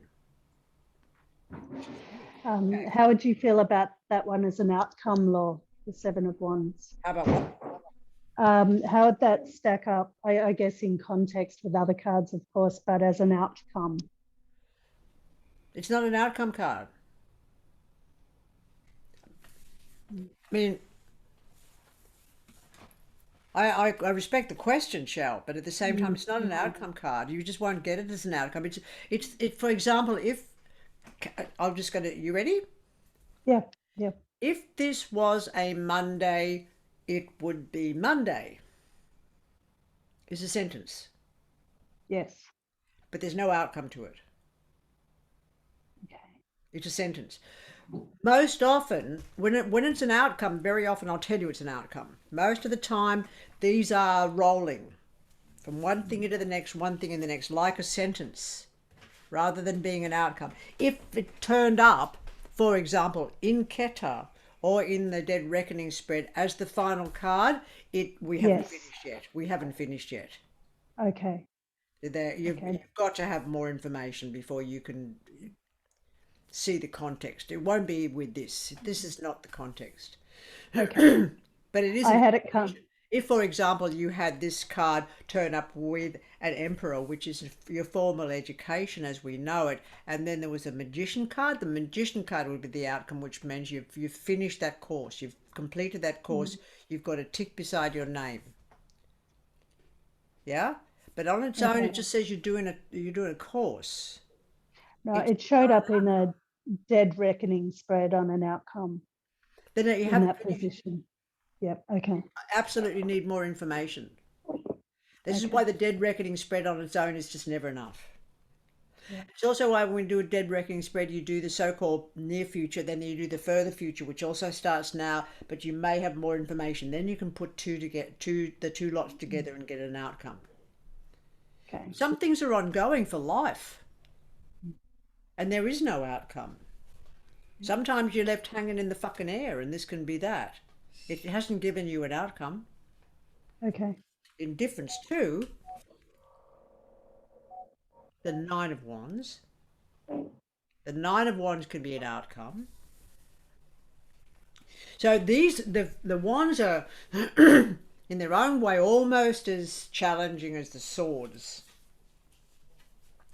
So the Nine of Wands has its productive side aspect to it, and it also has, I don't want to give it a single word. So the Nine of Wands basically says, you're not fucking listening to me. Or, similarly, I have said this and said this and said this, and now I am shutting my fucking mouth because I have said enough and you haven't listened. Because this person has gathered their words, because wands are words, wands are communication. More than anything, they represent communication. So this poor little fucker in here has gathered all these stories, words, fields of communication, ways of expressing themselves, and now they've got a bandage around their head. They're just tired. They've had enough. This is also the person, though, who is shut up by an authority figure or a seeming authority figure. In some ways, it's heroic. In some ways, the Nine of Wands can be as much that young man standing in Tiananmen Square staring down the fucking tank as any other card in the whole pack. This would be the one. They're standing their ground. They're not justifying themselves. They're not wasting their words. They're not casting their pearl before swine. They are not going to justify themselves under any circumstances. It can be really harsh, particularly for a parent. Seriously harsh for a parent.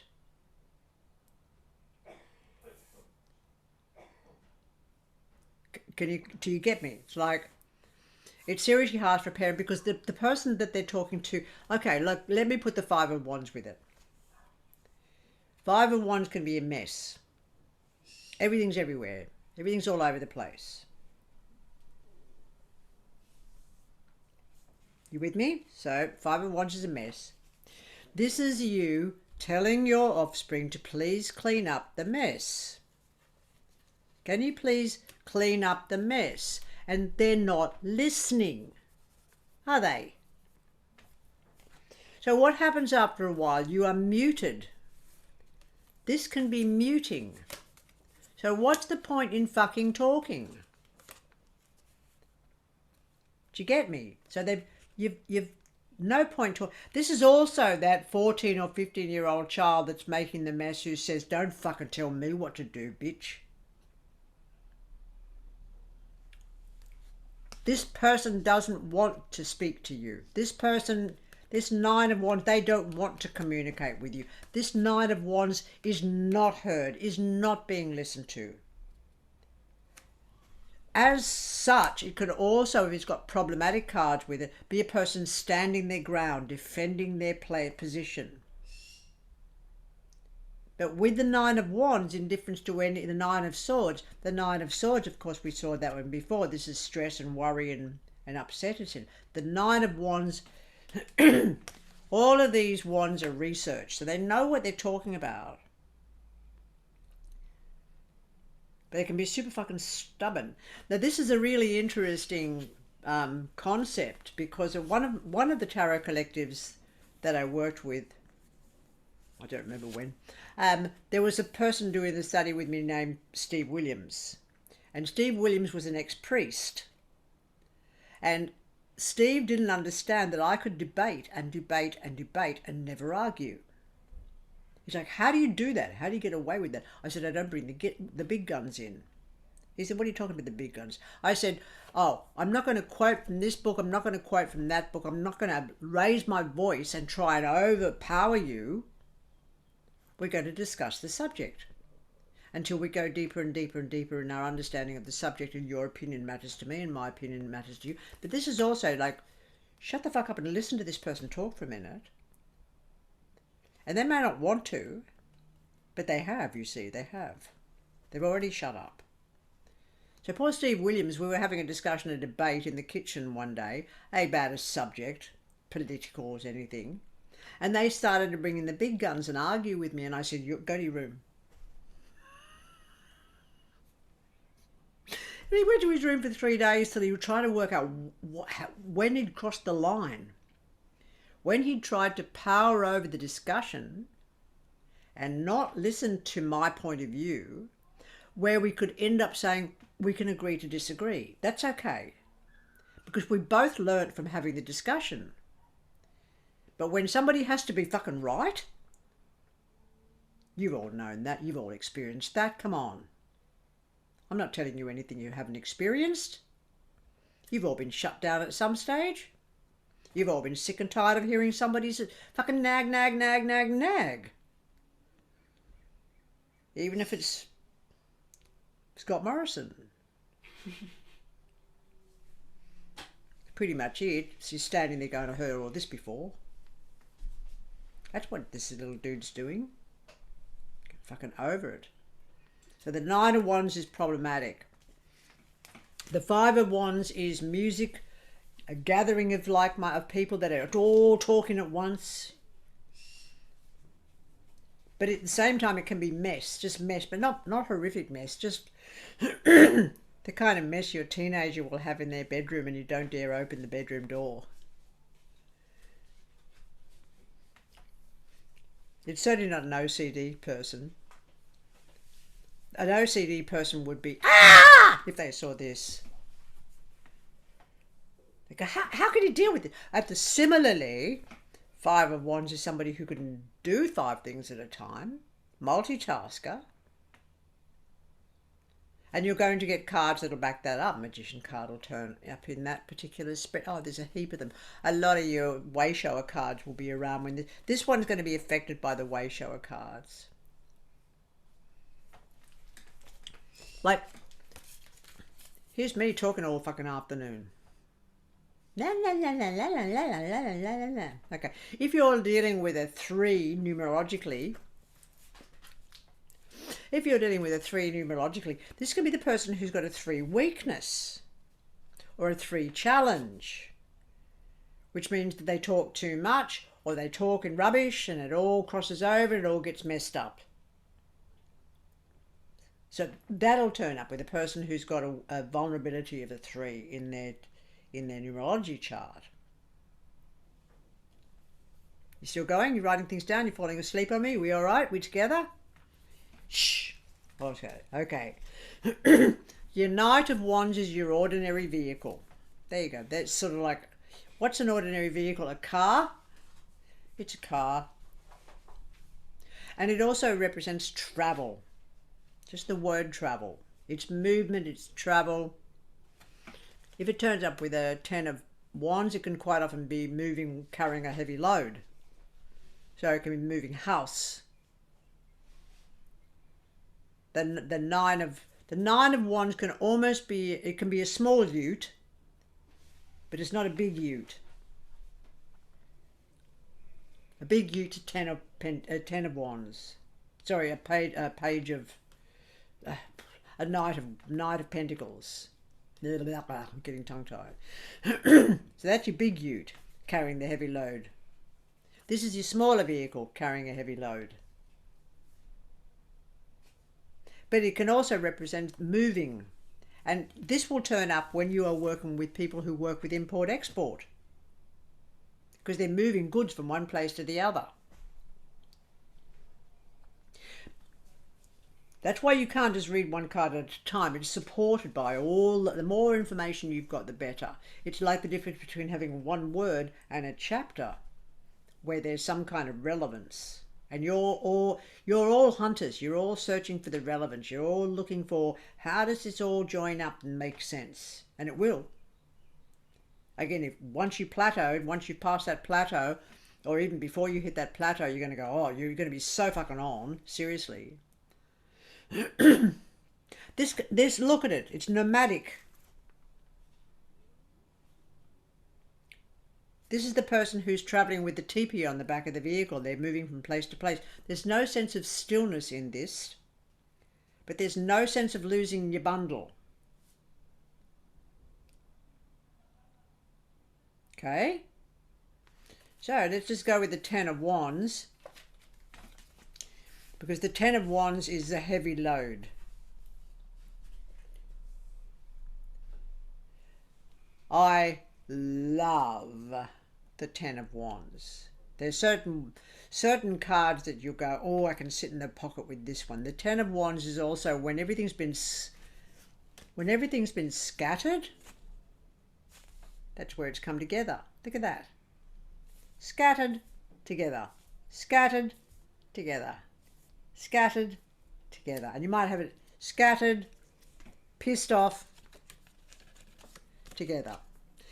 Now these three, it's hilarious because this is a person and they're heading towards, it's like my publisher said to me, you've got 6 weeks to get that work completed or before we go to press. And I'm like, fuck, it's all over the place. I haven't got any kind of context. Nothing's in order. I was like, okay, all right. I don't want to hear that. I don't want to hear that. Don't talk to me. Don't talk to me. Go away. Leave me alone. It's my kids wanting their meals. What do you want a fucking meal for? I've got a deadline to catch up with. And this is where I have done it. There's your outcome, Shell. 10 of Wands is your outcome. 10 of Wands is fucking excellent. 10 of Wands is moving stuff from place to place, but that person's got the bundle, you see. They've got it all together, and there is strength in that bundle. Rope is made from a usual 3 threads. That's what gives it strength. Not 1 thread, not 2 threads, but 3 threads. So what happens when you've got this many together? It's bringing it in. It's super. It's also there. It's a heavy weight, but it's so controllable. It's so doable. This is me starting back at the gym yesterday. What the fuck am I doing? Knowing that in 6 months, the 10 of Wands is my outcome. Bigger, stronger, heavier. So 10 of Wands is, you'll see it with building. When a property's being built, when a house is being built, when this is when the lumber, so-called the forest is now lumber and the lumber is being carried, okay? It's when that particular person, I can't remember their name, planted 1 million trees on their property that was barren and now it's a forest. This is this. It's that fabulous. Okay, what am I up to? King and Queen of Wands, People of Wands. Sagittarius, Leo, Aries people, or people that work in the creative arts.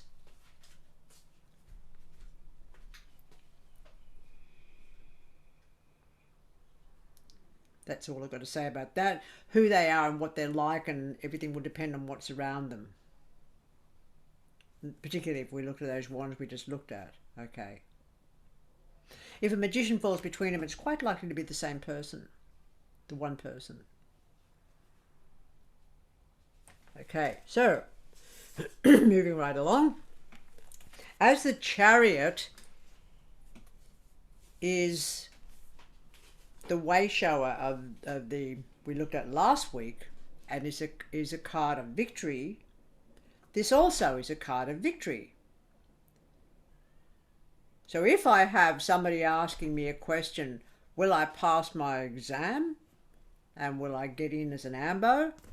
And they have the Chariot card, which is their vehicle, so they're going to drive the ambulance, and they have the 6 of Wands turning up as well to do with them passing their tests, and it's like victory and more victory, sweetheart. Victory and more victory. It's an absolute yes.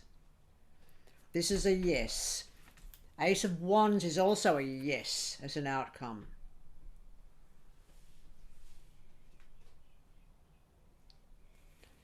And this is 6 of Wands. That's all it is. Just means victory. Nothing else. You only need the one word for this. But it'll be in context to whatever you're looking at. Okay. Ace of Wands, new beginnings. It does mean yes, like the death card can mean no. It's sort of, even though the Six of Wands can be yes, this is like yes. A person asks a question, you know, will I move to Botswana land? And this one comes up first in the answer spread. I don't need to read the rest of the pack. I don't need it. I'll just say yes. And I'll put the pack away. Save myself another 5 minutes. That's all.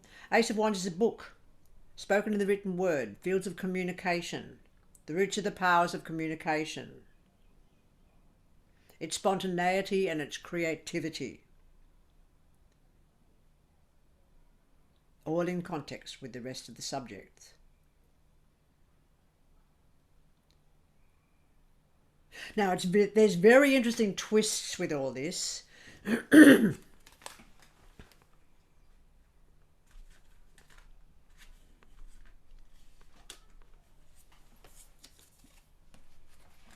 That tells me the person cannot speak of their grief. We haven't got onto the cups yet. We're doing that next. But that tells me a person cannot speak of their grief. So no one's really listening. That happens to a lot of elder people. Yeah? Particularly the ones that have, this is going to sound a bit weird, but it isn't weird. Particularly the ones that are straight. Not talking to me anymore. Another one which is really significant. A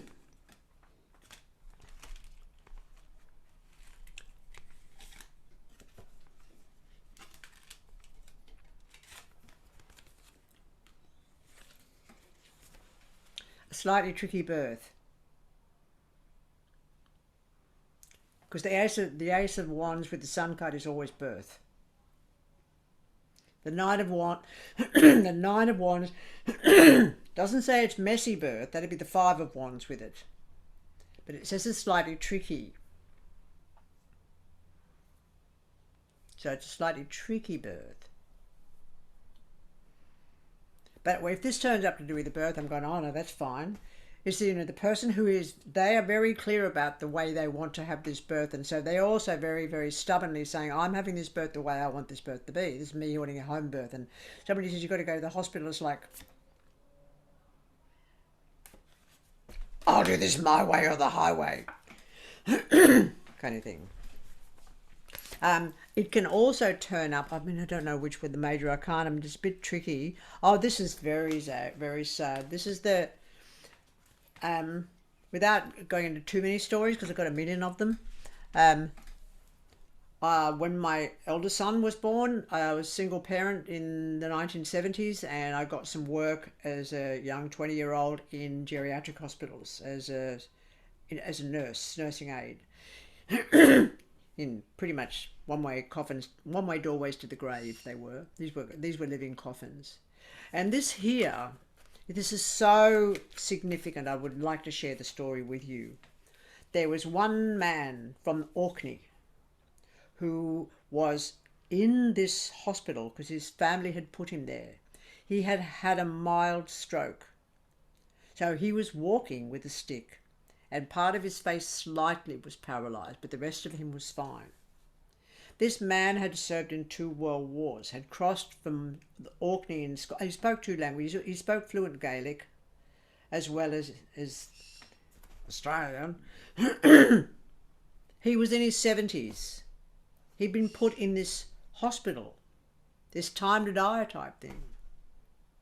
I was on day shift this particular day, and I came in at 6 o'clock in the morning to start my shift, and it was his birthday. And he said, my family's taking me to lunch. I said, okay, what's the deal? He said, can you give me a hand to get dressed, please? So it was a 3-piece tweed number. He's got the shirt, he's got the tie, he's got the 3-piece tweed number, he's got the cap on his head, he's got his blackthorn cane, he sits on the chair with his bad leg up on his stoop. And when I left there at 3 o'clock in the afternoon, he's still sitting there. They never came. Nobody was listening. Nobody heard him. Please understand how serious this can be. the elders. So many elders are not listened to for their stories. And in the so-called Anglo-European culture, we do not respect our elders. We do not hear their stories. And their stories are so powerful. There's another story of this instance in... no, it's not. It's in Brave. It's this story. I mean, it's based on the person who lived next door to me in Brunswick Heads, and they were a screenwriter, and they got the option to write a screenplay about a story, this woman's story. This man's mother died. She was from Europe. She did nothing most of her life. She just hummed along. She didn't speak English. She made her food. She made stodgy food. She got fat. She died.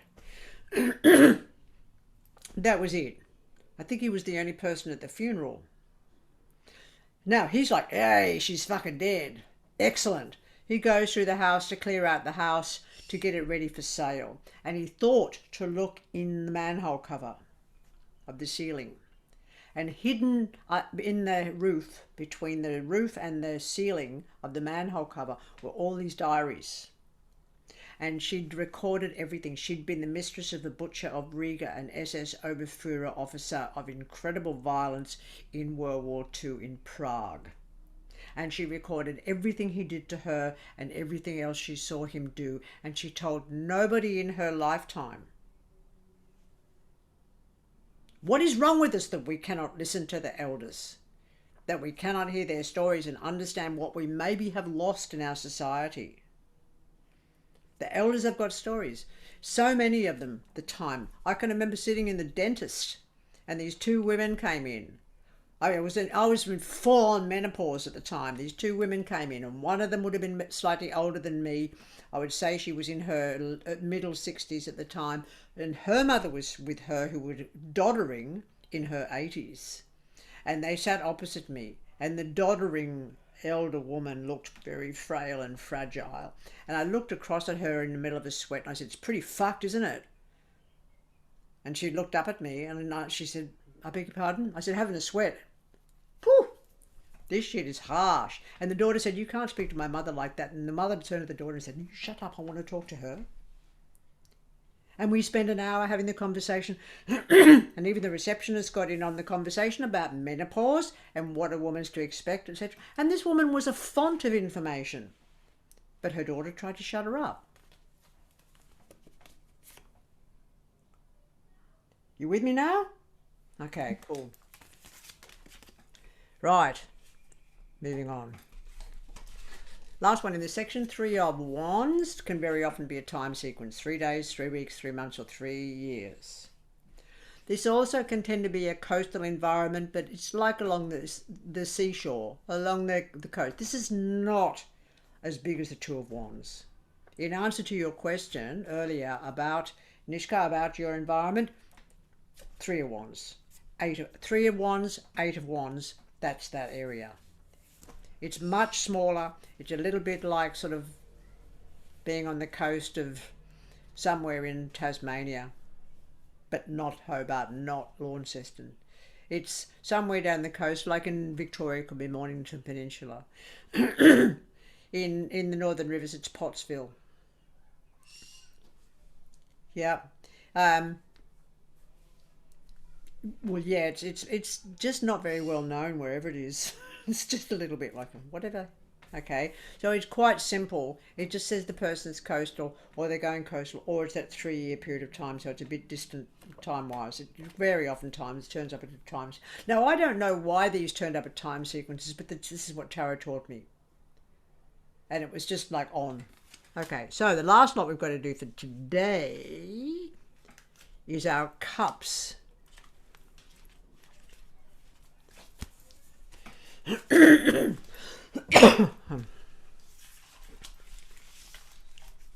I don't have COVID, by the way. I just have a problem with this house. Okay. 3 of Cups. Here we go with all the fun stuff. Cups are fun stuff. There can be fun stuff. Okay. 3 of Cups is the gathering of like-minded people. I love the 3 of Cups. Tea.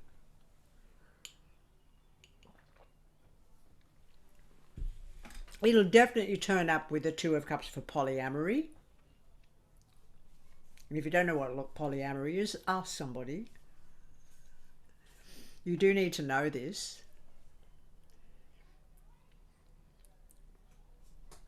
It's not cult-like. There's nothing cult-like about the Three of Cups. So, for example, if somebody was involved in polygamy, it's not polyamory. Polygamy is just one bloke, for example, who's got 7 wives. That's polygamy. And I haven't actually seen that ever. But I know it's not this. Because it's just not. However, it is a group of women coming together to knit and sew and spin and yes, it is the 3 Norns. It's that whole thing of like, it's like the 3 witches in Charmed. And again, it gets that strength of the braid, that strength of the plait. Okay. So when this is missing from a person's life, their life is sad because they haven't got like-minded others. They haven't got people with whom they can sort of like get together and have a midwinter sort of feast. Okay. It's a beautiful, beautiful card. This is all of us together. 3 of Cups. Doesn't necessarily say 3 people, but it's people of like-minded. So we're all sort of looking to find this and explore this language. So that's this here. They're together. And all the cards around it will tell you whether they're getting together for a political rally or whether they're getting together to have a picnic by the beach. Okay, love it. King of Cups is... Oh, do we have any Pisces men present? No? No? All right. The King of Cups... Any water sign men here at all? No? Pisces, Cancer, or Scorpio men? Yes. Cancer. Cancerian? Okay, you can be that. You can be the pricks of the zodiac. You're always right. Cancerian men and Virgo men are very self-opinionated. Is that That's a not true. generalization or am I right? But they're also computer students. They're absolute IT magnates.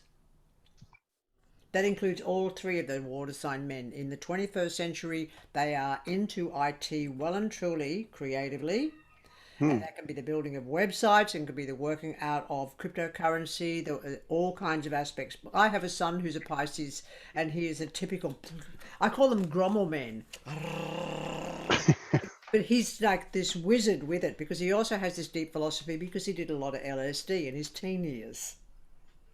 You see, if you can get the mix of the 2 together, it's like me at the moment. I'm trying to study the language of cryptocurrency and put that together with the language of animism, and it all makes sense when I've got the 2 languages together. But individually, they don't make sense. So that's your King of Cups is turning up, and I do call them the Grommel men because they do this a lot. And they're in their own spaces, and they're not necessarily interested in other people's opinion, but they are gentle, in difference to Virgo men who can be very, very condescending. And now, is that specific? No, I've just come across a lot of them. Like I've got most opinions about certain different star signs. There's certain qualities that come through for a whole lot of different people, but we haven't even discussed that. Like your Sagittarian men can be just off with the fucking pixies like nobody's business. They are achievers, but they're very self-focused.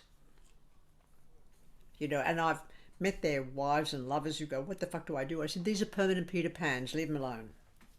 You're not going to change them.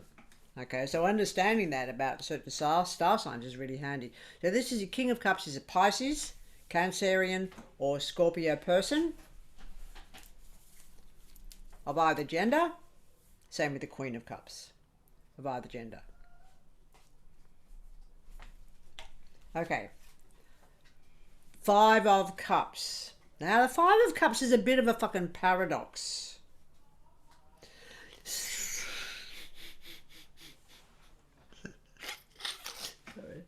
Some of the things that come to mind are really, really interesting. Okay, where do I want to start with the 5 of Cups? The 5 of Cups is usually sad, but I can remember I was about 17, my late teens, and I did a bit of LSD in my late teens. I will admit that I'll be the first to tell you how much LSD I did in my late teens. It was great. But this is having gone to a party somewhere near Edgecliff, which is where my coven was at the time, and I'm off my fucking face. I've taken a 4-way trip, and you're only supposed to take a quarter of one of those things. I've taken a 4-way trip, and I'm staring at the wall, just zoning out with the incredible beauty of the zeitgeist that's being experienced by me as the floral arrangements of geometry is the best way to describe it, with sound and lighting effects. So it was absolutely magnificent. And some guy tries to touch me up, so I'm like, oh, I can't stand this, and I'm out of there. And I go to stand in the middle of the street. This is in Edgecliff. I go to stand, I'm in the middle of the street, and there's traffic lights all around me, and I'm waiting for a taxi that's going to take me home. And I'm trying to work out what's still working, what's not. Oh, that's odd. Okay, so I'm waiting for a taxi, and I'm looking down that way in the road, and a taxi comes that way. So I turn around, I'm looking in the other direction, and the taxi goes that way. And so I look to the left of me, and the taxi comes from the right. And I look to the right of me, and the taxi comes to the left. And then I sat on the ground, and I just started to cry because it was the worst fucking experience ever. And a taxi pulls up and says, "Can I help you, love?" So I get in the taxi, and I got taken home. And that was sort of that story. And this is sort of like the 5 of Cups in so many instances, because the 5 of Cups is just, you just miss it. It's like, you're too busy looking where you were, in difference to where you are, and therefore you're missing where you are, if that makes any logical sense to you whatsoever. But so often this card will turn up on the table, and I go, "Oh, you poor bastard, you've had 3 fucked up relationships." And they go, That's those 3 cups that are down. Time and time again. Yes, if it's with the 9 of Swords, it's incredible grief. It's deep mourning. It's absolute loss. But you see, the thing about the 5 of Cups, in difference to earlier when we had the 7 of Swords and one of you asked about the 2 swords standing up, I don't give a shit about those 2 swords standing up, but I'm very interested in these 2 cups that are upright. Because the person with the 5 of Cups very often, remember I mentioned to the Libran person that they may have gone now, they may have run away and got the shits with me, not sure, how they can be backward looking too often. This person's backward looking over what's already failed, what's already gone, what's already fallen down. They have not turned around to look at what might be coming. Turn around, bright eyes. That's this, okay? And this can very often turn up in when you're really working with somebody who's trying to get through a fucked up, destroyed relationship, and they're attempting to keep themselves together because they really, really love that person who's left them for somebody else, but they can't get themselves over it. And I go, turn around. Turn around. You're here. There's those 2 of Cups, there's something waiting. All that person's got to do is turn around. It doesn't mean stop grieving, but it says just turn around. You with me? Okay, that's what this one is. And a very similar kind of a card to the 8 of Cups. But the 8 of Cups is where they've turned. The 8 of Cups is where they've turned. Because the 8 of Cups, you might notice that there's a cup missing. Yeah, what that says is that relationship always had a hole in it. That relationship always had a problem. And the person concerned probably employed the concept of the Karpman drama triangle to prevent the inevitable from occurring. And the inevitable is that relationship was never going to work because that cup was always missing. So when they're leaving it behind, it's like being in the forêt sauvage. They are just so scared, and they are really confused, and they don't know where they're going, and they don't know what's the end of it. And it's like through a glass but darkly. But I'm saying at least you've moved on. And I am proud of you for doing that. Have faith. That's what I'm going to tell that person.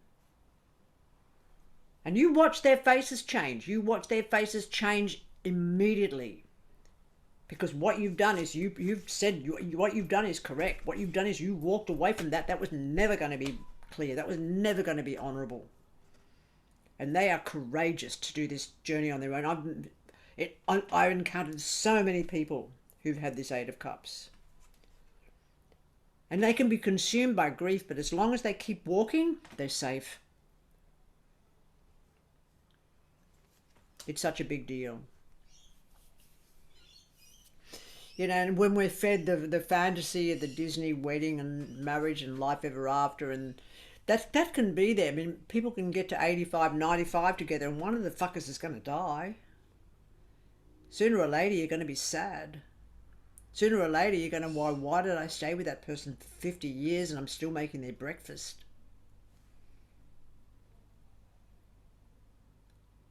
Time and time again, this will turn up in the midst of domestic abuse. Time and time again, when a person's lost because they're coming out of a situation that is straight, or a situation of somebody who has been in, for example, things come to mind, even people whose names I shall not use, who have come out of a cult. And they're so disappointed because no one stood for them, no one stood up for them, no one's been there at their side and said, I will walk with you, I will stay with you. Then there's none of this. The person who's doing this needs this. They need to know who team is. They need to know that there's just one other person who can understand where they're coming from. That's why they'll come and see you. Seven of Cups. Seven of Cups is my bullshit card.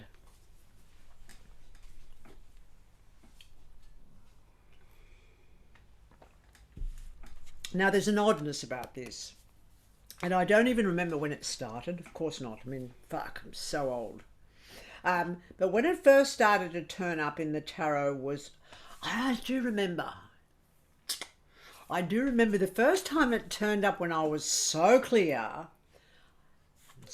and it was like, oh, fuck. It was in a warning spread for a guy whose name was somebody or other Sewell, who lived at Mount Karuchiang. There was this whole group of us hippies all living in the same region as each other. It was fabulous. It was total community. And one of the Sewell brothers who owned this mountain, by the way, this Mount Karuchiang, who owned this fucking mountain, and they seemed like they were poor, but they were not. He had this in his warning spread, and I can't remember exactly what it was, but I remember saying to him, look, you've got a dope crop. And I said, you have to guard it to the very end or you'll lose it. The warning was a death card around his dope crop. Oh, it did turn up with the Seven of Pentacles. Eight of Pentacles. Seven of Pentacles, sorry, where is it? I want to show you so that you can see. Oh, this is when it's grown in a hydro. I've seen this more times than you could chuck a sticker.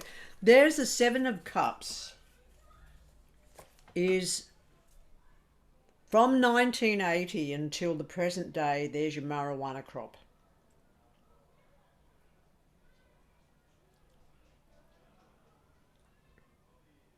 Now, what I do know about the Seven of Cups, the Seven of Cups, particularly sort of like with a, here's me being rude, but I'm sorry, I'm going to be a pothead. In difference to somebody who smokes casually and has and gains enlightenment, someone who gets up in the morning and strikes up the bong and has a cup of tea and says, oh, I'm going to build a mud brick house today, I'm going to do it. It's been going to saying that for 7 fucking years, and their wife's still waiting for the floor to get laid because they're too busy looking at the newspaper and drinking their second cup of tea. But I remember saying to this Sewell person, look after it, or you're going to lose your dope crop. I'll put the pentacles away now. And he tried everything, because he did have a dope crop, by the way. I had never seen it, I had no idea, but he did have a dope crop. And he was like, what the fuck are you saying? On tape. Can we destroy the tape, please? He ended up staying up at night in the field with his plant people, his plant medicine. And the day he went to fucking Castlemaine to get his groceries, and he came back, whoops, whole dope crop was gone. He lost the fucking lot. So, Seven of Cups. Now, the Seven of Cups is really interesting because, well, you'll see in the middle that there's this one that's covered. Okay. This is everybody who says, if I get a lotto ticket, if I get lotto tickets one of these days. One of these days it's going to happen. One of these days, if it had a lotto ticket. And again, there the person says, I really want to wear a white dress for my wedding. I really want to wear a white dress for my wedding. Okay. And it's like, it's just such bullshit. It's like, he will turn up with the Ace of Wands with a fantasy writer. Just be aware of that. And it's also my lying card, because this one is when mom or dad, mother or father says, did you take the $20 that I left on the kitchen table? And they go, wasn't me. Ha ha ha ha ha, fucking bullshit. Yes. So Seven of Cups is just like really nothing. It's sort of like the Four of Swords in a way. The Four of Swords doesn't mean anything. But this is just such a wank. Basically, if it turns up as an outcome, it turns up a foundation. Whoever it relates to in the reading is a liar. Absolutely. Okay. Now, Ten of Cups is home. We talked about the Ten of Cups briefly before. Now, it hardly ever means death. The only time it meant death was when I was working with the AIDS boys, which was so that tarot could teach me, how am I best to put that? So that tarot could teach me that death is not all that and I needed to do the research to find out what death is and what death isn't. That starts you, tarot will teach you to start learning as well. It just will keep that going. But the Ten of Cups is your family. It's your home, not a house. It's that extra bit. It's got that juice in it, where you've got your bits out. And there's something about it. You walk in that door and the smell and the feel, and the dog runs up to you and gives you the biggest lick under the sun. That's home. Home can be a tent. Home can be a bark dwelling underneath the branches, as long as your community is juicy and is joyous and is okay. The Ten of Cups is your protection. It's a beautiful, beautiful thing. When a person's moving, very often their kind of dwelling that they get is going to be it's going to be either the Ten of Pentacles, or they're going to have a Knight of Pentacles with a Ten of Wands, so that you can see them in the moving van. The Ten of Cups could be the outcome, which means it's not even built yet, doesn't even exist yet. So it could be an Eight of Wands beforehand, and then a lot of hard work goes into that, and the Ten of Cups is the outcome, which is your home. Also, it talks about a person who's being deported. But I will use a specific expression when they're being deported, and that does happen. And when they're being deported, it says you will be going home to your place of origin, your family of origin. I'll use those three words. Because the home, the Ten of Cups, is also your ancestral home, which may simply be your own body, but the bloodline of your DNA, the songline of your ancestral lineage. There's so many things that will turn up for this particular card. This is going to turn up big time if you're dealing in here with interesting places like Indigenous affairs. This is going to be there, very definitely. This is also going to be there for Palestinians who are working with what's happening on the left, Israel's expansion. This is also going to be Israel and their expansion into the left bank. You see how this works? It's anything to do with house, home, or living environment that's more than just a dwelling. So you won't find this as an investment property. That'll be your Ten of Pentacles. But it's also something else. One particular client comes to mind, and this was based on, you learn things through experience as well with tarot, which is really important. We're nearly finished, by the way, in case you're falling asleep. I took out a 1-month lease on a house in Byron with the absolute certainty that I would be there for ages, and with absolute certainty this was my new home. And I was there for 12 years, go figure. And nothing that the owners could do could make the place sell. No DA was passed. They wanted to build a big service station there. Nothing happened for 12 years. Now, there's a really too big a story to go into. I could write a fucking book on that house and what it taught me and what I came to know about it. But I knew it was over not when all the kids were gone, but when all the animals were also dead, I went, that's it. And sure as anything, within a month of me knowing that, the DA was passed and I was out of that house. Is what it is. Had a client with a house in Suffolk Park on Alcorn Street, which is right on the beachfront, $1 million properties. Guy says to me, my place won't sell, what am I doing? I went, I didn't want to say that it's because there's some really nice people in that house and the house likes them. Now, don't ever think that a house is a structure. A house is a person, nourishing, like a cave, a forest, a living environment within which you are family. That guy could not sell that house because the house wanted the people in there that were family. It just didn't fucking sell. And I could not bring myself to tell him why. My bad. But I couldn't do it because I recognized what was happening. And I actually said to him, is there a really nice family staying in that house? And he said, yeah, they're lovely people. I said, He said, can you see an outcome? I went, He said, is that an answer? I went, That was as close as I came to saying, fuck off with your fucking millionaire bullshit about the house. These people are loving this house. This house is loving them back. This is all this. Okay? Right. 6 of Cups.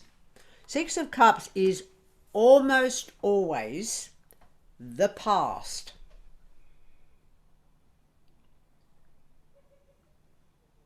When it turns up in a situation to do with people in their family, I always know they've only got 2 kids. They haven't got 1 kid, they haven't got 4 kids, they're 3 kids. They've got 2 kids. That's the 2 kids.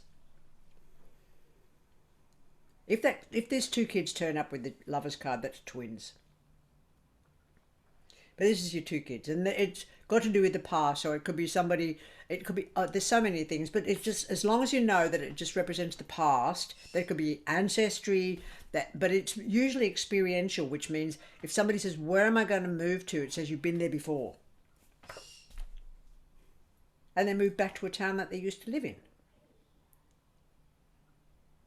And if somebody asks if their relationship maybe they're going to get back together again with their partner, do you think she'll come back to me? And I go, nope.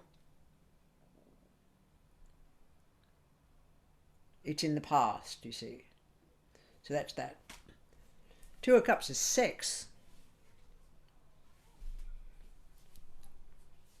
Sex. Turns up with an sex. For all you New Zealanders. Not sex. So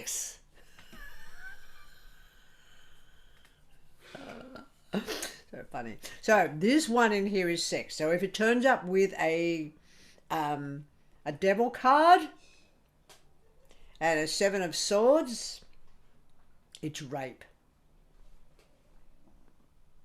Even if it turns up with a 10 of Swords. But with the 10 of Swords, you've got to be careful. You've got to see what's around it, because some people actually get their kicks out of S&M.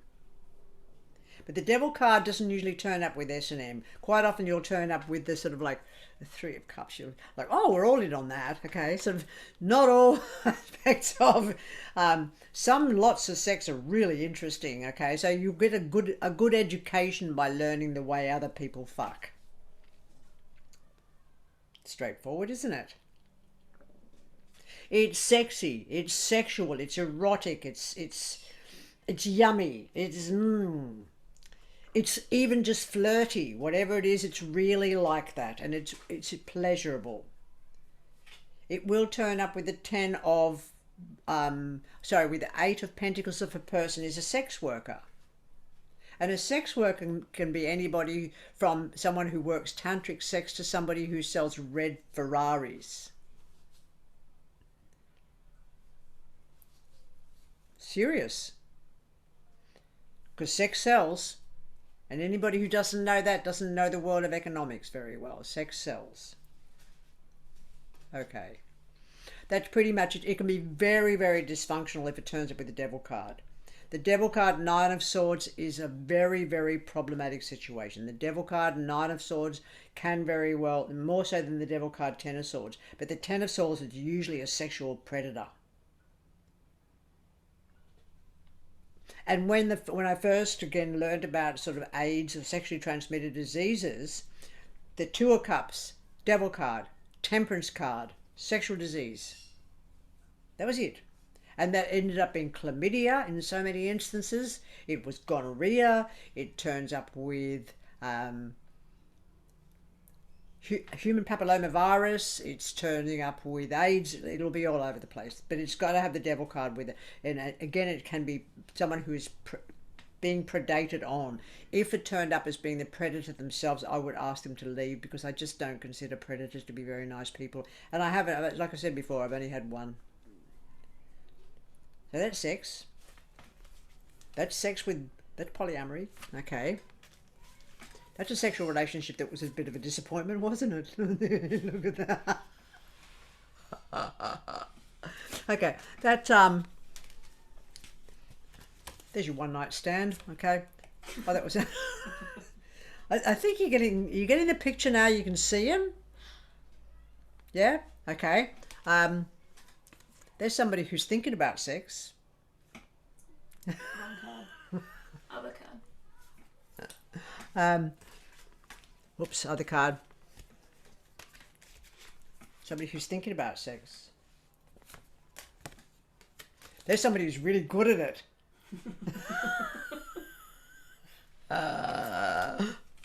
There's somebody who's doing it on the kitchen table.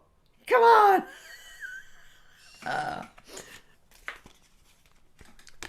There's your adolescence. Teach them about condoms. We're all right. Okay, we can deal with it. All right, Knight of Cups basically means trust the process. The Knight of Cups is, again, it's a process, it's a movement. It's just really yummy. It's this move. Oh, look at the participants dropping down. You're all dropping out like fucking flies on a dead dog. Okay. Yay to those of you who are hanging in there with me. So, Knight of Cups, it just means trust the process. I trust this. It's not a vehicle. It's just a beingness. It's a ness of trust. So as an outcome, it's like, again, you can just trust this. And it can, the Knight of Cups could turn up as the outcome to chaos and discord and towers. And sometimes you need a bit of shit to move a thing from where it's been stuck. This one says trust the process. Yep, cool. Four of Cups. I mentioned this, didn't I, last week or the week before about the Russian woman selling her stone house? Yeah, and how the fourth offer was the one she took? Yeah, well, that's the Four of Cups, okay? Expect the unexpected. This poor little dude sitting there looking at his 3 cups. He's going, oh, this is what I expect. This is what's going to happen. This is what it is. This is what and out of the blue, they're going, oh, I want this person in my life. I want that person in my life. I want that person in my life. I want that person in my life. And out of the blue, somebody turns up and you go, it was you? Didn't expect to like somebody like you. Four of Cups can be a gift. It always feels like a gift. There's just something about spontaneity that is really, really pleasant. And the Three of Cups can be sound, like, okay, I can see that, I understand that. It's not like the Five of Cups, wherever that was, which is sadness and regret, and it's gone now. It's like buried under a massive fucking cards that I've got here like crazy. So we'll just take... See, these patterns can be just extraordinary. This is what a person's going through. See that? That's what the person's going through. The Eight of Cups. And then the Four of Cups turns up. Now, what do you see? The Eight of Cups, I'm back to front. This is what this is all about. So a bit unco. The Eight of Cups has got that one card missing. The Four of Cups has got the card that's missing up in the air, completely coming out of the blue. So it's like, oh, you walk away from that which is dysfunctional, only to find out that what you thought you expected, which is that Three of Cups, ends up being somebody completely different. So, for example, a person, I know somebody who, my friend Lisa, was always interested in the same kind of guy, kept being the same kind of rock star looking guy. That's okay. I could see it. I didn't want to say anything. This kept happening. What happens when Mr. Businessman comes along with the suit and the tie and a very, very gentle way about him and the capacity to cook her a really good meal? Does she expect to fall in love with that kind of person? She's been sick and tired. She's been dealing with this one for so long. She doesn't realize what's going to happen. And of course, once it happens, what am I going to say? Yeah, you get it. You get it. Four of Cups, love it. Okay, Queen of Cups, water sign person, Pisces, Cancer or Scorpio of either gender. Weird thing about the Queen of Cups though, if it's a woman, she's got it. I don't know what it is about Pisces, Cancer or Scorpio women that tend to put on body fat or tend to drink too much, but they're the two dysfunctions that water sign women will suffer from if they're not careful. It's overindulgence in alcohol or food.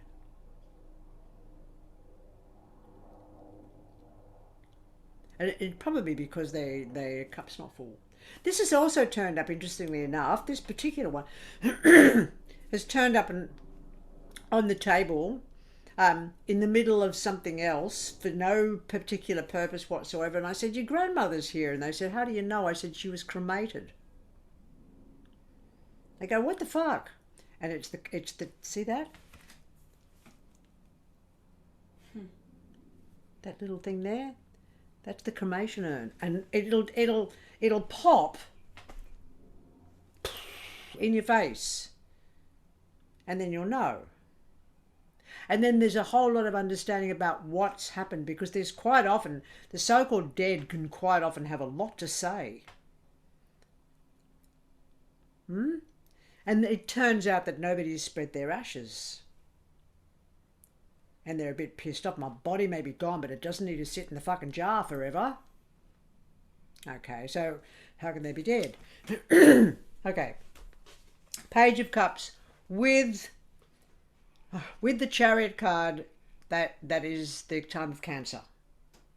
21st of June to 21st July, approximately. With the Death card, it's the time of Scorpio. With the Moon card, it's the time of Pisces. I'm supposed to be looking at the camera, I think. I keep looking down at the computer. I'm looking at the camera now. With the time of Pisces. Now, this is really interesting. I mean, it's a matter of percentages, but you'll know, because if there's a 9 of Swords beside this, it's very often. The one thing about water sign children that I've found is they quite often have problems with their heads. So you'll get eye, ear, or nose problems, and the incidence is like 8 out of 10 of the water sign children that I've ever come across have inner ear infections easily. Now I find that an astonishing number. But it's so common. Is that with the Nine of Swords? With the Nine of Swords, very often with the Nine of Swords, with the Temperance card, you could find it with illness. It's also, you could have the Nine of Wands with it, because the kid can't hear properly. And you'll get the cards with it that tells you that this is this problem, but it doesn't tend, it just is so common that it's well worth mentioning how common it is.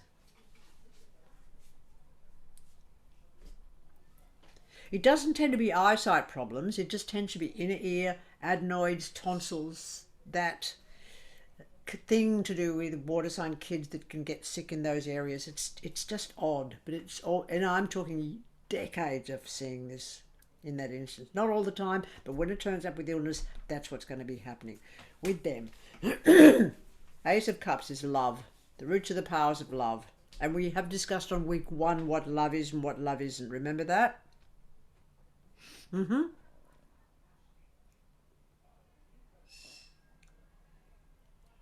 So it's powerful, it's wonderful, it's beautiful, it's fantastic, and it needs those All those things that go underneath the surface that we talked about, like honor, respect, mutuality, reciprocity, we talked about them earlier. Remember them? Without them, this is not love, and it's going to end up with a fucking 7 of Cups. Like the illusion of love.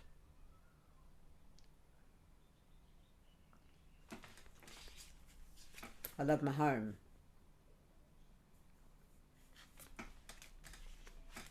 I love the water sign person. Love is a while away, maybe 3 days, 3 weeks, 3 months, or 3 years away. I've really come to understand, whoops, I've thrown the wrong ones away. I've really come to understand what love is. Where am I? Oh, sorry, it's that one. Oh, for fuck's sake. I've really come to understand what love is. And there's another interesting one, chapter there. Interestingly enough, love and sex, when they come together, oh, gee, that's a nice little mix. That's a lovely little mix. Okay. Knight of Cups and the Ace of Cups, beautiful together. Particularly if you've got this one first. So then particularly if you've got the grief first, and it says just trust love. No matter how hard it is. It's a little Kargabran that says, as he crowns you, so shall he crucify you. If you've never read The Prophet, please do so.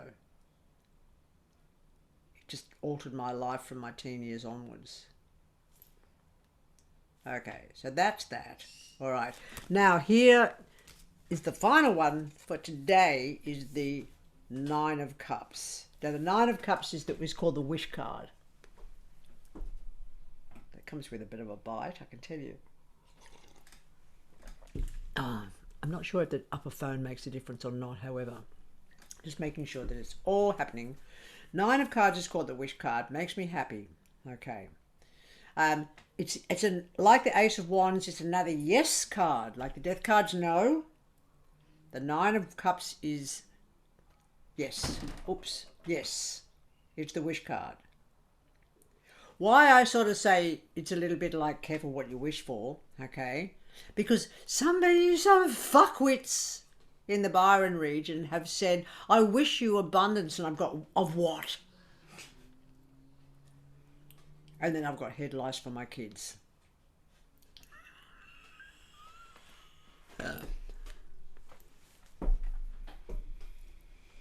If you have abundance of pizza, you end up as fat as this dude here on the fucking card. And then the next stage is going to be, let's bury the bastard. Okay, that's how that works. All right. Never consider that this is like, oh, there's so many instances where the 9 of Cups just sits with a project that you're doing. And it doesn't matter if, there's no concept of success or failure in the 9 of Cups. There's just loving doing this. This is me with you lot on a Sunday. Seriously. Loving working with you. It's good fun. There's a really strong sense, and I'm not fat, so I'm not the pizza guy, but it's like this really strong sense of all his cups are in a row. So they're quite content with there's nothing missing, you see, from behind them. And there's a real strong sense that they've stacked them themselves, or someone has stacked them neatly for them. Either way, it's a win-win scenario, you see. So that's the 9 of Cups. The only time it can be a problem is if it turns up with the Devil card and the Moon card. Which is like, if you're crazy, you might as well be crazy with this. But somebody's still going to want to lock you away, just so you know, okay? This can also be, the only time, again, it's a problem, again, it will be the 7 of Cups. It's a little bit like, oh, kumbaya. I'm so happy. And behind it all is something else again. So, but you'll find out when you're actually doing the card. You'll find out what you need to find out, okay? This is me. I'm 70 in December. Look at that. Fucking yes, thank you very much. That's all she wrote. That's it for today. Questions? Is there a party? Because we can probably come to Melbourne. There's no party. No way am I going to be having a party. Funny little fuckatan. Maybe it'll be a surprise party. Yeah, well, let me know. I'll come, Ari. Okay. Hey, Laura, I have a question. Thank you. Through all this, just seeing all the meanings of the cards, I've just kept wondering, because I remember before, that I've put out some spreads and I haven't really gone through reading them, but I have the picture of it. Could I just kind of go back with these meanings and no, that's not. No, it'll change. See, the problem that we have, and this is a big glitch to do with us not being in the same room with each other. And I do wish you were here. Another 3 a.m. Thanks and good night. Good night, Sharon. Yeesh. The problem that we have at not being in the same room with each other is every time you chuck out the cards, even if they're the same, if you're looking at them 1 minute, they will have changed the next minute. And for the different person, because it's like the old proverb of a river and a rock in the river, okay, for example, like, is it the same river the next time you go to drink? I mean, really, it sort of is, but sort of isn't. Understand? So the water has moved. It's not the same water as what it was, but it is the same water because it's Pachamama's water. You see, but it can be read in different ways. It's like one season seems like another, one hot day seems like another. They're all different days. It won't be the same next time you come back to it. It won't be the same if you have the same spread for the next person. Luna, it's a really, really good question, and it's a top shelf question, and everybody really needs to know that so that they're under no misinterpretation. And the other thing, Luna, I think that's really important, well, if we're looking at which we go on to next week, is the spreads. If we're looking at a spread that's not for another person, which it sort of will be, if we're looking for spreads that are not for another person, it won't mean the same thing if everybody's reading it. Because everybody is, when you're reading a spread, you're the one reading it. But if it's somebody else is looking at it as an image, they're just looking at the image. They're not in symbiosis with the person that the reading was for. So it's a little bit catch-22, and that's why it needs to be done partially live. Now, I'm going to work out how we manage to get together next week and start with the spreads and start working in pairs, but that's what I want us to be doing as of next week.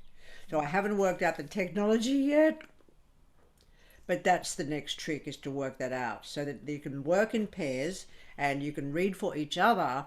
That's just why I've asked you to not know each other. I mean, names don't matter. You actually don't know each other's backgrounds. You can make all kinds of guesses, but that's all you'd be fucking doing at this stage, is guessing. But when you're actually sitting with that person and you look at the spreads, usually what happens in these courses is that people look at them and they look at me like, and I go, yeah, I know, right? They go, what? I don't know.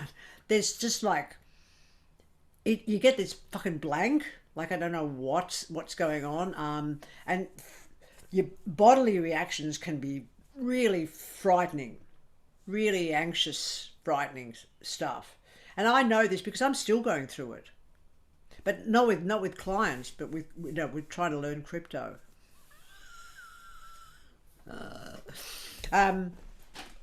Just being able to understand the language and get my head around the language of a new thing. But yeah, all the time. But initially, it's really tricky. But similarly, Luna, just once you get going and you've got these meanings of cards, initially for the first week or so, you will be referring to your notes very definitely, but only for the first week or so. And then you just take a big fucking breath, suck it in, and start working for the people.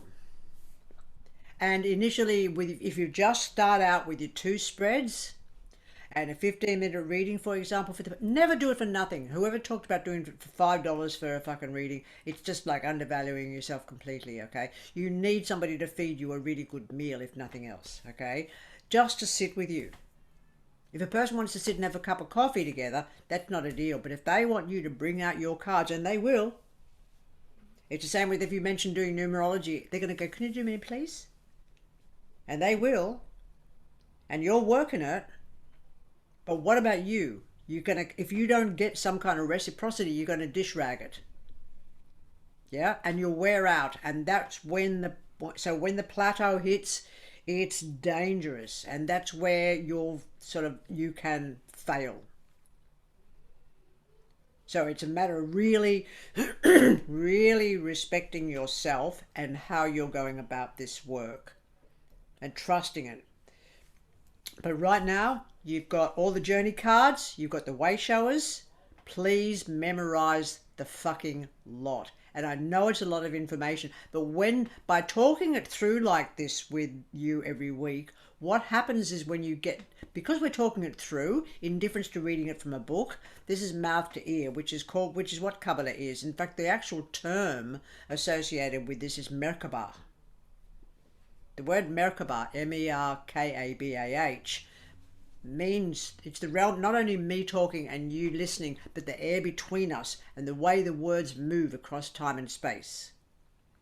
And in the environments in which we all are, which links us all up together. So it's a really powerful connection that you can't get from learning from a book and you can't get from an ordinary school, but we can get from this oral communication. So that what actually happens is, in a weird kind of way, when we get really into this and you leave your 10 weeks behind or whatever it happens to be, and we've covered tarot and numerology, you go out, a weird thing happens, and it's an odd one, and sooner or later it'll go away, is that I'll be in your head. I'm in your head, you'll look at a sequence of the Ace of Swords, and then Ace of Swords and the Seven of Cups and the Eight of Cups, and you'll go, oh, that's got to do with cutting ties. And I'm going to feel really unhappy about that, but I've got to keep on going. You'll hear it. Yeah, you'll hear the meanings. They'll pass through your consciousness. This is the beauty of Merkabah. And this is why most really significant understandings in wisdom community, it's all oral. Anything that's out of a book, it's like, yeah, whatever. If somebody's put it in a book, even me, it's fucking trap the wolf. That's why I'd rather do this communication wide open, and therefore we've got things to say. Next question. So are you going to pair us up at different levels that we're on? There are no levels. Oh yeah, there are no levels. There's like some people that are, already trained, and some people that are not. Irrelevant. They're still going to feel as wonky as you are. Right. Isn't that right, Ari? That's right. Still in training.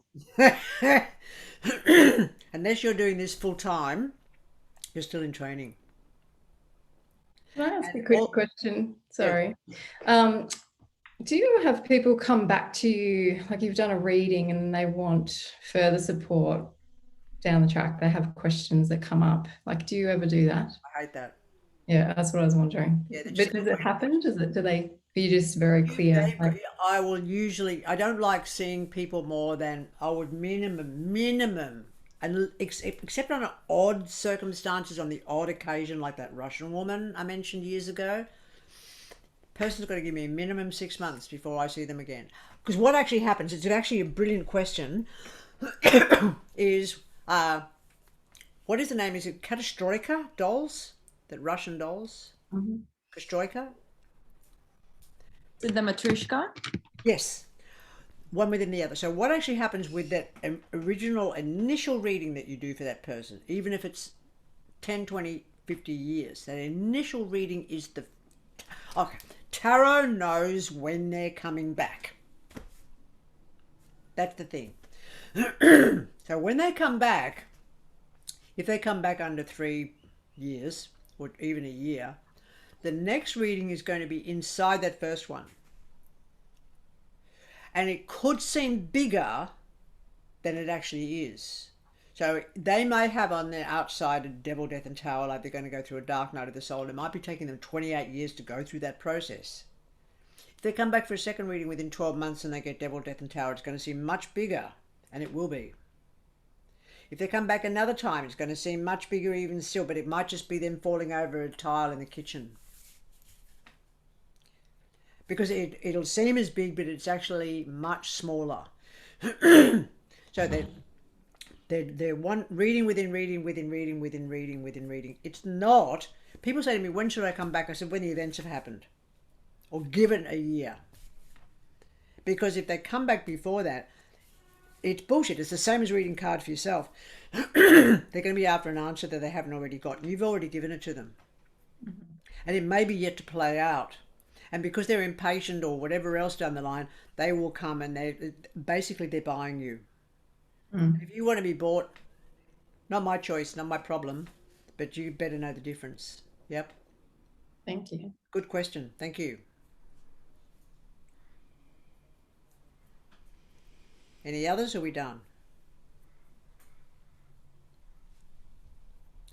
Homework for the week, learn them all. Between now and then, I'll let you know.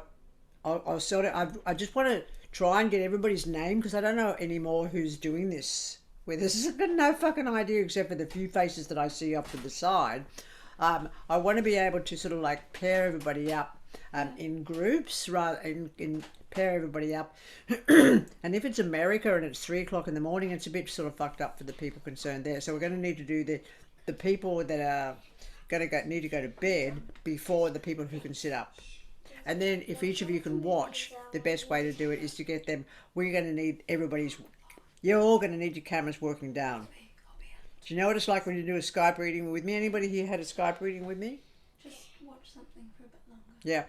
So when I have do a Skype reading with a person, I have them put their camera back and face down. The actual, what you do is on my website. If you go on my website and you click on the tarot link and you scroll down, there are 1.3, I think 1.38 minutes of me sitting there showing how to set up a table, because with most Skype readings, it's 15 minutes of fuffing around like a fuckwit.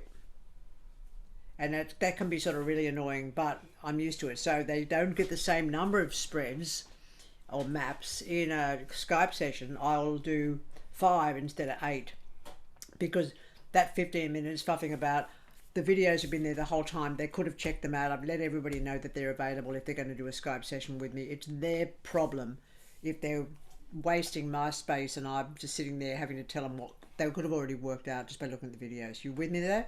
So have a look at those videos. Get ready to be able to put your camera back far enough and down far enough. Now, because you've all got tarot cards, this makes it very interesting. I really wish you had 2 packs each. I do. I have 2 packs. Okay. That's a smart ass. Because you want 1 pack to study, and you want 1 pack that you can put aside for when you're doing your Skype or your national or international long distance readings. You with me? So if you had 2 packs, that'd be excellent, but if you only have the 1 pack, bear in mind that pack that you're going to be using next week, you will not be able to use as a training pack or to read other people with. Because once you've had your cards read by that pack is for the person on the other end of Skype or Zoom to continue reading for you next time. Do not use those to read for other people. Does that make sense, or do I need to repeat that? So we need 3 packs, right?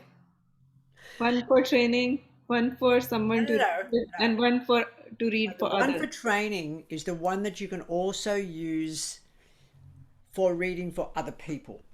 Okay.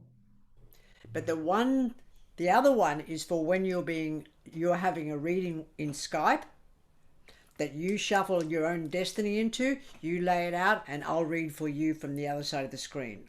So all that happens with the Skype session, because I work Skype with this, all that happens with the Skype session is that everybody, I couldn't work out for years why I couldn't do it, and then I finally clicked. It's because I can't shuffle my own cards. If I shuffle the cards for you, I'm going in there, not you. I'm seeing my own destiny, not yours. I don't want to fucking do that. So when I finally twigged, can be a bit slow, when I finally twigged what was wrong, I got everybody else to buy their own cards so that when I do the Skype session, they are shuffling themselves into it. So that pack that you shuffle yourself into, if I'm going to read your cards in the future through Skype or via Skype or somebody else's, that pack needs to be put away and kept for that purpose alone. Whereas the other pack is for the experimenting backwards and forwards. You're still going to be read for, but your cards know that this is okay. This is okay. Your card, when you have somebody read for you next week, for example, and the week after that, what actually happens is that the spreads may not actually be for you. This is where it gets so weird. The spread concern, because tarot loves this shit. And what happens is the tarot will go, oh, for example, Ari and Anisha are sitting together. All right, so Ari's going to do the reading for Anisha, and Anisha lays out these cards, and Ari reads them, and Anisha goes, this has got nothing to do with me, but it's Luna's reading. This is what happens with the classes. You don't know who it's going to be for, but you will still be right with what you say. So we're interested in what you say, not who's receiving. Do you get me? This is how this works brilliantly. You're not getting free fucking readings out of this. It doesn't work that way. Tarot knows you are training. It will tell the future of your mother, your father, your dog, another person in the class, but you'll hear about it sooner or later because it's not for you. It will be for this other person. And say 2 weeks down the line, and there's, just say next week somebody sees a car crash for somebody, which would be what?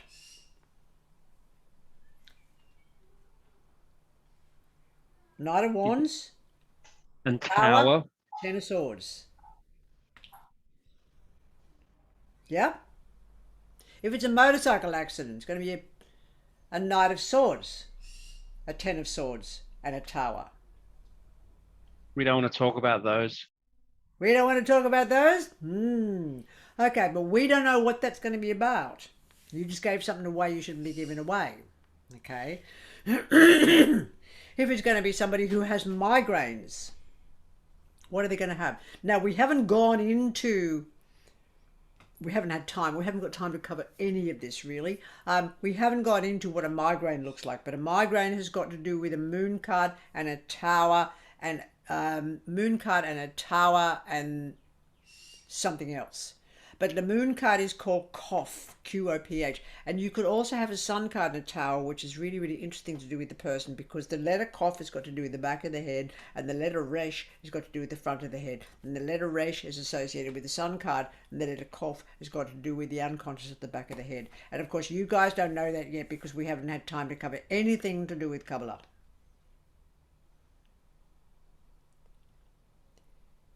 Now, this is a rabbit hole. Did I warn you? Do you think that will affect it that much that we haven't had much time to go to the other side? If you are curious enough to come jaunting with me, oh Alice, down the rabbit hole, I can take you there. But you will go there anyway sooner or later without necessarily everything. I mean, no one can ever know what everybody knows. No one can ever know anybody. We can only just guess a little bit to do with the surface of anybody. Yeah. I mean, honestly, who knows you, Tan? I mean, who knows you? Yeah. They can know what you show them. They can know what you say, and they can know what they think they know, but they don't know you. Same with everybody in this room. And there's a beauty to that. There's a real honor to that.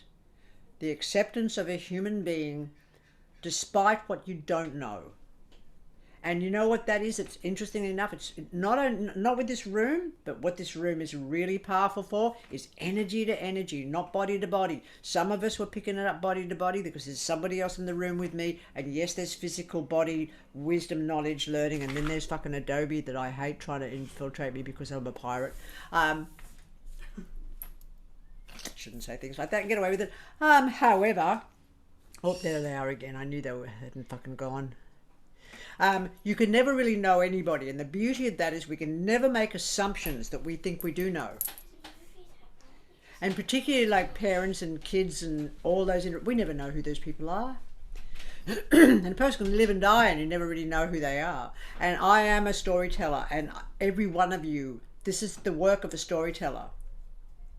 Yeah? What's called a shonachie in Irish. Yes?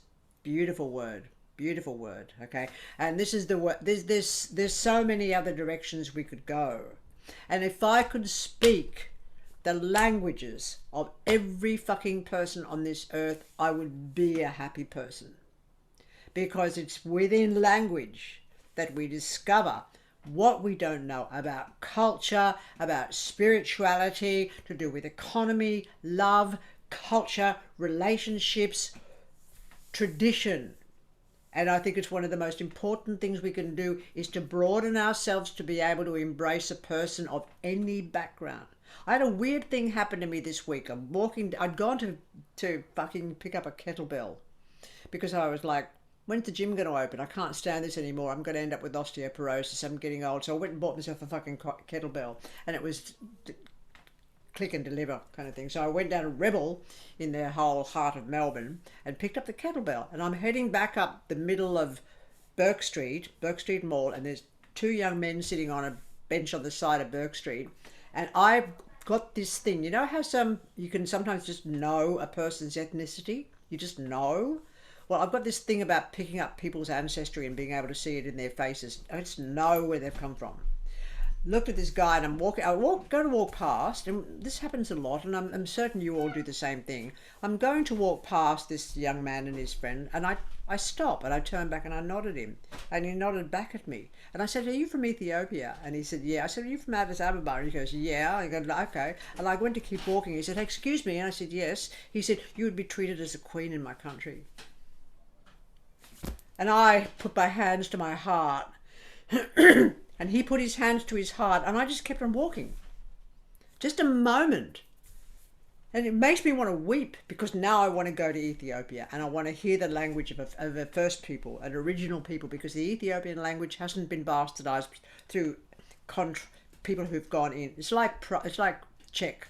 It hasn't got this invader thing happen to the culture, where there's so many other cultures that all of these people have invaded and ruined the actual heart of a country. I mean, I think of the Taj Mahal and the beauty, for example, of the Taj Mahal, and the fact that a man built that incredible building for his love. What the fuck is wrong with us in Australia that we go gouge out the landscape and think it's okay to sort of ruin entire environments of Pachamama? Anyway, that's me having a rant and a rave. Anything else? I want to say something about the Taj Mahal. What about it? Can I say that? So there's history about that it used to be a temple, and then the invaders repurposed it into making it a Taj Mahal. Not sure if it's true. And the other being, there were 20,000 workers working for 20 years or some such number. And at the end of it, the emperor asked all of their hands to be cut so that they may never make something else as beautiful again. So it has cruelty in it. Just wanted to say that. Thank you. So many things to learn, and so little time to learn them, like in one flesh and blood body. The explorations also of certain things, archaeologists, do my head in a little bit, because they want to compare everything to sort of something Christianized. Have you noticed that? It really annoys me. Like, for example, in so many places in Ireland and Northern Europe, you have what people call them passage graves. They're not graves at all. These are places of initiation. And that's why I was asking that you look at Lynn Cully's video, because she's done so much research into understanding that people who are initiated in closed circles. They're in closed environments. And so this is very womb-like places, okay? And it's extraordinary to explore what's happened with people. There is all of these terra nullius ideas. Yeah? And a terra nullius idea, for example, would even be, if I look towards you, Anisha, this idea that there was nobody in India before the fucking British got there. It's the same consciousness. It said we got a right to go in there. There's nobody there. They don't matter. They just live there. Nothing to do. It's empty. Nobody does anything. This has happened over a worldwide level, and it's being able to understand and know about these different concepts of culture before. It's so difficult to get the information, but the information to do with the before times, before the invasion times, because yes, there's been invasions forever, but for example, to sit opposite a woman from China and be able to look at her and see the image of this young woman of Mongolia with the hunting hawk eagle on her, golden eagle on her arm, and I look at her and I say, I can see, and that's what I could see. And her weeping because her family, her ancestry is Mongolian, but it got taken over by the Chinese Revolution. So the understanding of what's happened to people of culture because of invasions is also, I consider it imperative to understand deeper. Like, for example, if I can take just before I finish, I think we're going to finish, the idea of a wedding. Let me just mention that. In the so-called free West, no such fucking thing. There's this woman, we're talking about a heterosexual marriage, the traditional marriage. There's this chapel, to start with them, and I'm not going to go in there because I'll burn.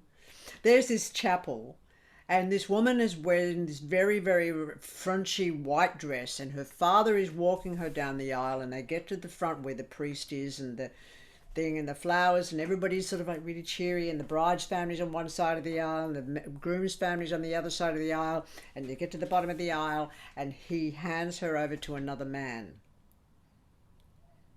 like a prize fucking cow. That's the truth. Wrapped in a pavlova. Wrapped in a pavlova frock. No, that's virginal white. That's the idea that something virginal is more important than a woman who's had a great deal of pleasure and understands what bodily pleasure is all about. And I consider that having a lot of experience in bodily pleasure is much more fun than getting together with somebody whose dick doesn't even know what to do with it. I think maybe I'm weird. And even in Israel, the earlier Israel, there was always two marriages. You could not marry properly. This is why the whole weird thing in the background of Christianity is really interesting, because the whole idea of Miriam Magdalena, the Murray line, is that a first marriage would take place on the proviso that the woman could get pregnant. So it was like a fuck fest for a few months until she could get pregnant, and then she'd marry for sure because she was a breeder. This is what happens when a person's owned. You know, you got a criteria to fulfill, and that means feed your family, breed the children, forget about having an education, forget about fulfilling yourself in your lifetime. Am I sounding a little bitter? Not really. I just know the fact. This is like the way of things, and it's still happening. And it's being promoted. Anyway, your cards next week. Let's sort it out so that we're working in pairs, and that could get really interesting. But I need you to do me a favor, and everybody's gone because there's about 11 people left out of 28. So I'm going to put up a notice on the Facebook page that we're going to be doing this next week. And if only 11 of you turn up, I don't care, because we can read for all 11 of you. You can put you together in pairs and work it so that you are reading for each other. And then we'll turn it around so that you're not doing swapsies. We don't want you doing swapsies. Okay?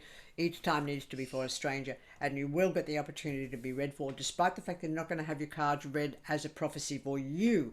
Or maybe you will. We don't know. This is the beauty of the mysteries. All right, let's go. Out of here. Thank you so much. Thank you. Thank you. Thank you, Law. Okay. See you, everyone. Thank you. Bye. Bye.